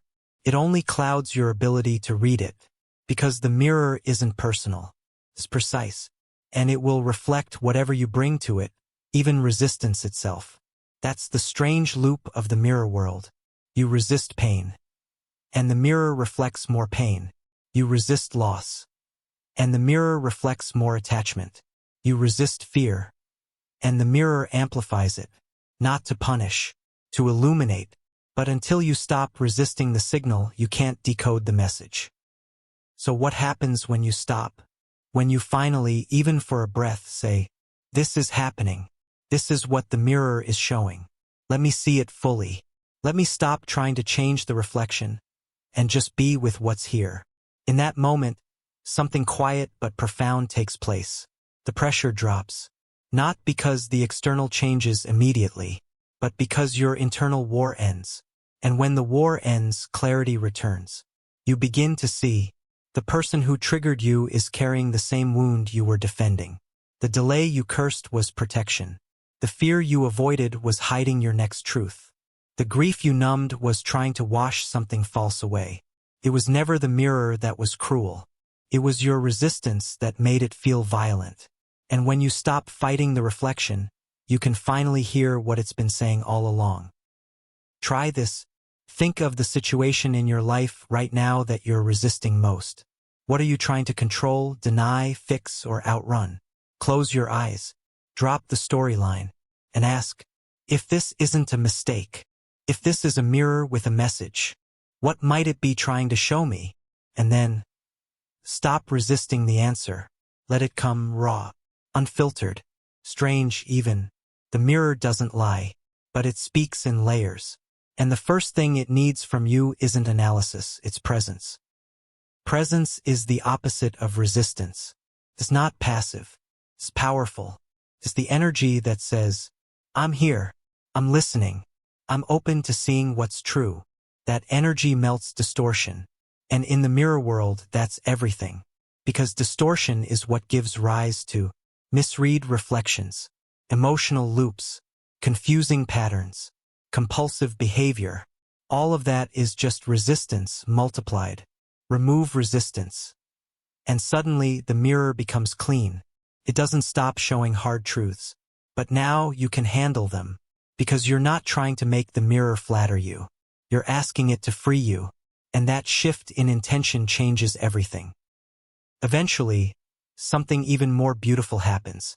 The moments you once fought, grief, fear, loneliness, shame, stop feeling like threats. They become gateways. You feel sadness and don't collapse. You feel fear and don't abandon yourself. You feel anger and don't explode, you listen. And that listening brings a new kind of peace. Not the peace of perfect circumstances, but the peace of right relationship with the mirror. Because when you stop resisting, you start remembering. Nothing is against you. It's all reflection. It's all instruction. It's all, even the pain, part of the simulator designed to wake you up. And now that you're no longer fighting it, the training speeds up. Not because it's easy, but because now you're ready to receive it. Resistance used to protect you. It helped you survive. But now it only separates you from truth. And truth, even when it's hard, is never your enemy. It's the one thing that will never distort you. Because it is you, unfiltered, unedited, undeniable. And when you face it without resistance, the mirror stops echoing your pain and starts reflecting your power. So now you've stopped resisting. You've started seeing the reflection clearly. And the mirror is no longer a wall. It's a canvas. Which brings us to what happens next. When you're finally in alignment, when resistance drops and clarity returns, you don't just see the mirror, you start to create with it. Next, you'll learn how to consciously shape the world you see. Not by force, but by resonance. Not by wanting, by embodying. And suddenly, the mirror world becomes the most creative space you've ever known. The mirror is no longer your enemy. You've seen through the distortion. You've dropped resistance. You've stopped fighting the reflection and started reading it. And now, something extraordinary begins to unfold. Maybe for the first time in your life, you realize you're not just watching the mirror. You're shaping it, not through force, not through fantasy, not through trying to control life, but through something far more subtle and far more powerful, resonance. Because now that you're aligned, now that you're clear, the mirror no longer reflects the fragments of who you were. It reflects the coherence of who you've become. And this is the moment where your mirror world becomes something it's never been before. Not a simulator, not a feedback loop, not a training ground, but a canvas, a living, breathing surface that responds to your deepest integrity. And with every choice, every state, every breath, you are creating. Let's be precise. You don't create with desire. You don't create with force. You create with frequency. And frequency, your emotional, energetic, psychological signature, is what reality mirrors. Always. This means the world you're about to create won't come from your mind. It'll come from your embodiment. Because the mirror doesn't listen to what you say. It listens to what you are. And what you are is finally clear enough to start generating form that matches your essence. Not perfectly, not instantly, but undeniably. Think about this. When you were in distortion, the world reflected confusion, chaos, repetition. Now, with alignment as your baseline, the mirror begins to reflect. Relationships rooted in truth. Opportunities that match your values. Environments that support your nervous system. Conversations that nourish instead of drain. Challenges that feel purposeful, not punishing. This is not fantasy. It's resonant reality creation. And you don't have to visualize it. You just have to live it. Every moment you choose authenticity over performance. The mirror takes note. Every time you respond from presence instead of panic. The world recalibrates. Every time you trust timing instead of forcing outcomes. Space opens. You're not manifesting. You're emitting. And what matches that signal finds you. Here's the paradox. The clearer your frequency becomes, the less you need to manipulate reality. You stop chasing people. They show up when the resonance is true. You stop begging for signs. Synchronicity becomes your default mode. You stop scripting how things must unfold. And life starts unfolding better than you could have planned. Why? Because clarity doesn't need proof. And the mirror responds to certainty, not control. The old self needed outcomes to feel safe. The aligned self creates from presence and lets the mirror do what it does best. Reflect back coherence. Try this. Spend the next 24 hours asking only one question. Is what I'm thinking, saying, or doing coherent with who I actually am? Not, is this productive? Not, will this get me results? Not, will this make them like me? Just, is this coherent? Because coherence is the signal the mirror can't ignore. When your inner world and outer action match. When your values and your choices are in sync. When your frequency is clean. The mirror has no choice but to reflect it. Not because of magic. Because of mechanics. The mirror doesn't reward. It resonates. And resonance builds worlds. Now, that doesn't mean you'll never face difficulty again. Even in alignment, challenge still arises. But now it's different. The friction no longer feels punishing. Feels like growth. The delay doesn't feel like rejection. Feels like precision. The loss doesn't feel like collapse. Feels like realignment. Because now, even when things get hard, you don't lose access to yourself. And that's the ultimate creative power. Not controlling outcomes, but staying internally congruent no matter what the mirror throws back. That's how you shape the field. That's how you rewrite the dream. That's how you step from survival into sovereignty. Eventually, you'll notice something strange and beautiful. The more coherent you become, the simpler your life feels. Not boring. Simple. You no longer need so many rules, or strategies, or defenses. Why? Because truth doesn't need armor. And when your inner and outer are aligned, you don't need to try to create anything. You just are, and what you are becomes mirrored form. The right conversations happen. The right doors open. The right people stay. The wrong ones fade without drama, without force. You're not pushing. You're allowing. Because when you trust your signal, you stop micromanaging the reflection. There's one final shift you may not expect. You'll start to notice the beauty of the mirror, even when it shows you pain. Because now everything is feedback. Everything is meaningful. Everything is a brushstroke in the masterpiece you're painting. You're not trapped in the mirror anymore. You're playing with it, testing it, honoring it, creating through it. And that is where freedom begins. So the world you're about to create is not about your 5-year plan. It's not about proving anyone wrong. It's not about fixing what was broken. It's about aligning with what's already whole in you and letting that part become your environment. The people, the choices, the messages, all of it will shift as your frequency stabilizes in truth. And then the mirror is no longer a challenge. It's a collaborator, and reality becomes a partner in your presence. Next, something sacred happens. You've seen echoes. You've learned their codes. You've shaped your reflection with awareness. But now, something deeper rises from the reflection. Something you may not have heard in a long time. A voice. Not the echo, but the real self behind it. And it's been waiting. You've walked through every mirror. You've decoded the loops. You've turned resistance into resonance. And now, the mirror world isn't just showing you patterns. It's showing you presence.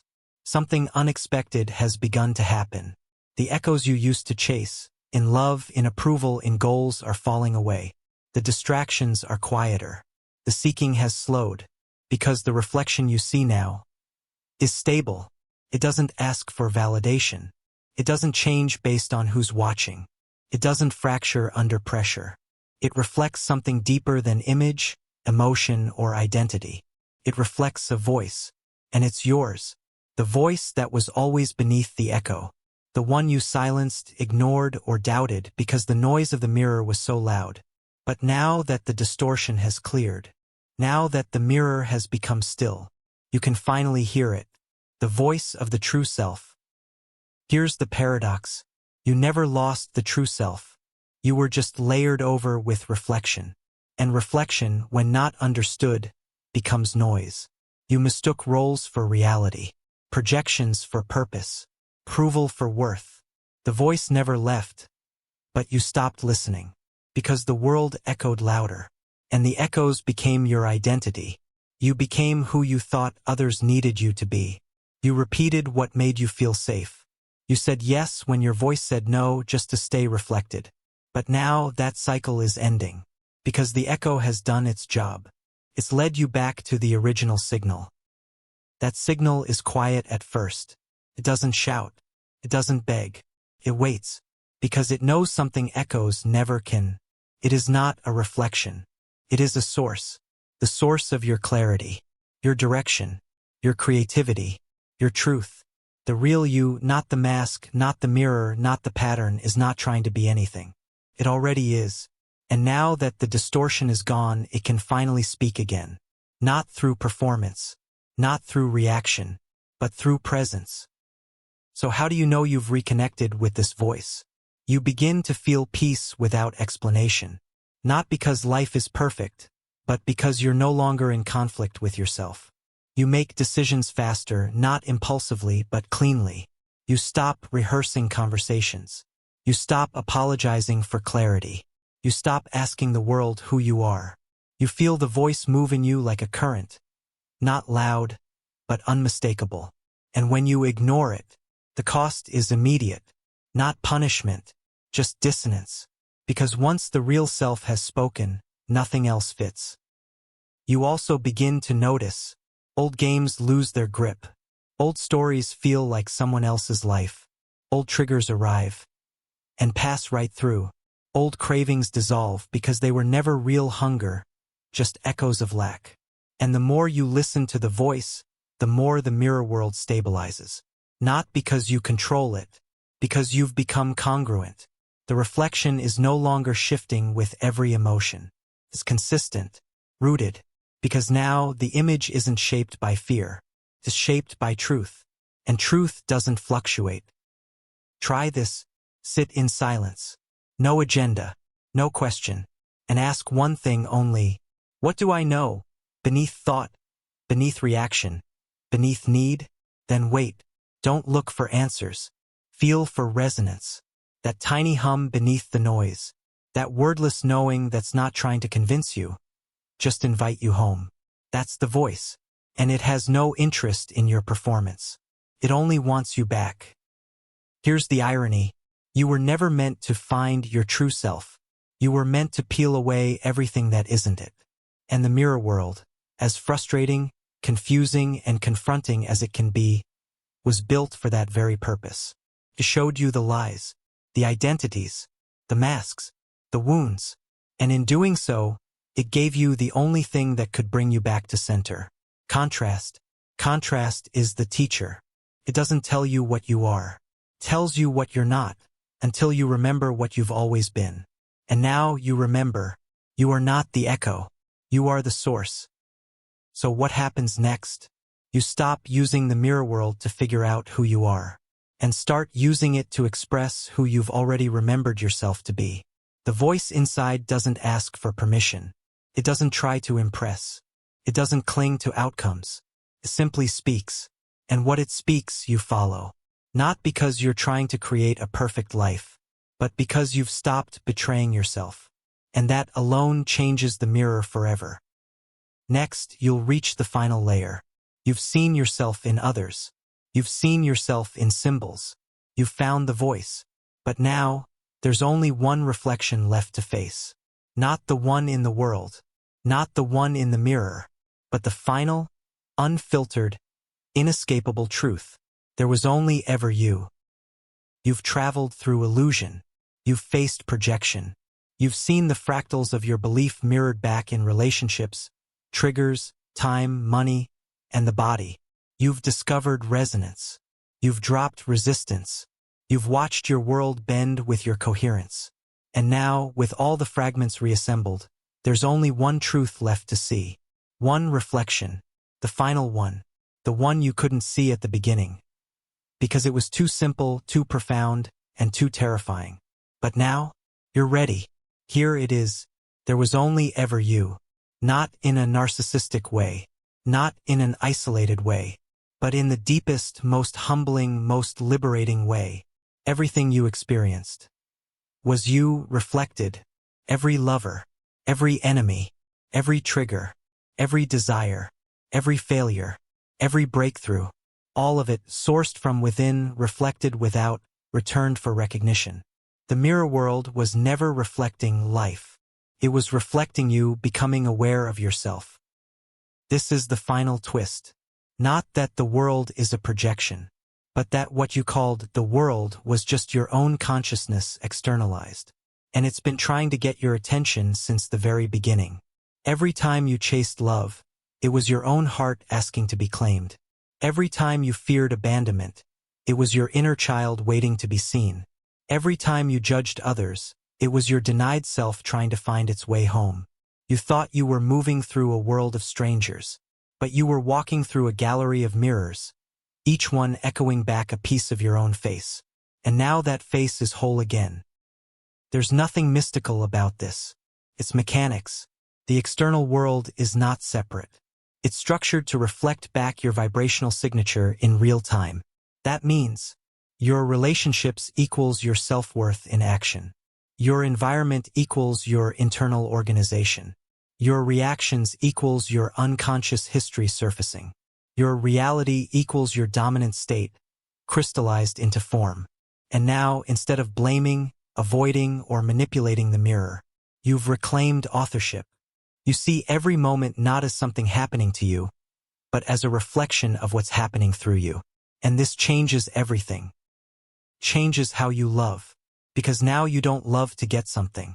You love because you are love, and the mirror only amplifies what you broadcast. It changes how you suffer, because pain is no longer meaningless. It's a mirror glitch, a misalignment, a signal, not a sentence. It changes how you speak, because your words aren't just communication. They're commands to the mirror, not in a magical way but in a literal way. The vibration of your truth structures the field around you. And it changes how you see others, because they're no longer threats or saviors. They are you, in different costumes, playing different roles, all pulling you back to one place: presence. There's one final test of this truth. It's not a test from the outside. It's a moment when life throws chaos again. Someone betrays you, plans fall apart, old wounds flare, and in that moment the old self would collapse, would fight, would spiral, would ask, "Why me?"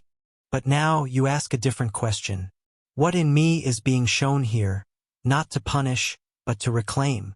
That question changes the storm, because the storm was never random. It was a last sharp mirror asking once more, will you see yourself in this too? And when you say yes, not out of blame, but out of sovereignty, something remarkable happens. The storm passes, the mirror clears, and you stand not as a victim of reflection, but as its master. Not to dominate it, but to walk through it in peace.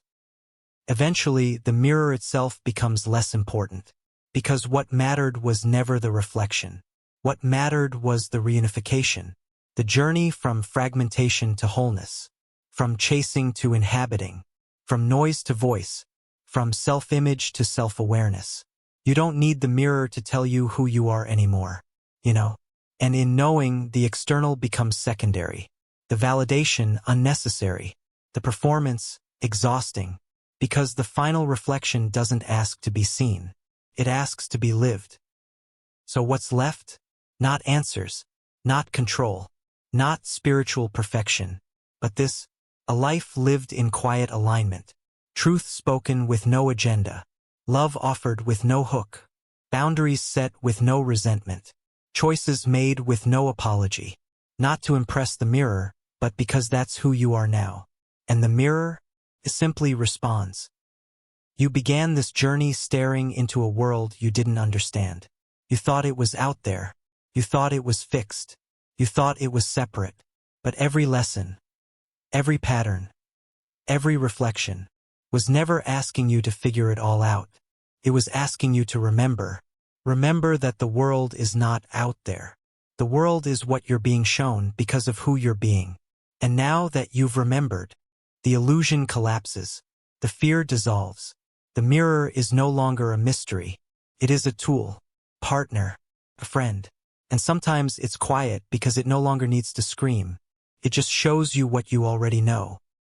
There was only ever you, not in isolation, not in superiority, But in integration, the self that fractured to survive has reunited.